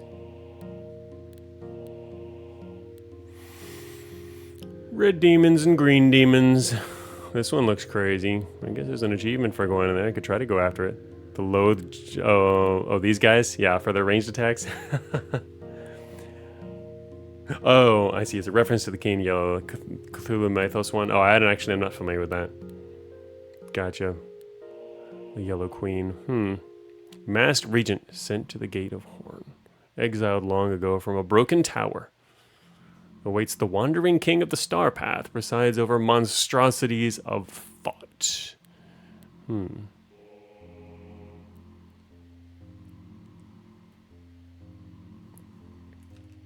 Does that pathing impact anything besides the enemies and drops that are given in a map?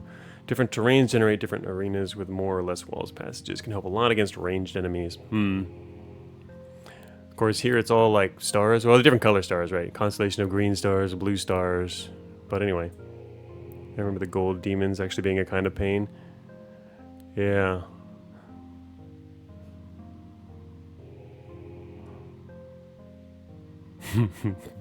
All right. Well, anyway, this is this run. I'm doing like all the hardest stuff I can by going through all the towers and trying to kill myself. Oh my god, that's an open map.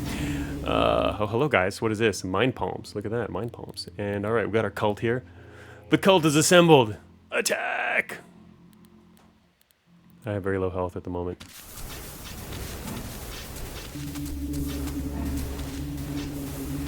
Past all thought, he said that he took 40,000 hit points worth of damage to his 6,000 health.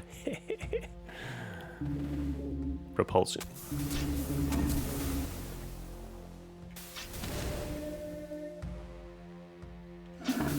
I feel compelled to go through the towers anyways, says Fine Step. In my very first run, I was avoiding them intentionally.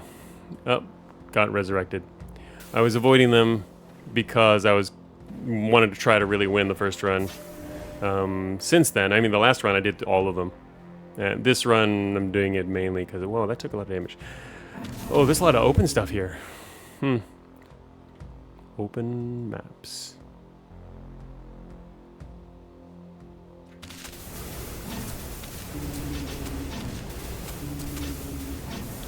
It's kind of nice to have some allies to meet shield away.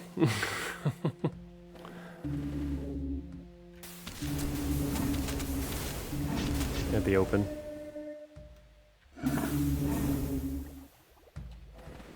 Hey guys. Ouch.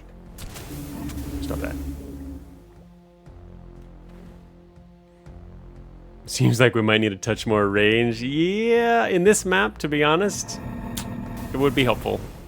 I had stopped upgrading that. Actually, what's that? Oh, I need 4 points for that. If I had stopped upgrading it specifically because it seemed like overkill, but now there's all these open maps, and the range would help.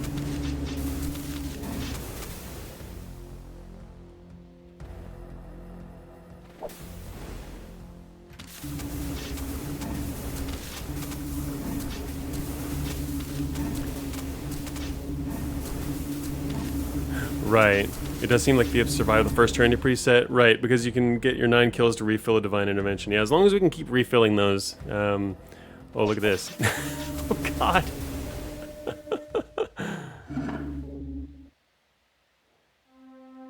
If you roll on HP to survive the Repulsion Thorns, just do the Nuke Prayer. Actually, yeah, I should probably... Oh, the Nuke Prayer. Right. Oh, so yeah, this... Right. And what is our strength currently? Now we're at 53. So, like, this prayer in particular would do a heck of a ton of damage. And that's all enemies across the entire map. And that's each charge. Plus 1 charge. Wait a minute. Plus 1 charge when an enemy dies. Can't I just keep using this and killing everybody?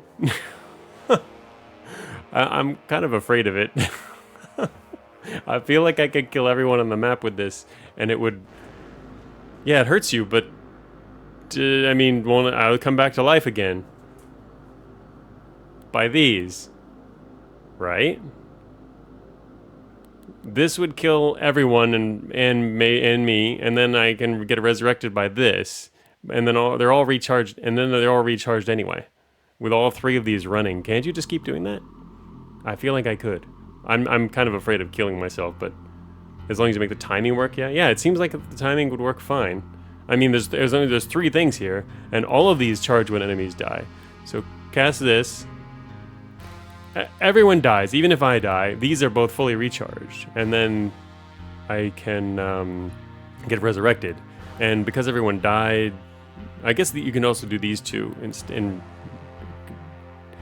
Does it recharge? This would probably be stuck at... Oh, this would... Yeah, it would get recharged pretty fast, though.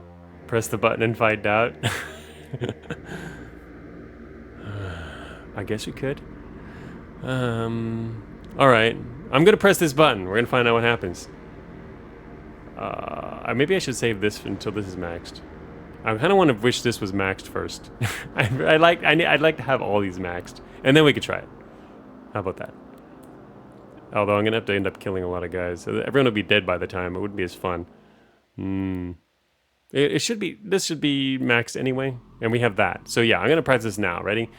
Press. Let's see what happens. I pressed it. Let's see what happens. Okay, not everyone's... Hey, somebody survived. I'm still alive, and all my stuff is at full charges. In other words, it recharges this as well.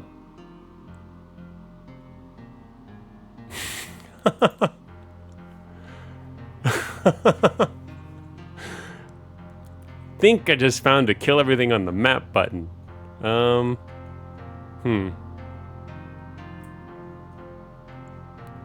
everything's dead. Except this guy, he survived. How'd you survive? Okay, well, oh, no, here's another thing that's alive. Alright, now they're gonna die. That was kind of cool. I should do that more often. Kill everything on the map. Yeah, exactly. It doesn't always kill everything because it's relatively low damage, but your build kind of doesn't care. Oh, that was how your worm build worked? Just casting, it kept casting explode the map? Interesting. Oh, yeah, I mean, look at this place. Dang. Okay, so, oh wait, still only 4 points. Oh, I was thinking of adding some range to that, but I do not have enough points yet. Anyway, I'm gonna press this button again. Oh wait, all enemies. This wouldn't kill my friends. Wow, it'll actually keep my friends alive.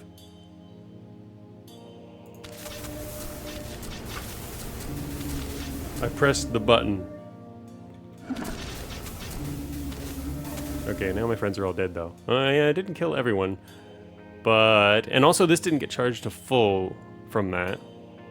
I'm not sure what the ordering is, to be honest. Oh, this costs 6. Oh, whoops, I was looking at the wrong thing. Does speed make praying faster? It does. Speed does make, oh no, praying, wait, yeah, it does. It's gotta be faster, because earlier on my previous build, I was able to pray multiple times once I got my speed up. Kill all button but self-damage warning. Yeah, right. I mean, that was the point though, is that I was mainly, will I be able to survive all the self-damage at the same time?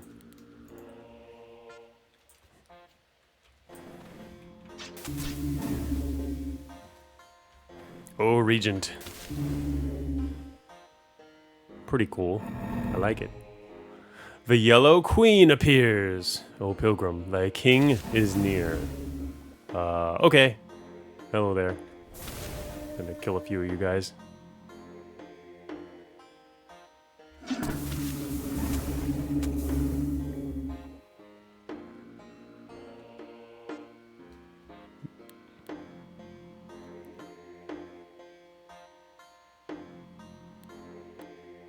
Yellow Queen, right there.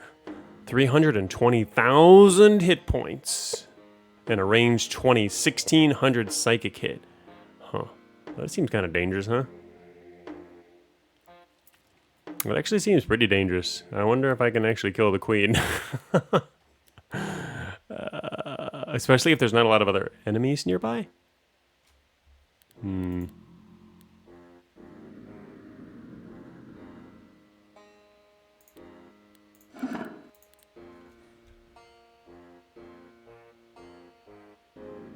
I guess I need to look more at the details. At least she's not resisting you. Yeah, that's for sure. I mean, does she have a bunch of resistances? I didn't even look, but... Oh, I see down there. Death and Psychic. Yeah. I see, yeah. Resist... I mean, she could resist some attacks, but she's certainly not resisting all of them.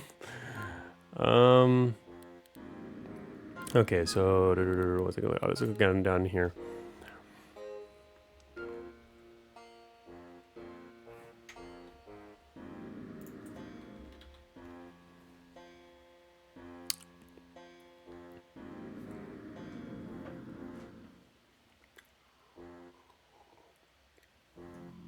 All right.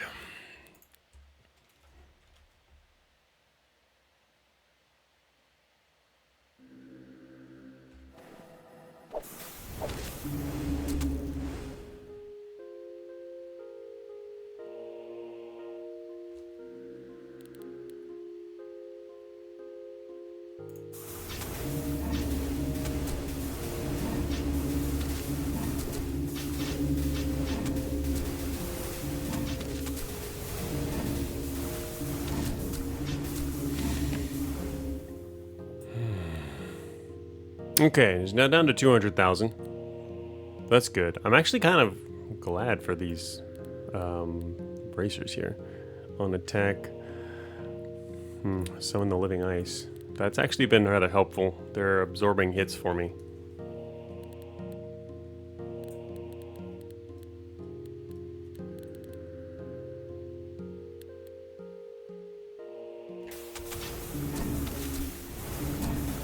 Oh yeah, oh yeah.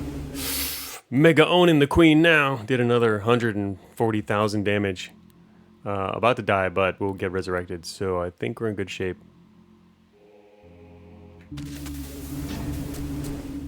Alright, queen is dead. And it didn't actually die. Everybody else did. Pierced yourself. Got 18 left. Staff of life. Glagar.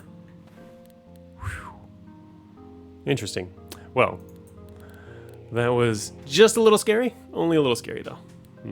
The fact that we're ready to be resurrected is at least helpful. But I'm glad we were able to pull off enough damage there.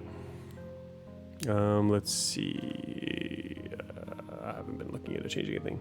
Probably preferable to nuke yourself instead of getting killed. Yeah. Well, the nuke, though, it doesn't do that much damage, does it? Well, once it's multiplied, I'm not actually sure. But, yeah. I'm actually not sure what the advantage would be there. Not for a single target. Exactly. I think it's more for multi-targets that we want that.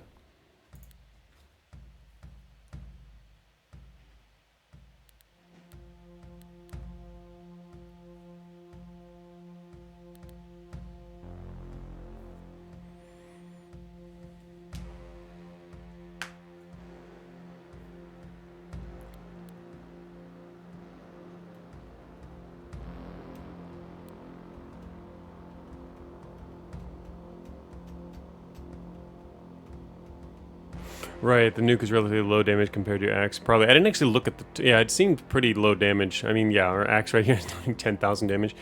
Well, let's give it our current modifiers too. But, and, actually, wait. Yeah. Inflame here. How do we improve our inflame the most possible? Staff of life is nice.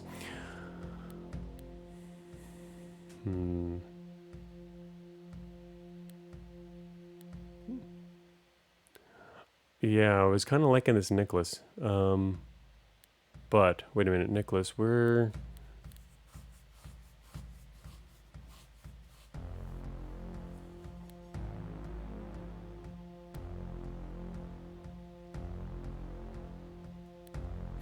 if you put on the Staff of Life, can you pass turns here to heal? I don't think so.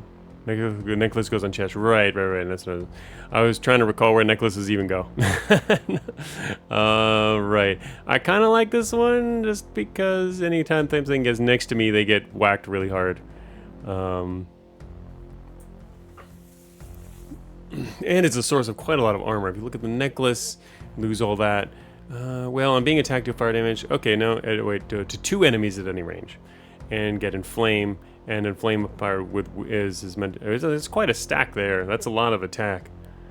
We'd be just a little more likely to die, like we would have died just there instead. Running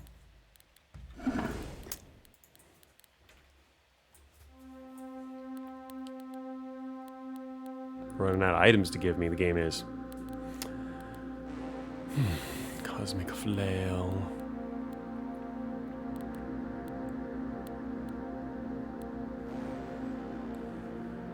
An imp beckoning Duke. I'm an imp. Also pentats. Wow. This would be quite a brawl. This one is ranged guy with his orb friends. And this one is arbiter.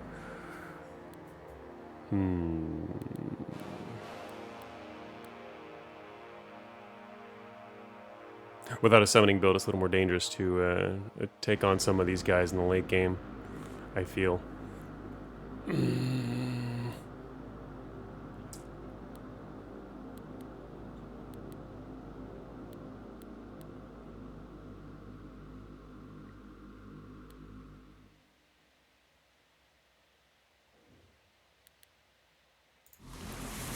Go after the eyeballs.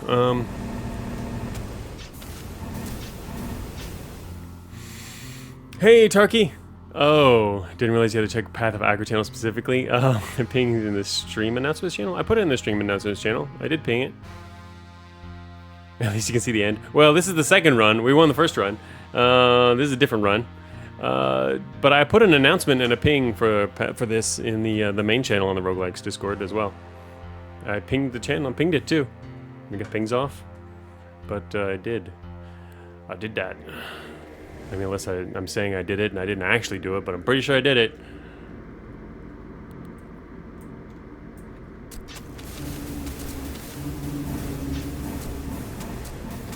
But yeah, we won the last run and are about close to winning the second one. Oh, my priests are dead. Goodbye, priests. I have 6 hit points left. Hey there, Mr. Eyeball. I have 6 hit points. Would you like to kill me? Dare you? Still have 6 hit points. Okay, now I died. Ouch. Stop that. I can do that too.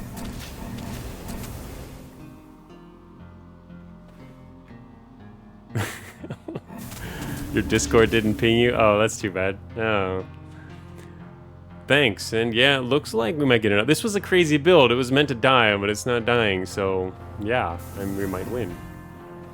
It's doing pretty good. Wait.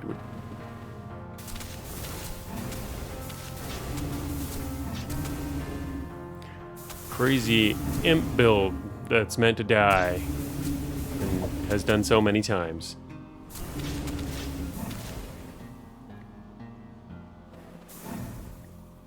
Oh, he teleported. There he goes. Teleport on back here. Oh, we lost him. Boom, boom, boom. Kill everybody.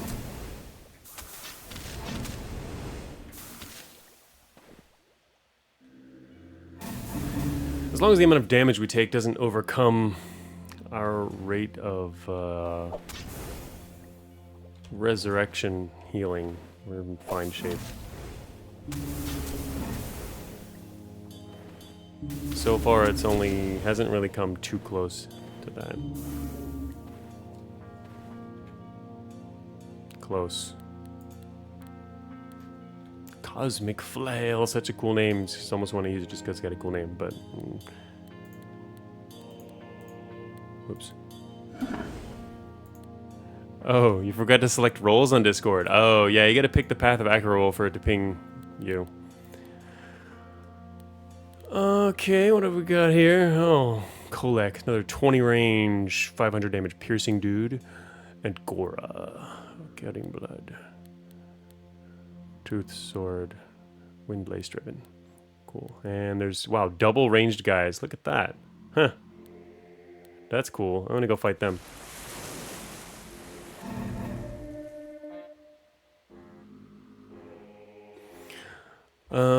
Alright, let's see. Man, our strength is now 59. Nice. Alright. Can't see any enemies. This is a ranged enemy map. Where are they? Oh, there was only 2 of them. They're now dead. Okay. Kind of funny seeing such a closed map and ranged enemies supposedly out there. I was wanting to drop in and honestly just like pray and kill a bunch of guys, but I guess that's not happening. I won't even see them die.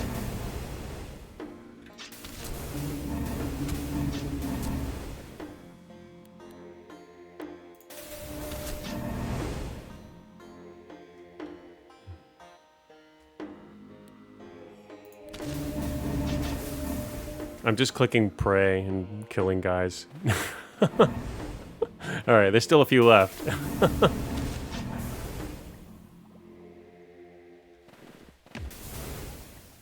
How dare you?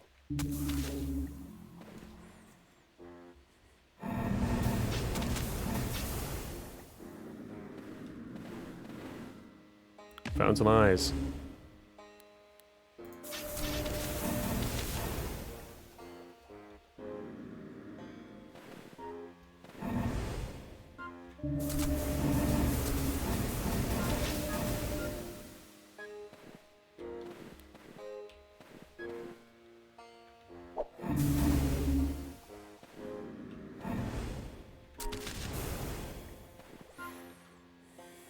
You gaze upon the constellation of green stars. We're back.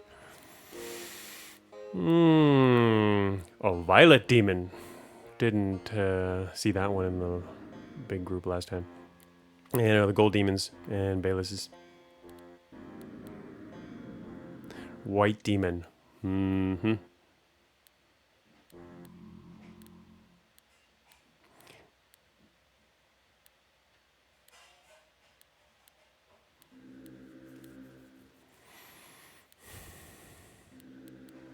I like this other group only because these are all one range guys.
For glory! It's funny, I've never actually left a map early. I know that's a possibility. You're allowed to do that.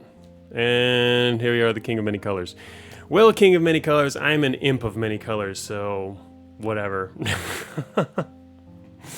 Not that the King seems to always have like super high resistance against any specific thing, which is kind of a problem, I guess, if you'd had a really hyper-focused build, but that was one of the things that was always kind of interesting about Rift Wizard.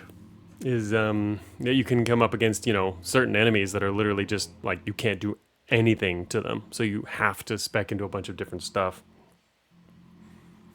There seems to be less of an issue here. Alright, so we got the ranged dudes, we got these red demons, which can sometimes be kind of annoying. Nah, they're fine anyway. Mainly, yeah, they're all fine. It's just this king. He's got 100,000 life, plus the cycle bonus, and he's a king.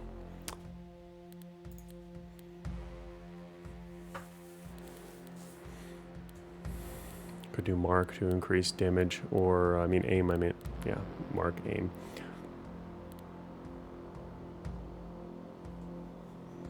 Couldn't really figure out how to keep Rift Wizard runs from dying of resource death. I think there's mainly probably just slightly less variability in terms of what's feasible. But I don't know. I don't have as much experience as a lot of people in Rift Wizard. I beat it a number of times, but you know, it's specking into like some of the clearer OP builds.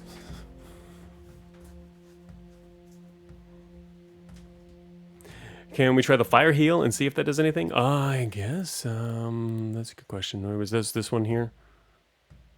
On prayer to heal yourself with the inflame? Right. Heal 5 times stacks of inflame. Yeah, that's true. Oh, if you mean right now, I mean, we can't do that right now, though. But yeah, in...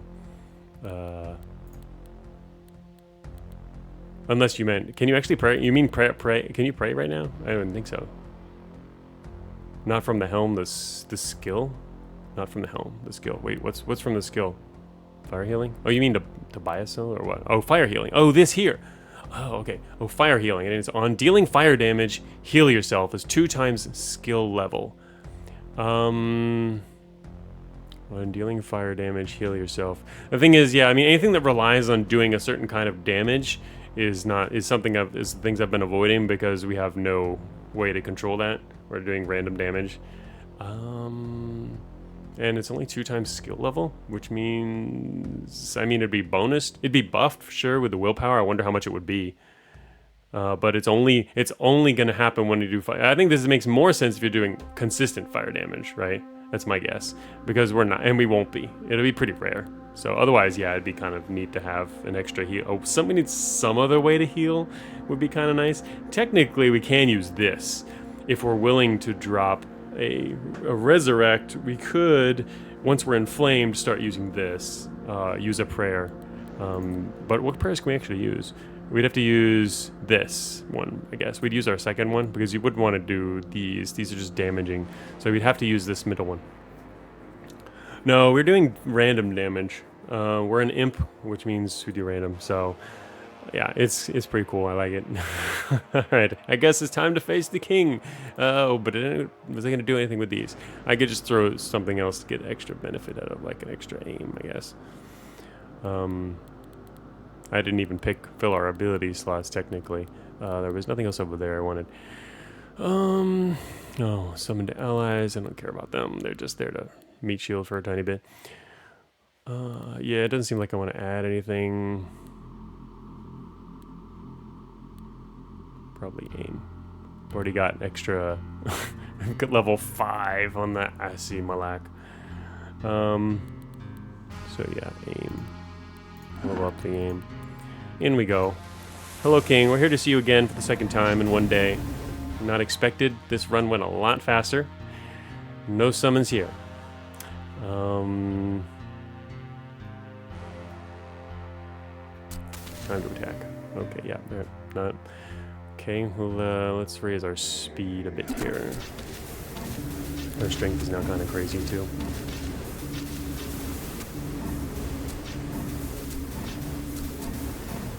Imp Apostle+Apophis.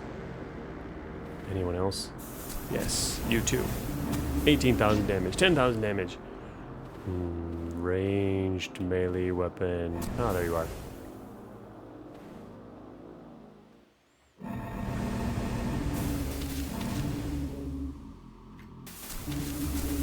$82,000 damage?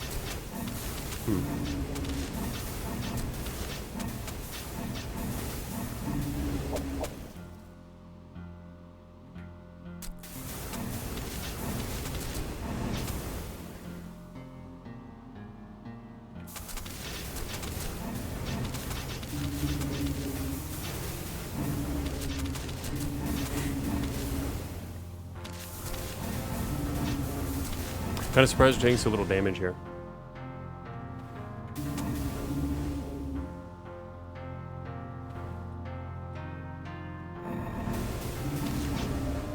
But not looking into the details. I guess go with dexterity. Hey, I'm doing a little dodging here.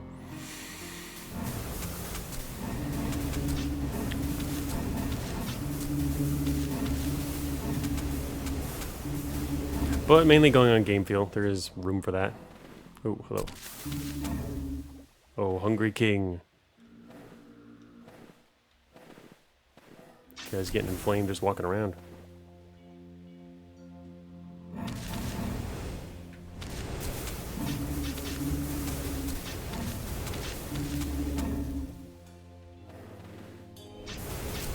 $22,000 damage at range.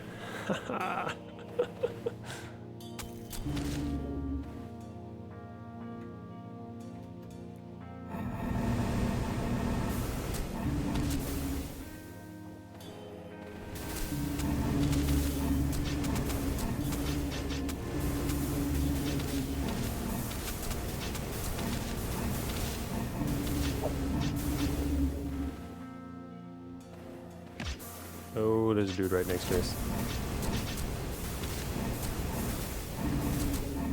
Oh, that hurt.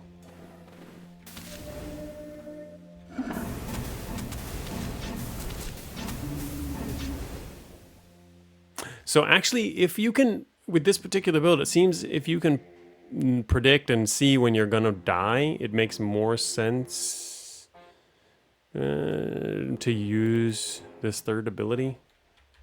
Like before that happens. Like now. Maybe. Although there's fewer enemies now. A lot of guys out there had protection. Anyway, killed a number of them. And got resurrected. And they're going to be recharged in a second anyway. Almost recharged.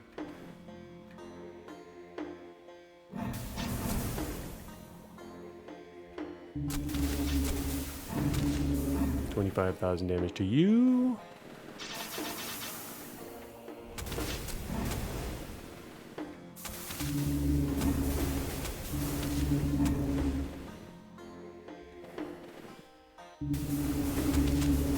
Taking less damage now. Whoops, that was a mistake. Shoot.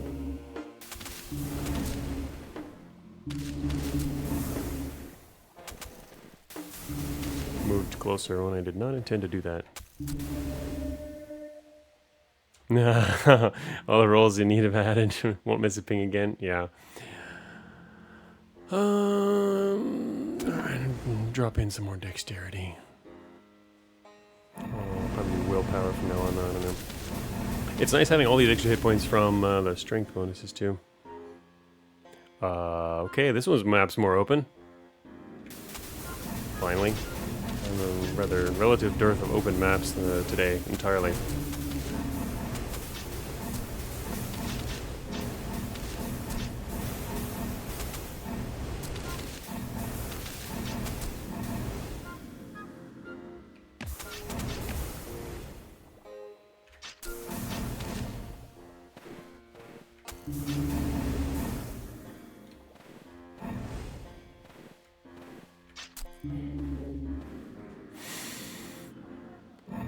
Getting close. The king of many colors appears. Yes. Time to die, king.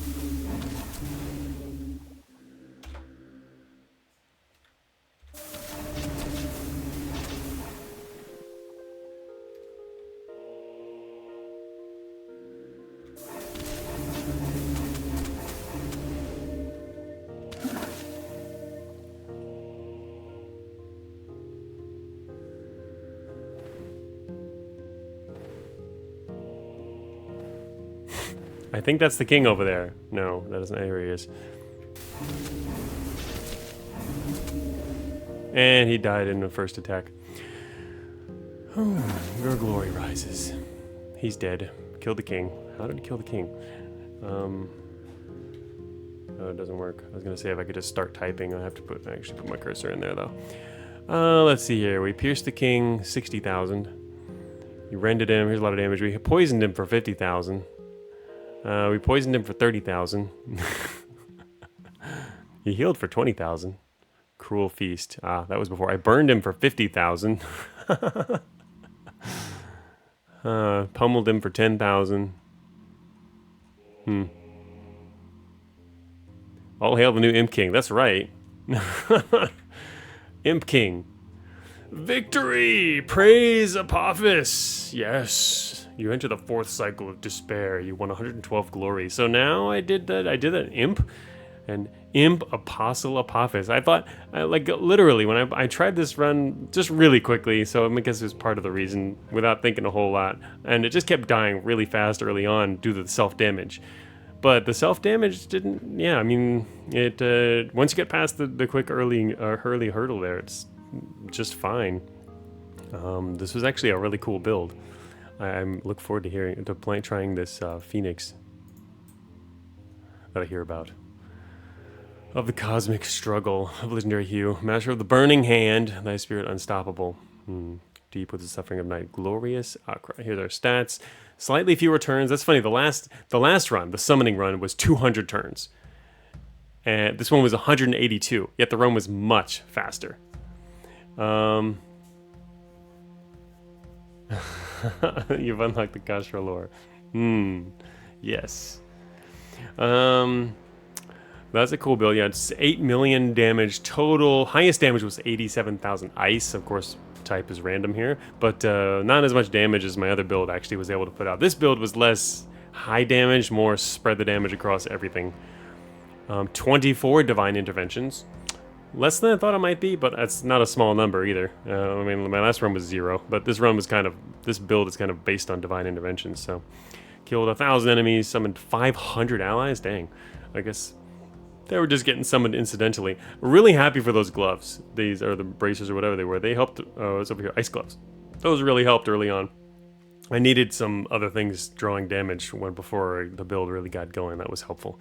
But that was cool. This ability kind of really pulled together along with the axe. I like that. That worked out pretty well. Other stats, yeah, that's pretty much it. I killed 338 allies. I killed. Hey, wait a minute! I killed more allies than they did. Not referring to the allies killed by allies, but allies killed by enemies. I killed more than anyone else.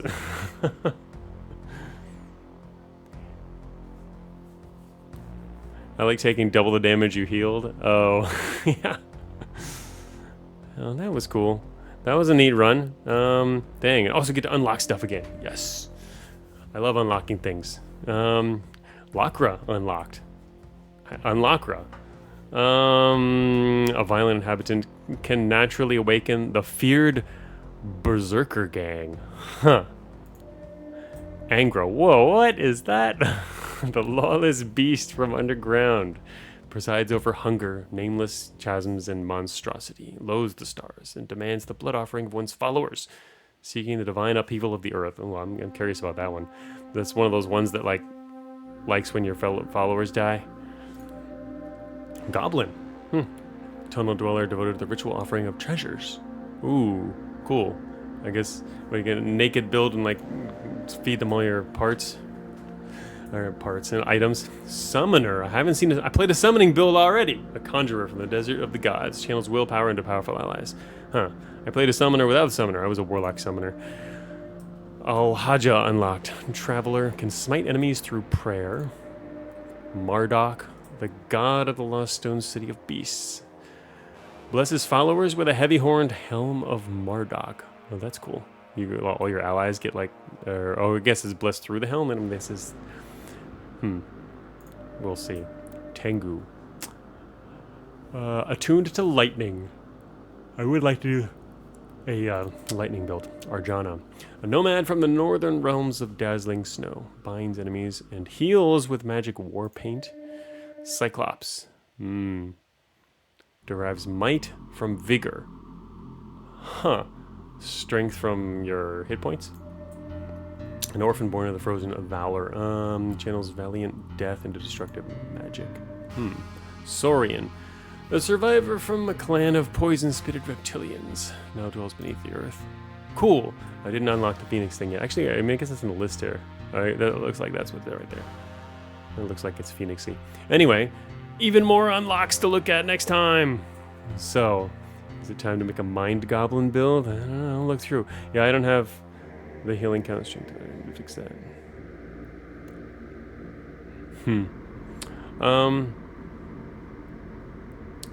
Cool though, yeah. I get more unlocks to examine, and yeah, that was our build there. The Imp Apostle+Apophis. I will. Now we're going into the 4th cycle of despair. So now I'm gonna have lunch. It's 2 p.m. That went over. Originally we were under time.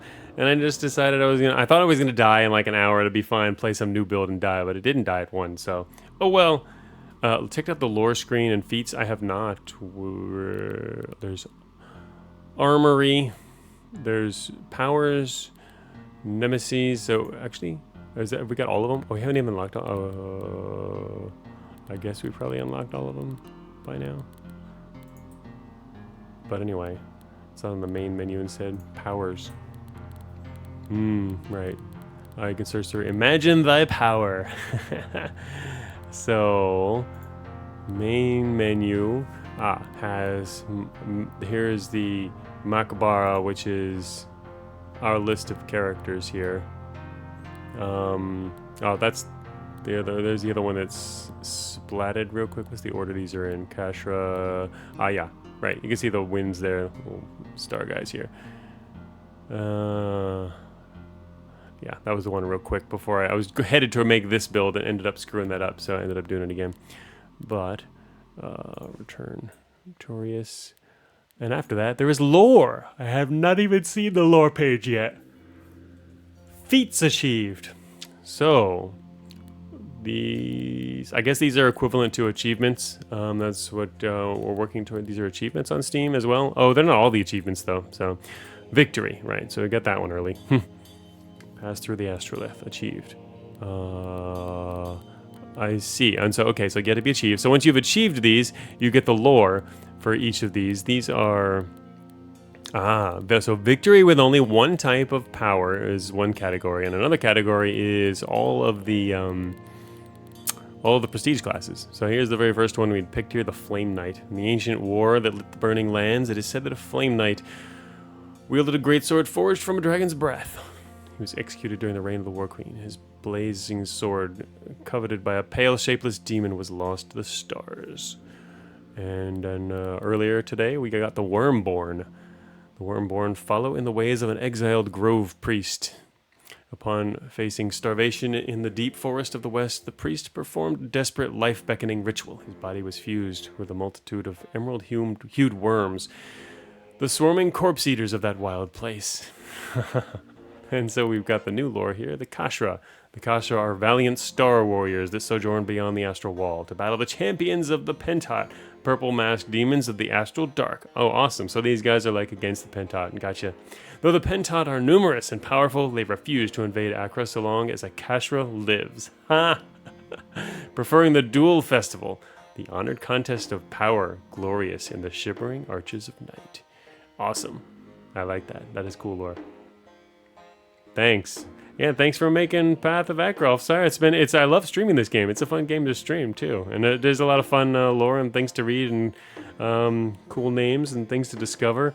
A lot of things to uncover. Also, it's helpful sometimes to have an extra set of eyes and other people who are familiar to point other things out. The horror prestige class. I like that. That's cool stuff. Yeah, a lot of fun. Turkey, at least you caught the last 20, 30 minutes here.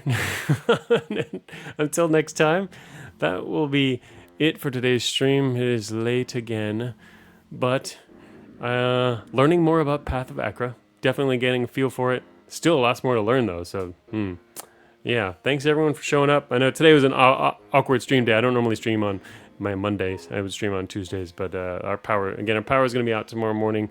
And it wouldn't necessarily affect the stream time, but just in case, I decided to stream early this week. So normally it'll be back to Tuesdays again, unless something else weird's going on. But yeah, so that is it for this week. I guess you could stream more Path of Achra next week. Still mainly just working on Cogmind. Putting a ton of work into that, and it's actually going to be. The next pre-release should be pretty much done within the next week. Actually, it's coming in the final stretch. So it depends on how much cleanup's necessary, last little things, but all the main stuff is in. So except for the last maybe 2-3-ish days of work, I guess, and then the main stuff will all be in for the pre-release. So then I'll just be fixing things up. I got to do a bunch of audio work. It's going to take at least like a day. Actually, there's a lot. I've been leaving a lot of the audio work for this particular version towards the end instead of doing it on the way, just because there's quite a lot of it. It's a big release and going to be a big expansion, so I had to split things up into categories just to make it more feasible to just more efficient to do that stuff, and also the results tend to be better if you can group like things with each other. So anyway, yeah, that's hopefully within about a week or so that should be done. If I can get it done within a week, that'd be nice. I'd probably want it out by early-ish or mid next week, but so that that I can watch other folks play that. Well, I'm probably maybe still playing Path of Achra, because I don't think I'm going to play it right away. I want to watch other people play Cogmind, so we'll see what I end up spending the time doing. And I'd prefer people would actually stream on Twitch too, but it's easier in general. But everyone's been streaming on Discord, so I guess I might have to drop into Discord streams to see other people playing. But I want to check out some other people playing the new release. It's going to be a fun one to watch people experience for the first time. So I look forward to doing that. So anyway, that is it for today's Path of Achra. The full run, or the full stream today, will be up on YouTube, I guess, sometime later today once it finally gets uploaded.